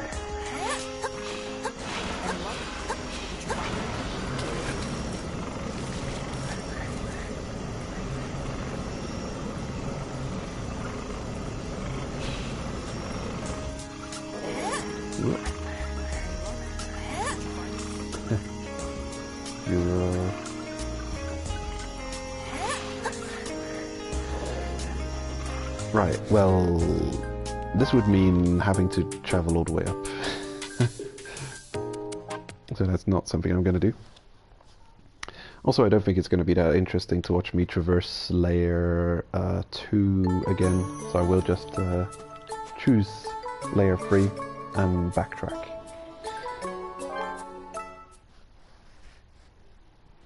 I do find it interesting though, to see how these restrictions work. Pretty good, actually.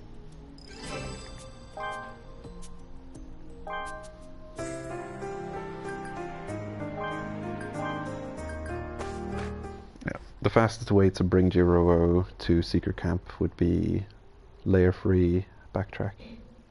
2 easy area traversals. Jiro, where will you spawn?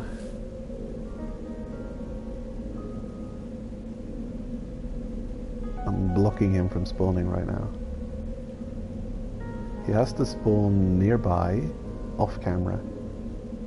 And the only off camera nearby place is, well, where we're sitting, our perspective, which is not an area that can be traversed by a NPC or player. So if I turn the camera a little bit like this, a little bit more, then turn back. Huh? Is he there yet? Is he there yet? How about like this? Where is he gonna pop up? Behind me? Where are you, Jiro? Sneaky ninja.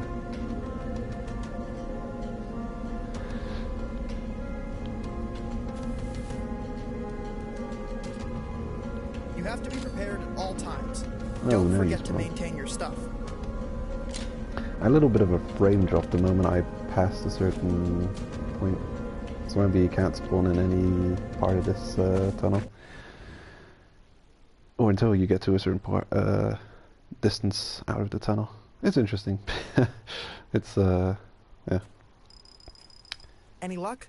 Did you find anything? a whole bunch of different scenarios. I guess you have to take into account programming these NPCs. Oh, here we go. Just teleporting around.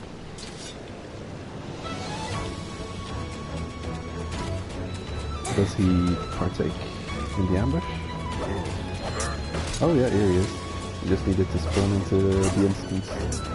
Get him, Zero! Kick his ass! Now we're gonna see how talented of a cave raider you really are. Oh, not at all, okay. Ah. Oh, dirty.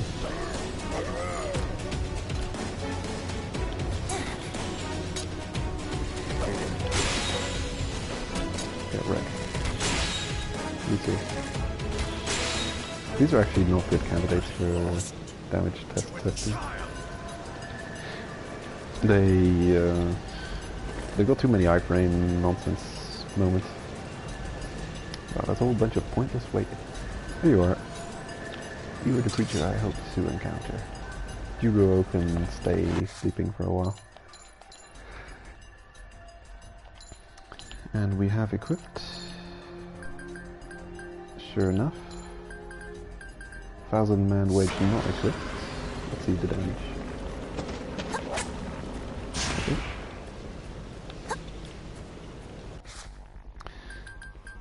Equip the man wedge. Equipped it in a stupid spot. Oh, did that just one-shot me? That must have been critical. Well, damn. Okay, that is... I don't even... It's irredeemable. That's more than double damage.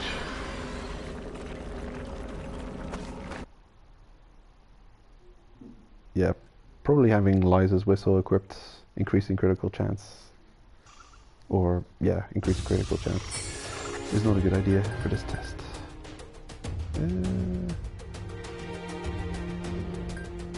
Oh, I don't have it equipped. No worries then. I must have equipped it in myself. Okay, well I know how much... Oh, he's not here. Stupid. Damn. Still, that was crazy. Just straight up one-shotted the thing. Why do you cave raid? Hurry.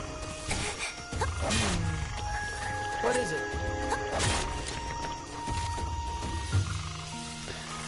I've got to test this thing out. If I'm with a regular hatchet gonna be one-shotting all kinds of things, that is awesome. Did you find anything? Because there's a lot of such annoying creatures they come across. That would be really cool if you could one-shot. Like all the birds in Lair 4. The colourful red birds. If you could take them all out in one shot. You have to be prepared at all times. Don't forget to maintain your stuff. Oh, you are. This pleases me. So you finally decided to visit. It's been a while, unmovable sovereign. If you have business with me, I'll listen inside. Follow me. I understand. I know. I should reward you for transporting the cargo. The standard reward.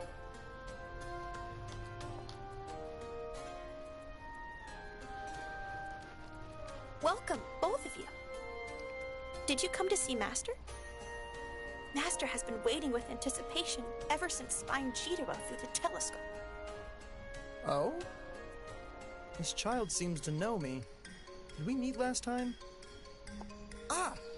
You're Maruk? I'm surprised to see you in that getup. I thought you were... Oh, yeah. You know. Doesn't it look good? Yes? Well, did you bring me gifts? Here's the glitch happening again. There's two characters speaking. The character position on the left side of the screen is going to come across much louder than the character on the right of the screen. One of the more annoying glitches in the game. And on the Nintendo Switch version, there are dialogues that are straight up just not playing. Or maybe that was in the PlayStation version. Actually, I think it's the PlayStation version. Which is even worse. The cutscenes happening and the characters talking, and you hear nothing. The dialogue failed to play. Yes, I have brought much to you, unmovable sovereign. Oh, you brought many rare pickle jars. Is this writing from West Bayaluska? I've never seen this one. What does it say? It's pickled sea beast's tongue combined with its filtered liver. I heard from the caravan ship that you like rare flavors. The jar on your right contains dried bug abdomens. This ought to be good with liquor. Want a drink? Just for a bit. I have to wake up early tomorrow, so please go easy. I know. Of course.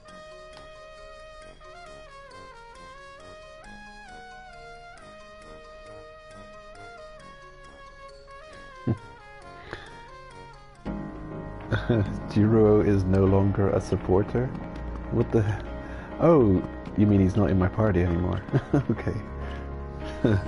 What a weird way of saying that. I don't think I've ever seen the game give a confirmation dialogue of someone leaving your party. Jiro is no longer a supporter. Ozen kept them drinking all night, and he is no longer a supporter. Yep, we've lost him. Rip. I don't believe it! Someone defeated Master in a serious battle. I can't believe you're human, but I respect you.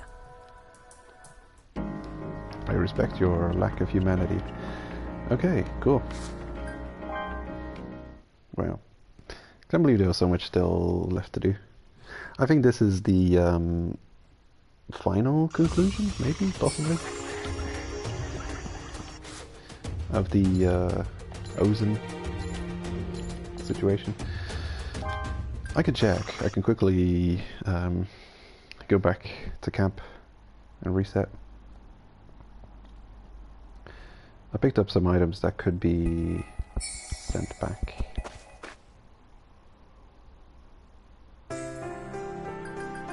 Laffy again.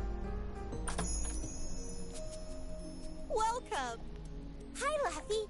I'd like to check out the telescope again. Sure, go right ahead. Use it for as long as you wish. Yay! Thank you! Oh, speaking of which, Rico often used this telescope when she was here, didn't she? That's right. Whenever Rico came to make deliveries, she would peer into the abyss. I wonder what sort of scenery Rico studied. Whenever I visit, I see something completely new. I never get tired of looking. Really? Well, I don't get tired of watching you and Rico. Really? Laffy?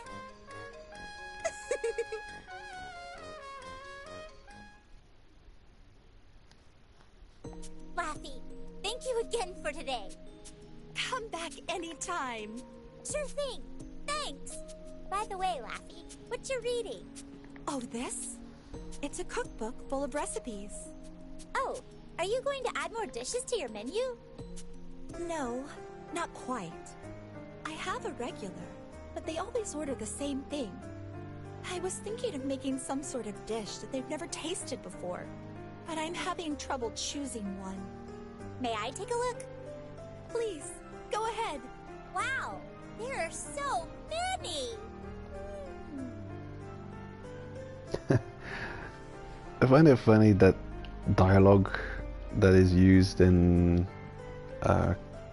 between character interactions in scenes like this is also dialogue that gets spammed when the character follows you on cave raiding expeditions. Like if Dorothy is a partner on a cave raid, wow, there's so many. The exact same way it's said as well is going to be one of those spam dialogues that is just constantly happening. Every time you pick up something that triggers possible, wow, there's so many dialogue. Ooh, how about this? It's a dish that features a fish which can only be found in the 5th layer of the abyss. It says it has a flavor like no other fish does, and that once you try it, you won't be satisfied with any other meal ever again. Sounds like a good reason not to eat said meal. That sounds intense. I suppose we could try it. We're just gonna surprise this regular customer with a dish he's never tried before. Just eat it, you'll love it. And then you're almost cursing him with it to never enjoy any other dish anymore that isn't that one dish because it's so tasty. Oh, but we'd need a fish that's not sold in the markets. I'd have to make a request to the Cave Raider Guild. Leave that to me, then. Allow the future legend from Beltro Orphanage to get it for you. Not you. Right?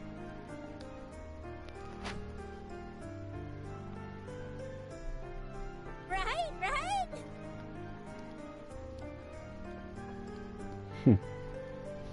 Are you sure? Thank you. You're always here when I need help. Again, I find myself in need of your kindness.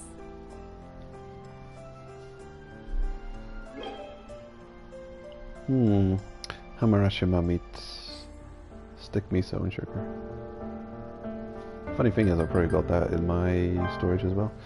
Well, I will journey to my... I'll make a perilous journey to my storage box and grab you those ingredients. Probably gonna not carry on with Laffy after this. Not my intention of clearing up every side quest that hasn't been done yet today. More tying up the trophy related and important story related side stuff.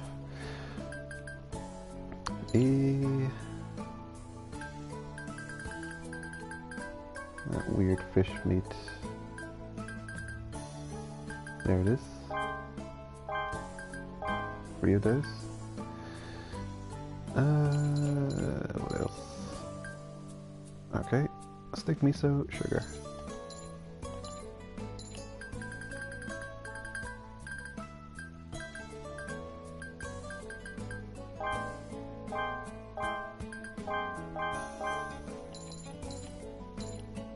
Okay, got it.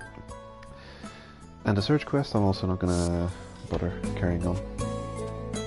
I do like the side quests in the game though. They're really, you know, like the quest itself might be simple, but you know, it'll happen during your regular cave raiding activities. You'll run into the quests. And I do like the nice voice acted events that come with it. And you do get to see like just extra stuff that just adds on to the anime. Like the interaction with Jiruo and Ozen here. That was a pretty funny and cool interaction. Yeah, it's not something you see in the anime. Maybe a scene like that is in the manga or not. Yeah, they're creating their own scenarios that are happening. They're very believable. I appreciate it.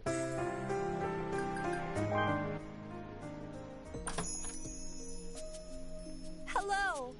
Oh, welcome back! Incredible! You finished a difficult quest with ease. My customer let me know she'd be visiting today. I better prepare it right away. You got that right. It was a difficult quest with ease. Oh, I got a Havelog's hat. Ha! Oh, I know! I'll put it in my hat collection. You should have some too. My treat. It's the least I can do to thank you. Now, let's get cooking!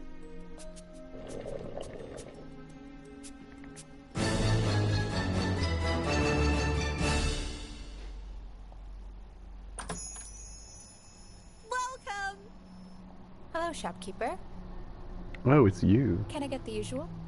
Well, for today, I've prepared a special meal. Huh. But I prefer the usual. Don't say that. Today's dish features a fish with a firm texture. It's sweet and delicious. You'll see. Moreover, the ingredients were all collected by this child all the way in the 5th layer of the abyss.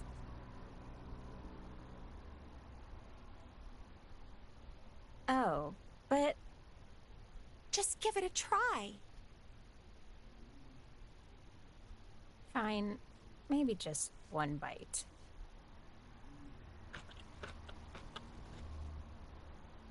Oh. It's delicious. It's really, really good. I don't think I've ever had anything like this. Right. Right. Here. This is for you. Eat up.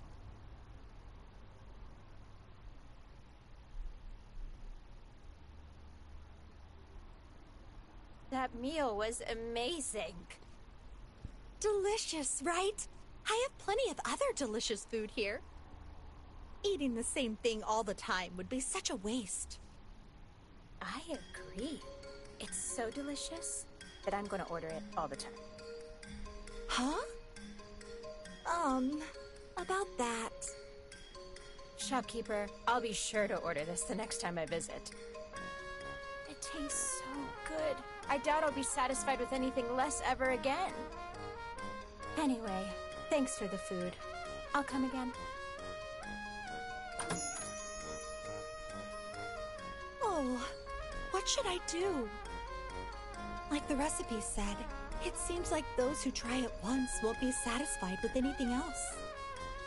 Oh. Will you go get some more for me?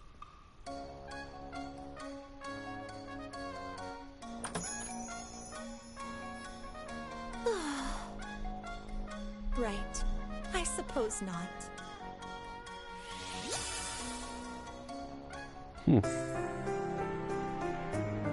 Damn. I was hoping that would get rid of this constant repeating no touristy food quest. Considering that she can't be satisfied with anything less. Or maybe I just have to give her that same dish over and over again. That's a useful reward, I think. It's a extremely farmable fish. There's a river where you can find just tons of them, and while you're finishing fishing one area of the pool, the others will have respawned. So it's super farmable. Hablog's hat. The cave raiding hat Hablog wears.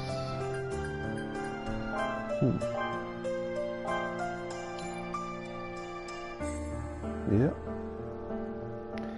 That's it. It probably has a torch on it. It's not light though. Also, our current hat also has a torch. So that's no, that's all that problem. Equip.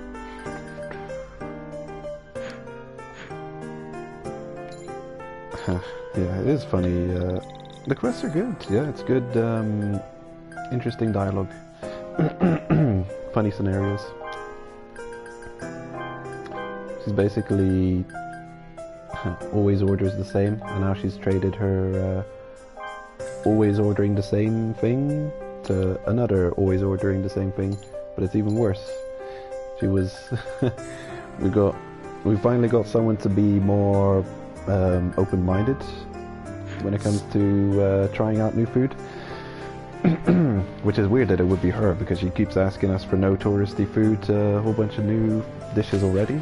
But it seems when it comes to restauranting, that she wants the same dish over and over again, and now it's been replaced by I won't enjoy any other food ever again except for this extremely rare dish. That's a problem. Is she gonna starve to death? I'm gonna try and feed her some very bland meal.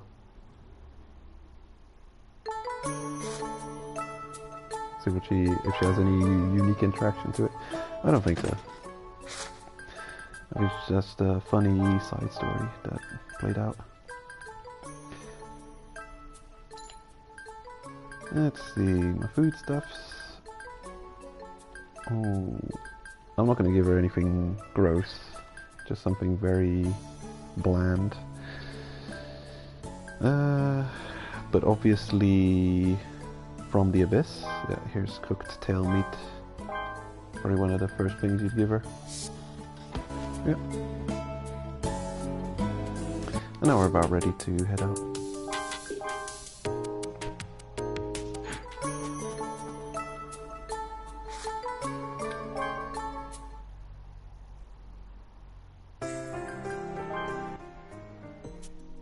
Hey you, I need your help. I'd like to eat the type of food that only cave raiders eat, and not the touristy kind. Do you know any special dish like that?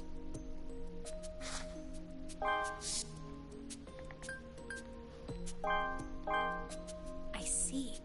You're right. This appears to be food that only cave raiders eat. Thank you for the food. Thanks. It might not be much, but take this as a token of my thanks.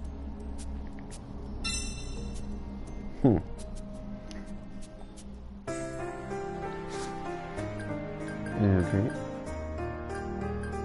I'd already deposited in in the storage because I consider it a useless item. Luffy's special lunch. I think I can just make that.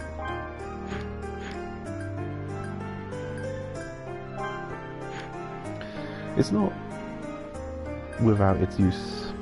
It does recover stamina, so you can use it to climb up or down an otherwise too large wall.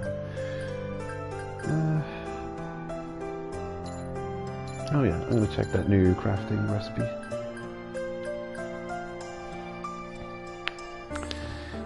Okay. Wow, that's not bad. That's a very good recipe. Yeah. Recovers. Oh, it doesn't even weigh that much. Yeah, that's a good thing. I'm a fan of this.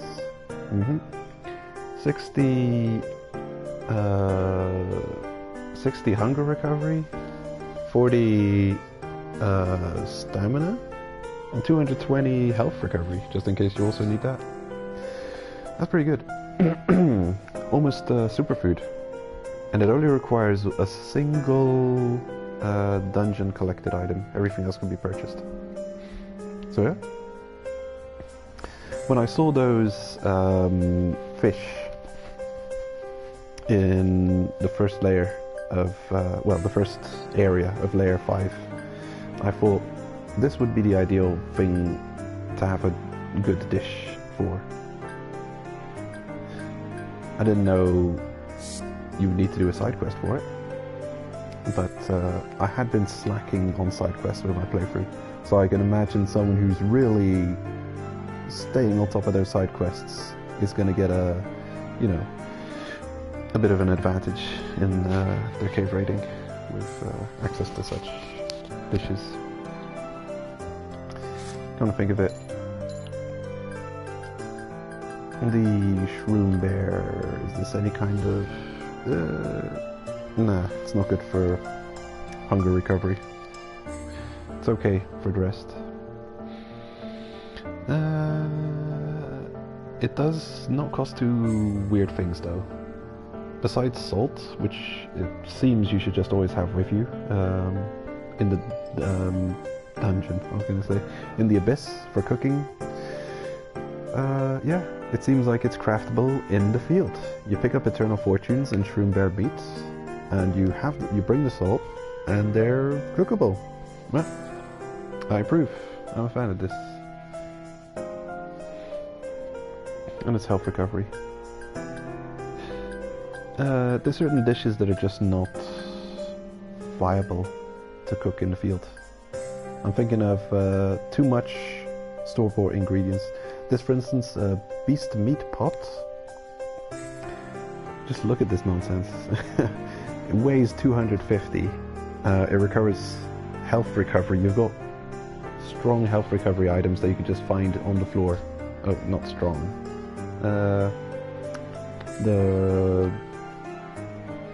That green flowery plant. It recovers only 80, sure enough. But usually you're eating food to recover hunger and not health. You just look at all these ingredients. You'd have to bring spices, sugar, and stick miso, because you can't find stick miso, sugar, or spices just out in the world. And salt as well. Everything except for the meat, of which you need 3 pieces. Yeah, this is just an unviable. This is something you cook in advance of leaving, and you bring a bunch with you. But even still, 250 weight, 40 hunger recovery. No, it's not good. What's my go-to dish? One of these. Yeah, this is the one. 50-50 recovery, only weighs 200. That's the average, a good average. Not too heavy. No. It's good. Well, yeah, it's not good. It's not good that some dishes are just not possible in the Abyss crafting, but yeah. I was wondering when we get the recipe for shroom bear cooking, and it's a workable, it's a usable recipe. You can actually, because that is a difficulty in parts of the area. Layer 4. Actually, on first traversal of layer 4, I thought that food was going to be a huge problem until I realized that there's birds swarming you in half of the areas, which completely trivialized the food problem, since you can easily make that just salt plus bird meat combo. Right. Now, my objective. I want to show how to get the top rank, where I do farming to make these top rank relic weapons and armor. You kind of need to have found them before to know exactly in which layer the certain things show up. Mostly Ferrous Sphere and Ugly Spinner are layer 4 rare collections. Everything else is layer 5 rare items. Maze Twine, Sparring Heatstone, Double Bell Ball. And then besides that, you'll need an XL Hatchet 7, White Whistle Pickaxe, for which you actually don't really need to craft those. You can, depends when you get this, when you unlock this level of crafting, but it is a White Whistle skill, so you will have been to Ido Fronts, and if you've been to Ido Front, then you've got the ambush that happens in front of Ido Front. You've also got where I farm these relics, and I'll show that off now.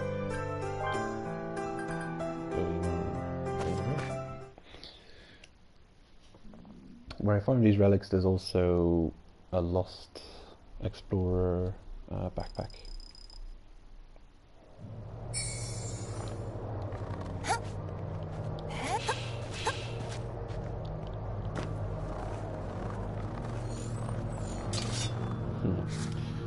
And I have equipped. It's not equipped. How much hits do you otherwise take? Alright, no, don't need that.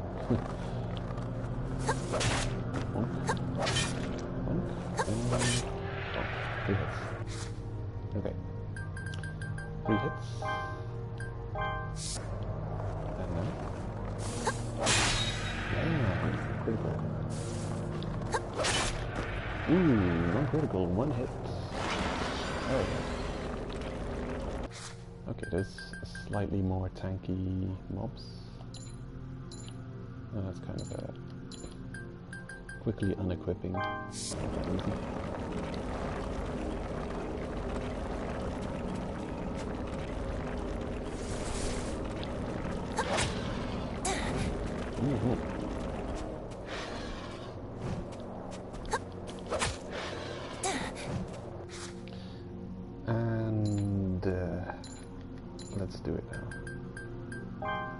with the 1000 language equipped.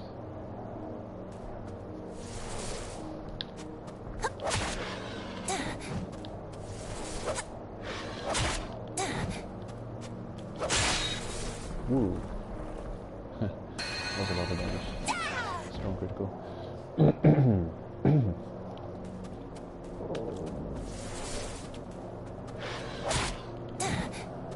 Wasn't critical. Okay. No, it's 3 times the damage. Oh. I'm gonna unequip it again just to confirm. Oh, really? Again, makes sense, please. Okay, considering I'm working on these enemies, I might as well head all the way back to the start and reset them and try and fight them again.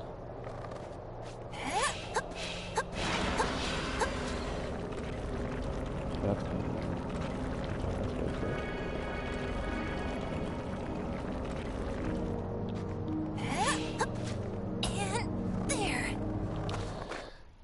Yeah, critical. We've got critical buffing things. Got yeah, critical damage buff, one of the last skills. So yeah, I can't unequip the skill for testing reasons. But it seems significant. It's probably like, well, I don't know. I can't just put a number on there. It would be speculation. Significant increase, for sure. Quick reset.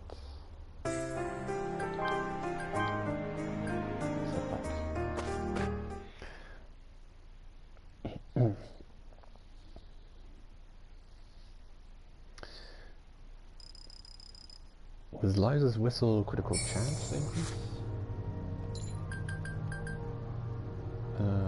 Critical rate, yeah.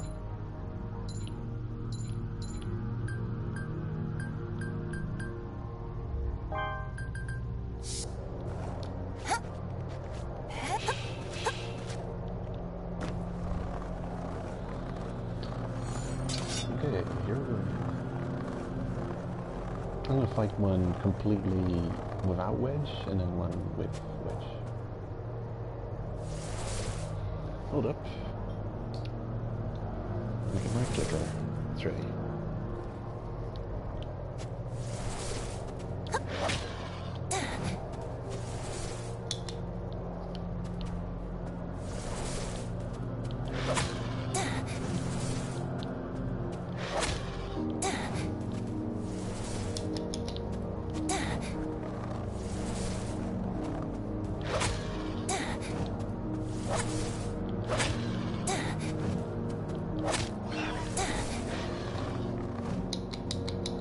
Okay. I'm really not pretty bad now.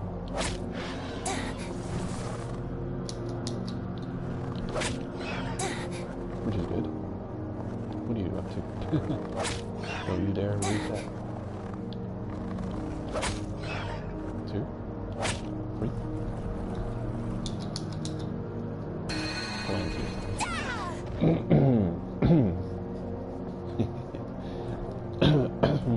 Okay, that was another quest complete.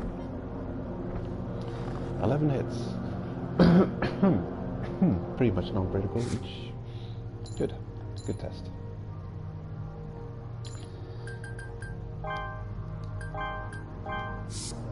With wedge. Reset this guy. I'll take note. No wedge.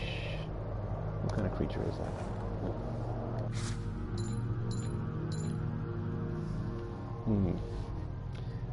Head tail. So 11 times. Yeah. And now it's with wedge. Yep.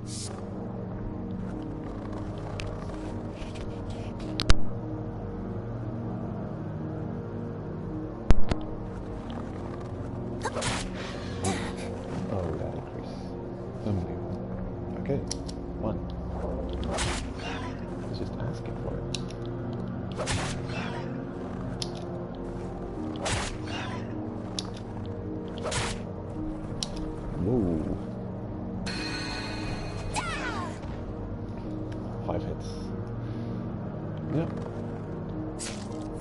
less than half the amount. It looks... yeah, it looks more than double the damage. Possibly triple. It's gonna be very useful for quests like this. Taking out this monster. This is a quest. I'm gonna unequip it. Let's see what damage it is.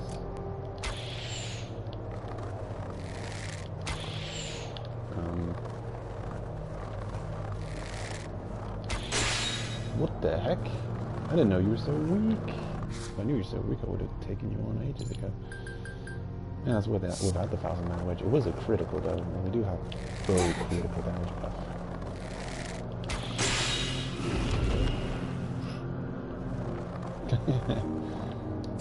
I seriously overestimated you. They're definitely quite deadly in damage they can deal. Spike. Really good damage.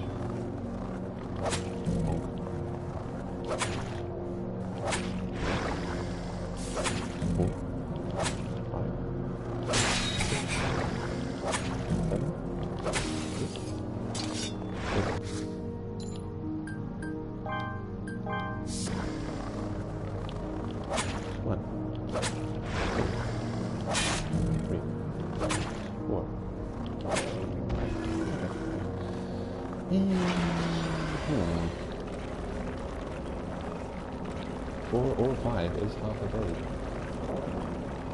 No. I can't confidently say that it's triple the damage, but it's definitely at least double the damage, possibly more. So that is cool. I mean, triple the damage would be crazy, but it's already cool to confirm that it's double, just your damage is doubled. And it's wild. No, we're still blue poisoned. That's obnoxious.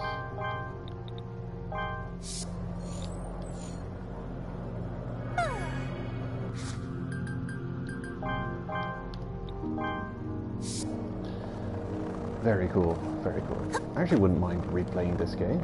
I wouldn't mind starting back from the start again and playing through all the way through this game. It's just really enjoyable. It really is. And you can go at whatever pace you want. You can farm the heck out of it. Make sure you get all of the possible talents you can get before continuing onwards. Complete every possible side quest before going to the next layer. Yeah. Very enjoyable. And a relaxing game too. It's, yeah. The Dark Souls of Made in Abyss. Oh, hold on. Yeah, I like games where you can just loaf around and just spend a bunch of time just hanging out and doing nothing much really. Wasting time. But also being an activity-based game. Because you could definitely argue there are a lot of Final Fantasy style, RPG style games where you can also just stand around not moving, not doing anything. You're not really, you know, in the world as much. It's a whole bunch of instancing going on, you know, combat starts, screen goes black, you instance into the combat scenario. I'm thinking of a Dark Souls style or Monster Hunter World style world where you're just in the world together with whatever else is in there. Monster Hunter doesn't have that though, because you've got that damn time limit that you have to abide. Which makes that it isn't a just relaxing, you can take it at your own pace game. No, you're time limited. In fact, the toughest challenges in the game is beating the clock on the toughest encounters. Throw that crap away. You two. You three.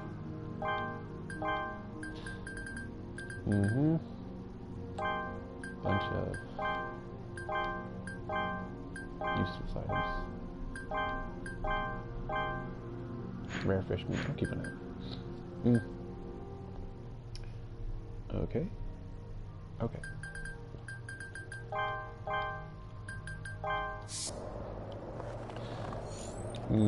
Thousand Man Wedge.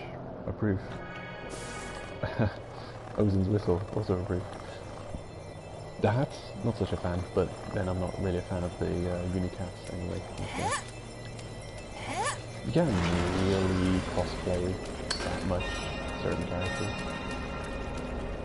I mean, you can't cosplay Ozen or Habolg, because you just don't have the build. You could cosplay Pushka, but unfortunately you don't get the rest of the armor, you just get the hat. So, it would be nice if you could run around as Pushka. That would be pretty cool.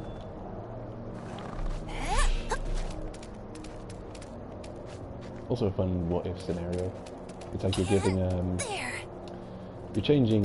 you're giving a different fate, an alternate fate to a character, which doesn't otherwise have that fate of, oh, you're getting blue poison, I swear. Got all those blue poisons. Well, anyway, this is the area where I enjoy climbing.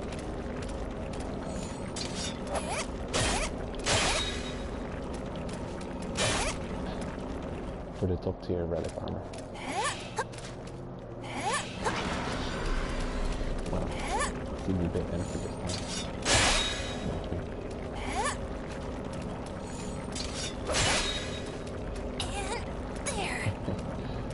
Ooh. If I could just one-shot almost everything, with a cycle like this, that'd be fantastic.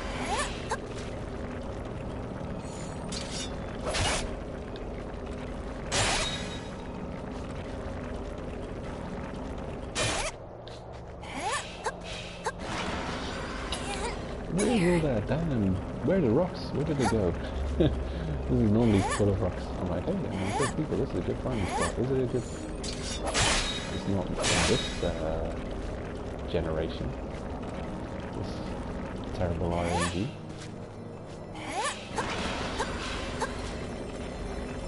There's something shining.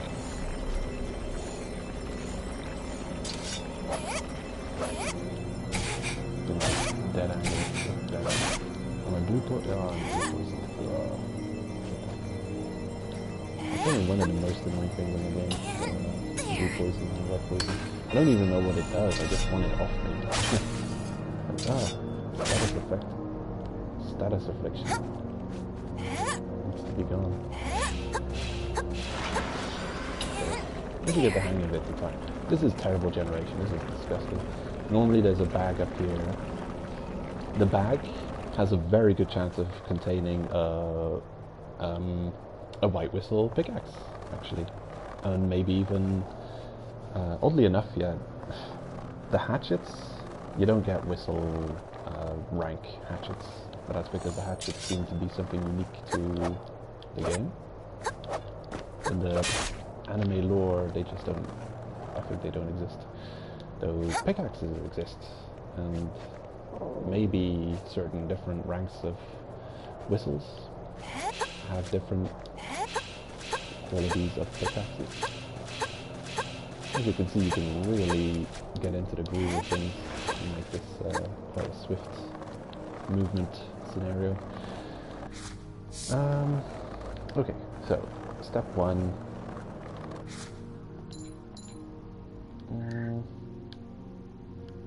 Water crystals.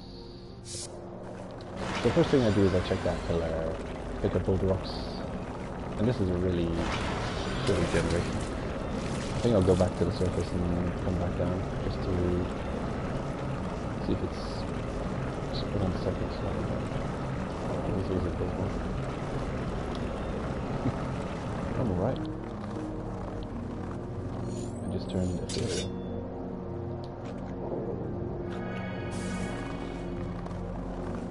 Yeah, I'm gonna go back to the surface quickly.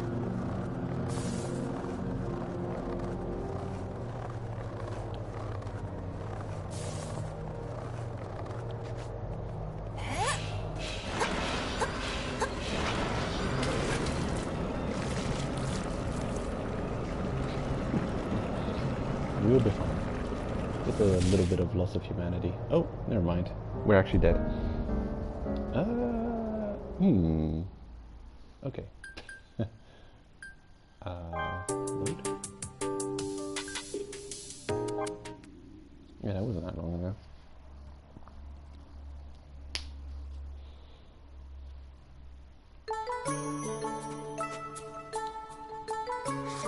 Okay, let's try that again. Funny thing is, this is probably a faster way of returning, just live. Especially for an unsuccessful run where nothing important was picked up. They got some kills on some creatures, but honestly, that flying snake took it out even without the 1,000-man wedge. So if I have it equipped, it's going to get completely melted.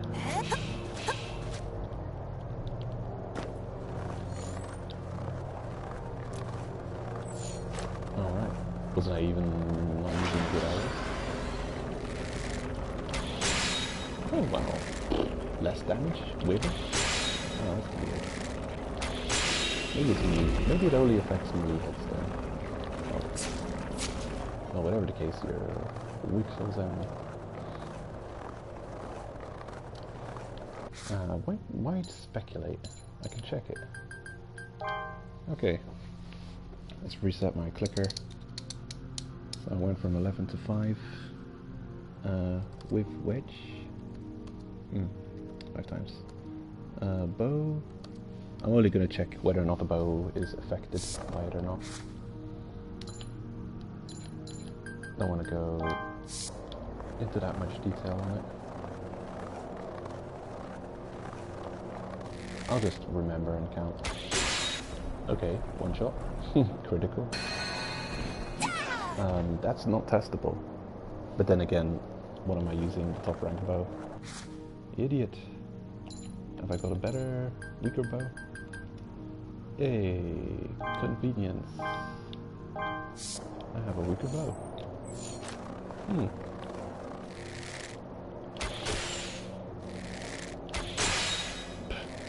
Stop critting. 1, 2 hits. You really just have to survive a hit. Can you do that? Okay, well, okay, yeah. That's a recognizable amount of damage.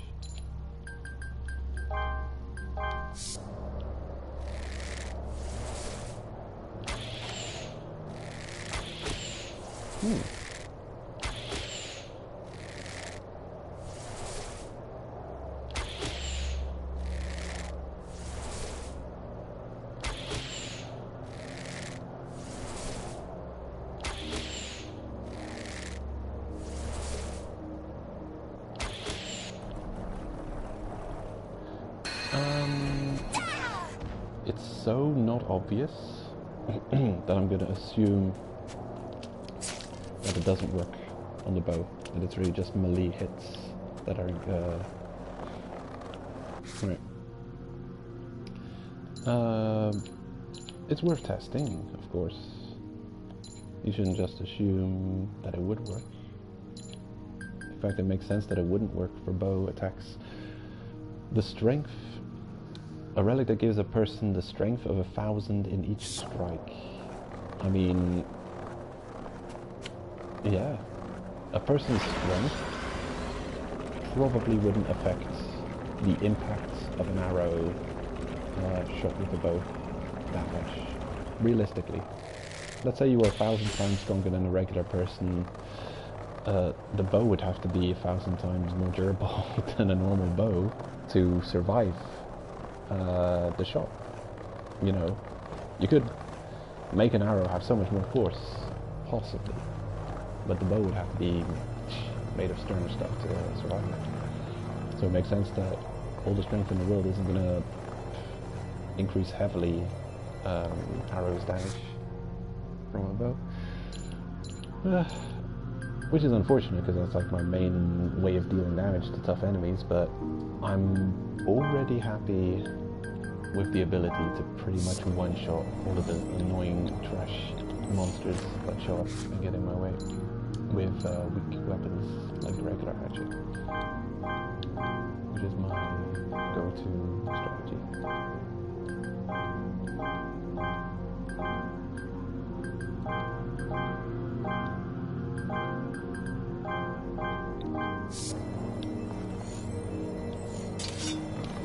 Let's hope for a better RNG this time.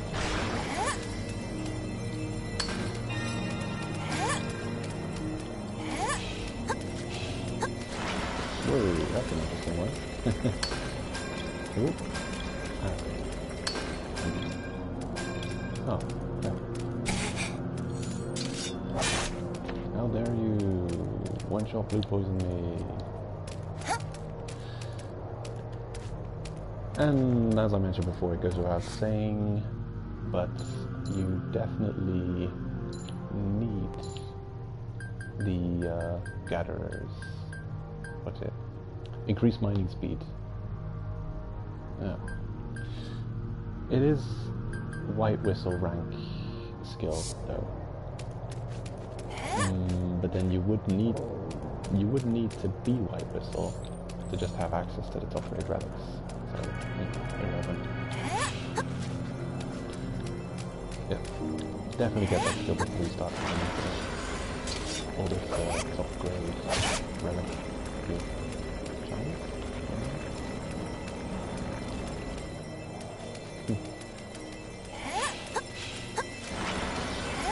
There we are. Ooh, look at this. This is one open. This is kind of farming the one.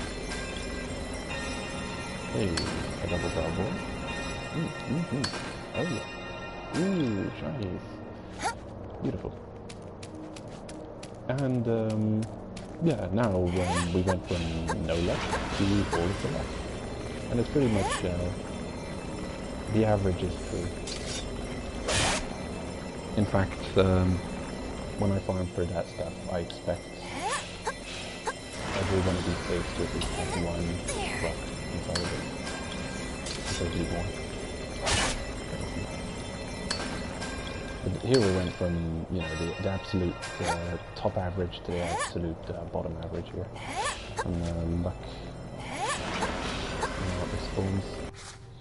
What's the weight? We might even be having a weight problem. Okay, still 5 kilos today.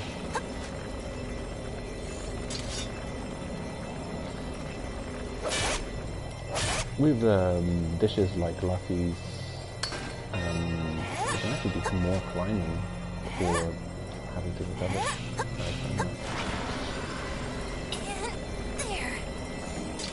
Oh, there you go. Whoa, that weight. Oh, some of these weigh so much. You really can't do too much more farming than this. This is just...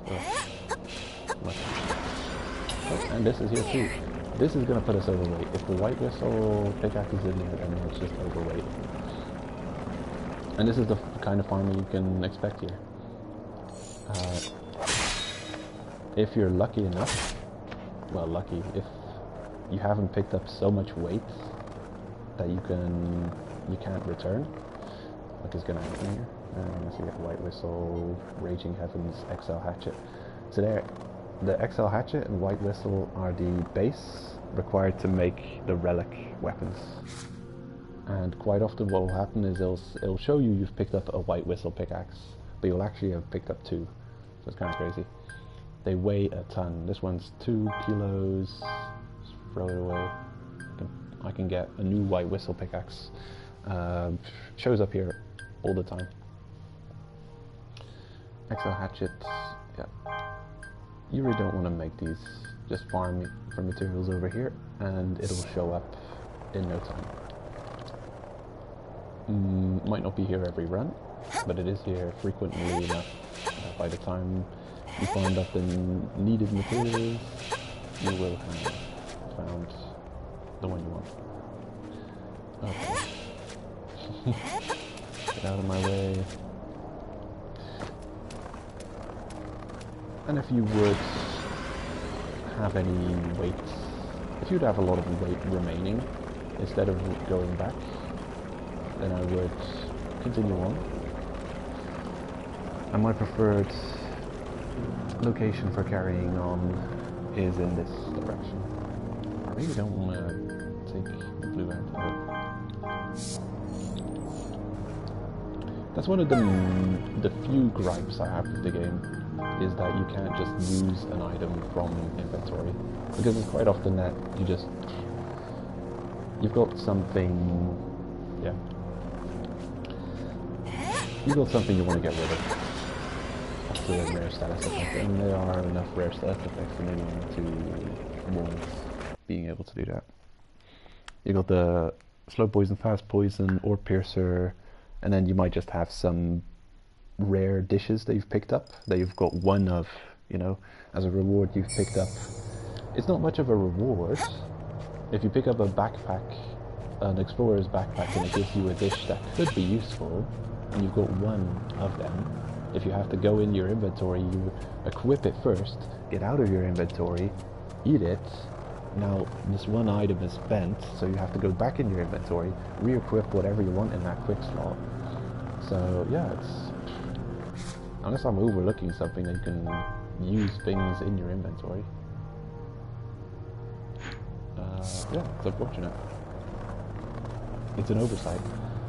I think it would be, yeah, it's a missing quality of life feature that should be in the game. The use item in inventory. Don't know why it's not in there. You went too far. Oh, I went too far? You don't like my criticism of the game?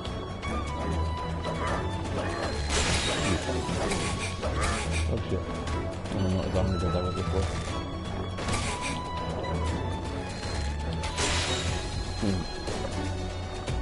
Shoot off.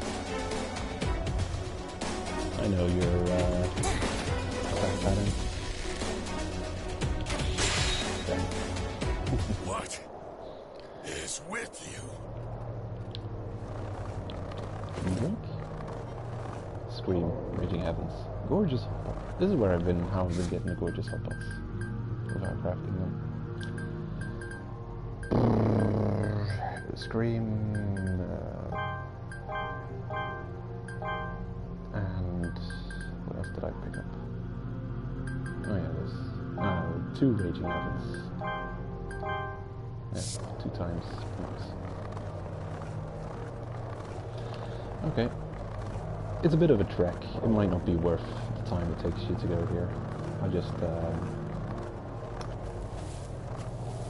of all the areas where you can gather, I appreciate Eternal Garden most.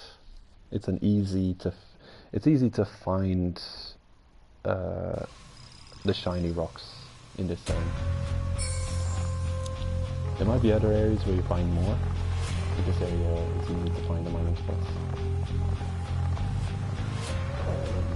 Like those, the first areas, Sea of Corpses, it's way too open. There's rocks around the perimeter, so farming for that is annoying. Also, you constantly have this up and down marsh, dunes, meaning that you're constantly waiting for curse drop off. Oh, here, there's another stamina issues. Yeah, we're a bad level of hunger. Okay, might actually fix the gorgeous hotpot.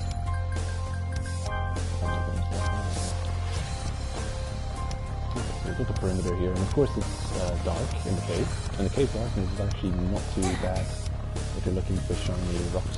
Turn off your light, just look around, see if you can see the shiniest as well. So, yeah. I prefer this as a second area to carry on farming if you have carry bait remaining in order to be done.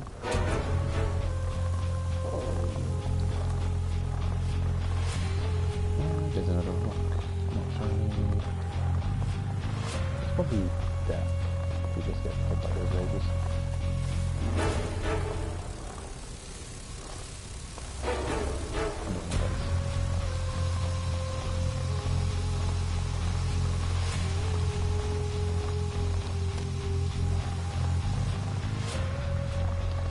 Not that lucky for shinies in this zone, this run. As you can see, there are a reasonable amount of rocks, but just none of them spawning shiny. Damn. Wow. Yeah. Have about as little luck in this zone as I had the first one of the previous one. Okay. Unfortunate.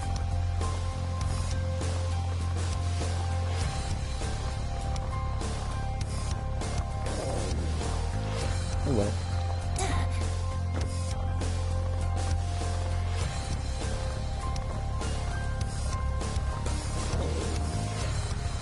I'm going to go.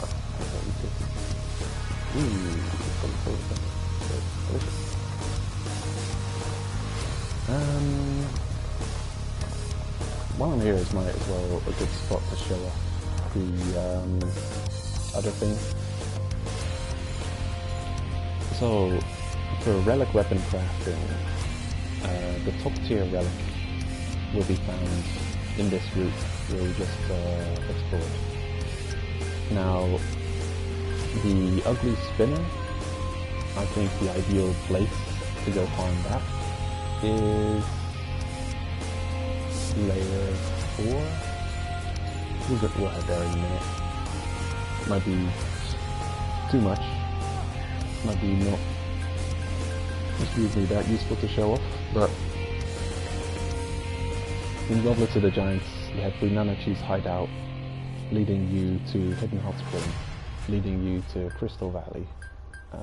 Crystal Valley, you take the exits to Floating What's right? No. Take the exit to oh no, Hidden Hot Spring, take the exit to Giant Vine Bridge. You'll end up here. Take this exit. Oh no, wait. Giant Vine Bridge? Eternal Fortunes. I don't know. we'll head back there and find out. Anyway, it is Eternal Fortunes. How do you normally get to Eternal Fortunes? Giant Vine. Keep 3 on them.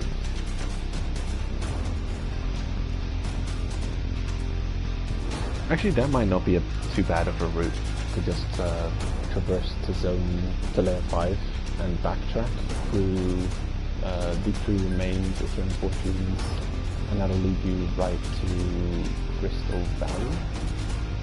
And yeah, you get to the proper exit of Crystal Valley. Yeah, I'll be around for that for a minute.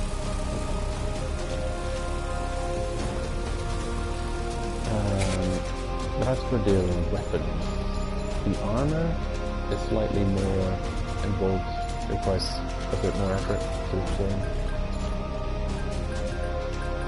So to get the top rank relic armor, you also need a lot of those same relics that we're finding in the groups that we're looking at now, including double valve Ferris Sphere, the Ferris Sphere and the Ugly Spinner. Ugly Spinner you actually need quite a bit of. So you need Ugly Spinner for the chest armor, and then for the weapon you also need, look at that, 4, 5, 6, 7, 8, 9 Ugly Spinners, which is not insignificant. They're quite rare, but I think I'm going to have to go get. Yeah. Fair Sphere and Ugly Spinners as well in the next relic farming spot. Besides relic farming, hard stone, explosive stones also required. The clothes. The agile set is a serious grind to get. It requires a bunch of unique stones. You'll need to mine in every layer to get this. The flash stone is a rare mining drop from layer 1. The electric stone is a rare mining drop from layer 2. Oh no, wait, no, I'm wrong. Flash Stone is a rare from layer 2. Right, layer 2, Flash Stone. Gintoku Shenanigans is the rare from layer 1. Layer 2 has Flash Stone. Layer 3 has Electric Stone. Layer 4, Incendiary Stone. Layer 5, Explosive Stone. So it's one zone down, rarity increasing, first Flash, Electric, Incendiary, Explosive. And we just picked up an Explosive Stone layer 5. So yeah. While you're farming for the other things. And that's I guess why this coming here also while you're farming is useful. Because if you don't find shiny mines, you will find regular mines. And you will need those regular mines to get all those focus stones. So you're killing 2 birds with 1 stone. And here, hard stone and explosive stone. So this is why you need the double mining pickups. And you have access to it. Because you wouldn't be farming for this stuff to relevant stats and weapons if you didn't have access to that skill. Because you have access to both of them at that time. So,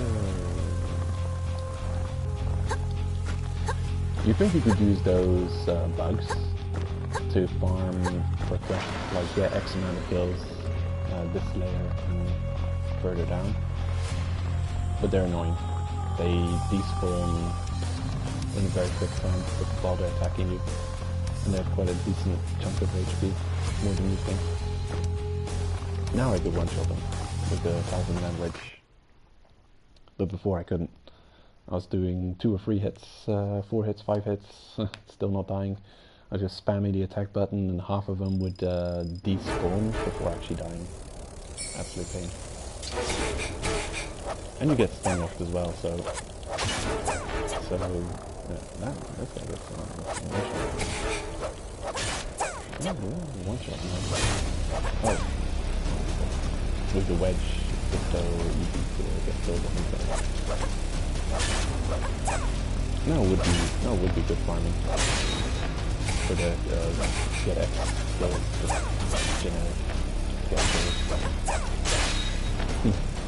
Anyway. That's not the main focus. Take that.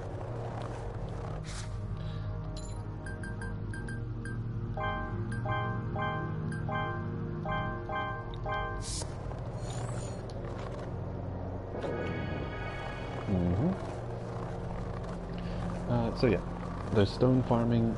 Then there's also insect exoskeleton farming. And I don't really know an ideal location for that. But I do know the creature that you need to kill to get insect exoskeleton is those annoying beetles that show up constantly while you're going in layer 3 and layer 4. There's rock climber nonsense monsters. It's those guys you have to farm. So I think you just go down to and they're free, so stop killing away. And with the double skinning skill, it actually, you get the amount reasonably fast. I think I did it in about an hour or less than an hour of just casual grinding while in the meanwhile just watching YouTube and stuff, which is crazy because I think you need like 70 or 80 of them. But, yeah.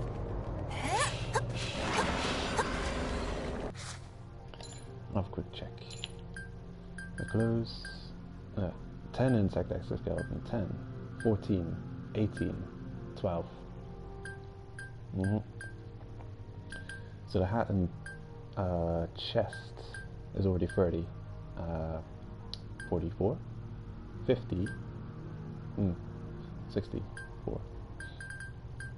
64 at least. Yeah. Yeah. Circle 64 of them.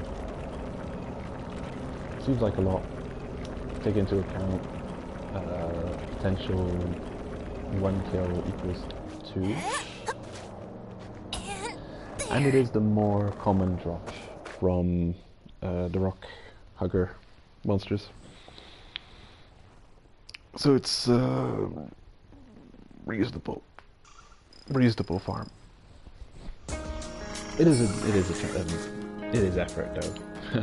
all things considered, to get the highest rank armor, you do have to put in effort. And also it's an agile alternate color, so you also need to buy the agile set. But then buying is the least amount of effort.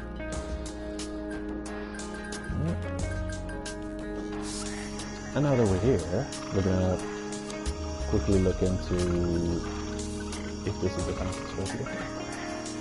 Alright.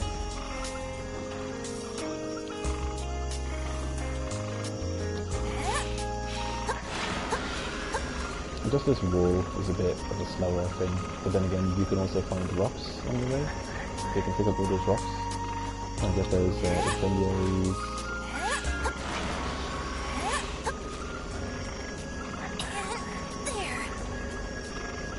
Possibly finish off some quests you may have for this lake area, which otherwise wouldn't come to very often. Whoop. Made it. You go this way. This is the secret way to get back. Yeah. This is the secret way back through the zone. With relatively less effort than otherwise. Might not be that efficient, but I like it. Very sneaky. Sneaky way of getting back.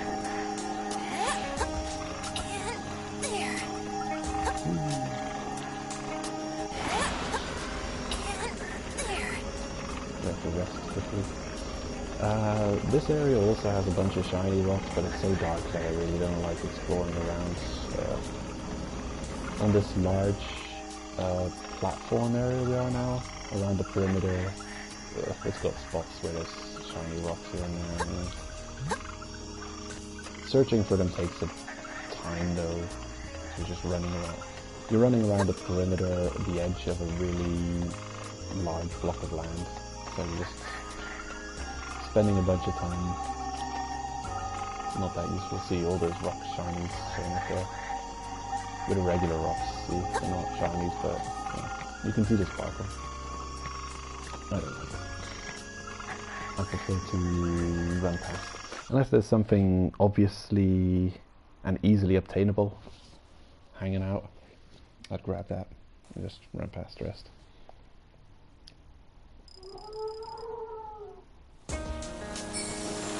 Okay. Easy shiny. Oh. Ferris sphere. Yep, Ferris is one of the five. Yeah.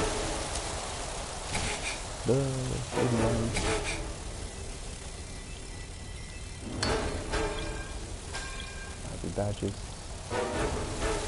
Yeah, I think this is faster. Start off your run like this. And if you still have a lot of carry weight left after picking up all these relics, you could probably traverse the zone backwards and pick up whatever you find on the way. I don't think this zone, yeah, this isn't floating rocks, this is crystal battle. Floating rocks is not worth your effort. That's a pain in the zone. This one's not that impossible to traverse backwards. I wonder, are we going to get the most crappy RNG I've ever seen?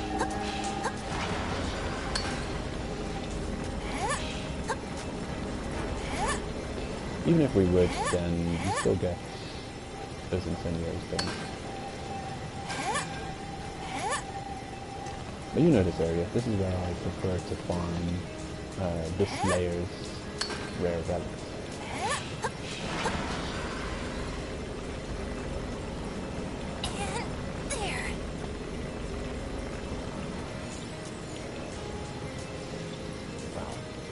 Yeah, this is just terrible energy. Most of the time I come here, honestly, all of that is just shiny rocks. All rare. All. And this wall is also completely full of just rare shiny relics. Or shiny relics. So yeah, stupid bad energy. It's got a couple, but not good. And the good thing, oh, there's an ugly skeleton. Oh shit! Overweight now. And the good thing about this, or at least the good thing about being a white whistle, is to head back from here when you're fully overloaded. It's just fast travel, simple. Just go back.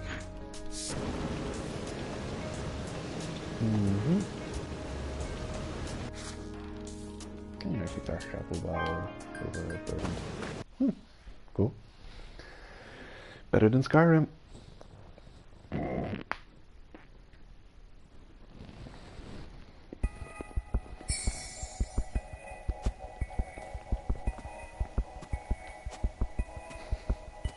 How did we get back here?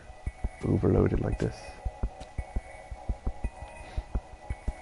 Oh, this is weird though. It looks like we can't interact with the zone transition thing if we're overloaded. Oh, that's kind of stupid. Are you serious, game? Are you serious, really? What can I throw away?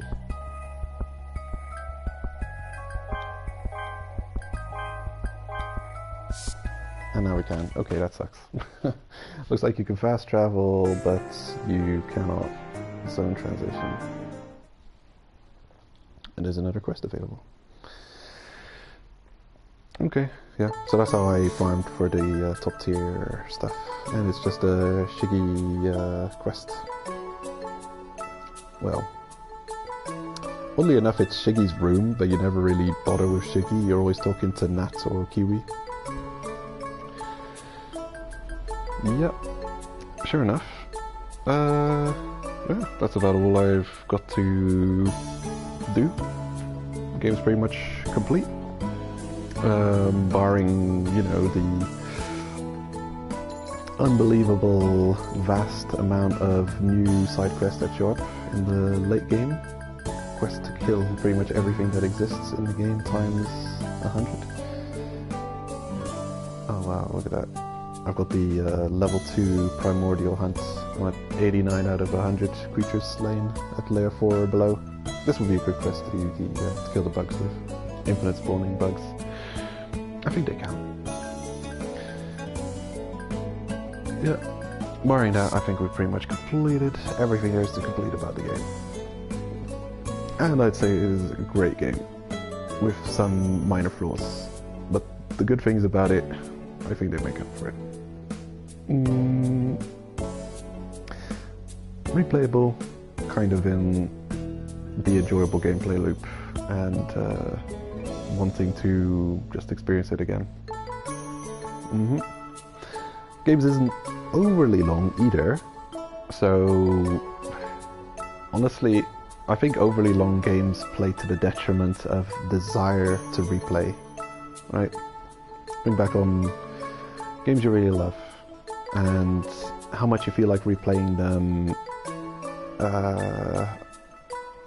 I would much feel more like replaying Dark Souls 1 versus Elden Ring, just because of the length of Elden Ring, that I know I'm setting myself up for another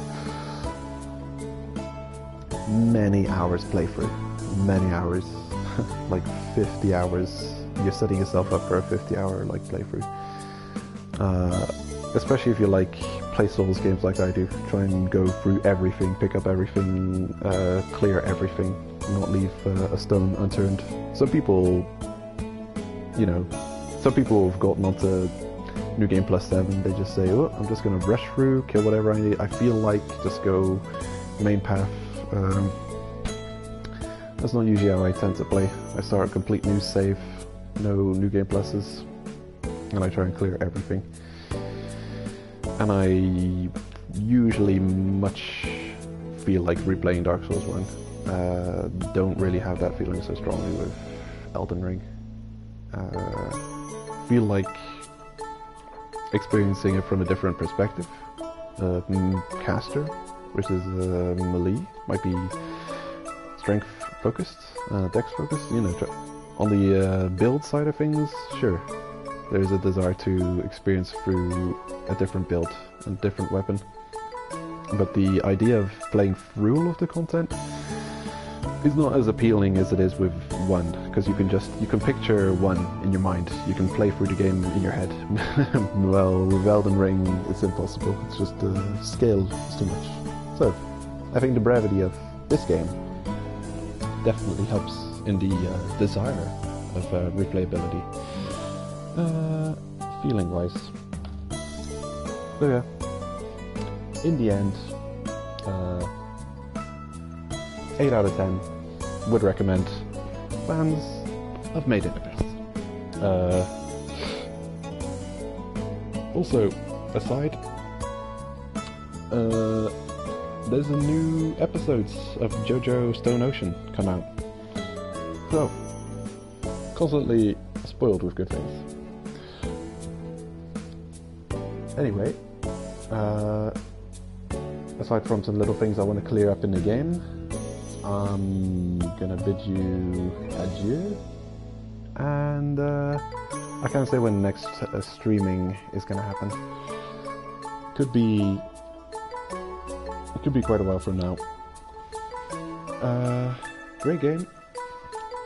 Take care, and see you on the flip side.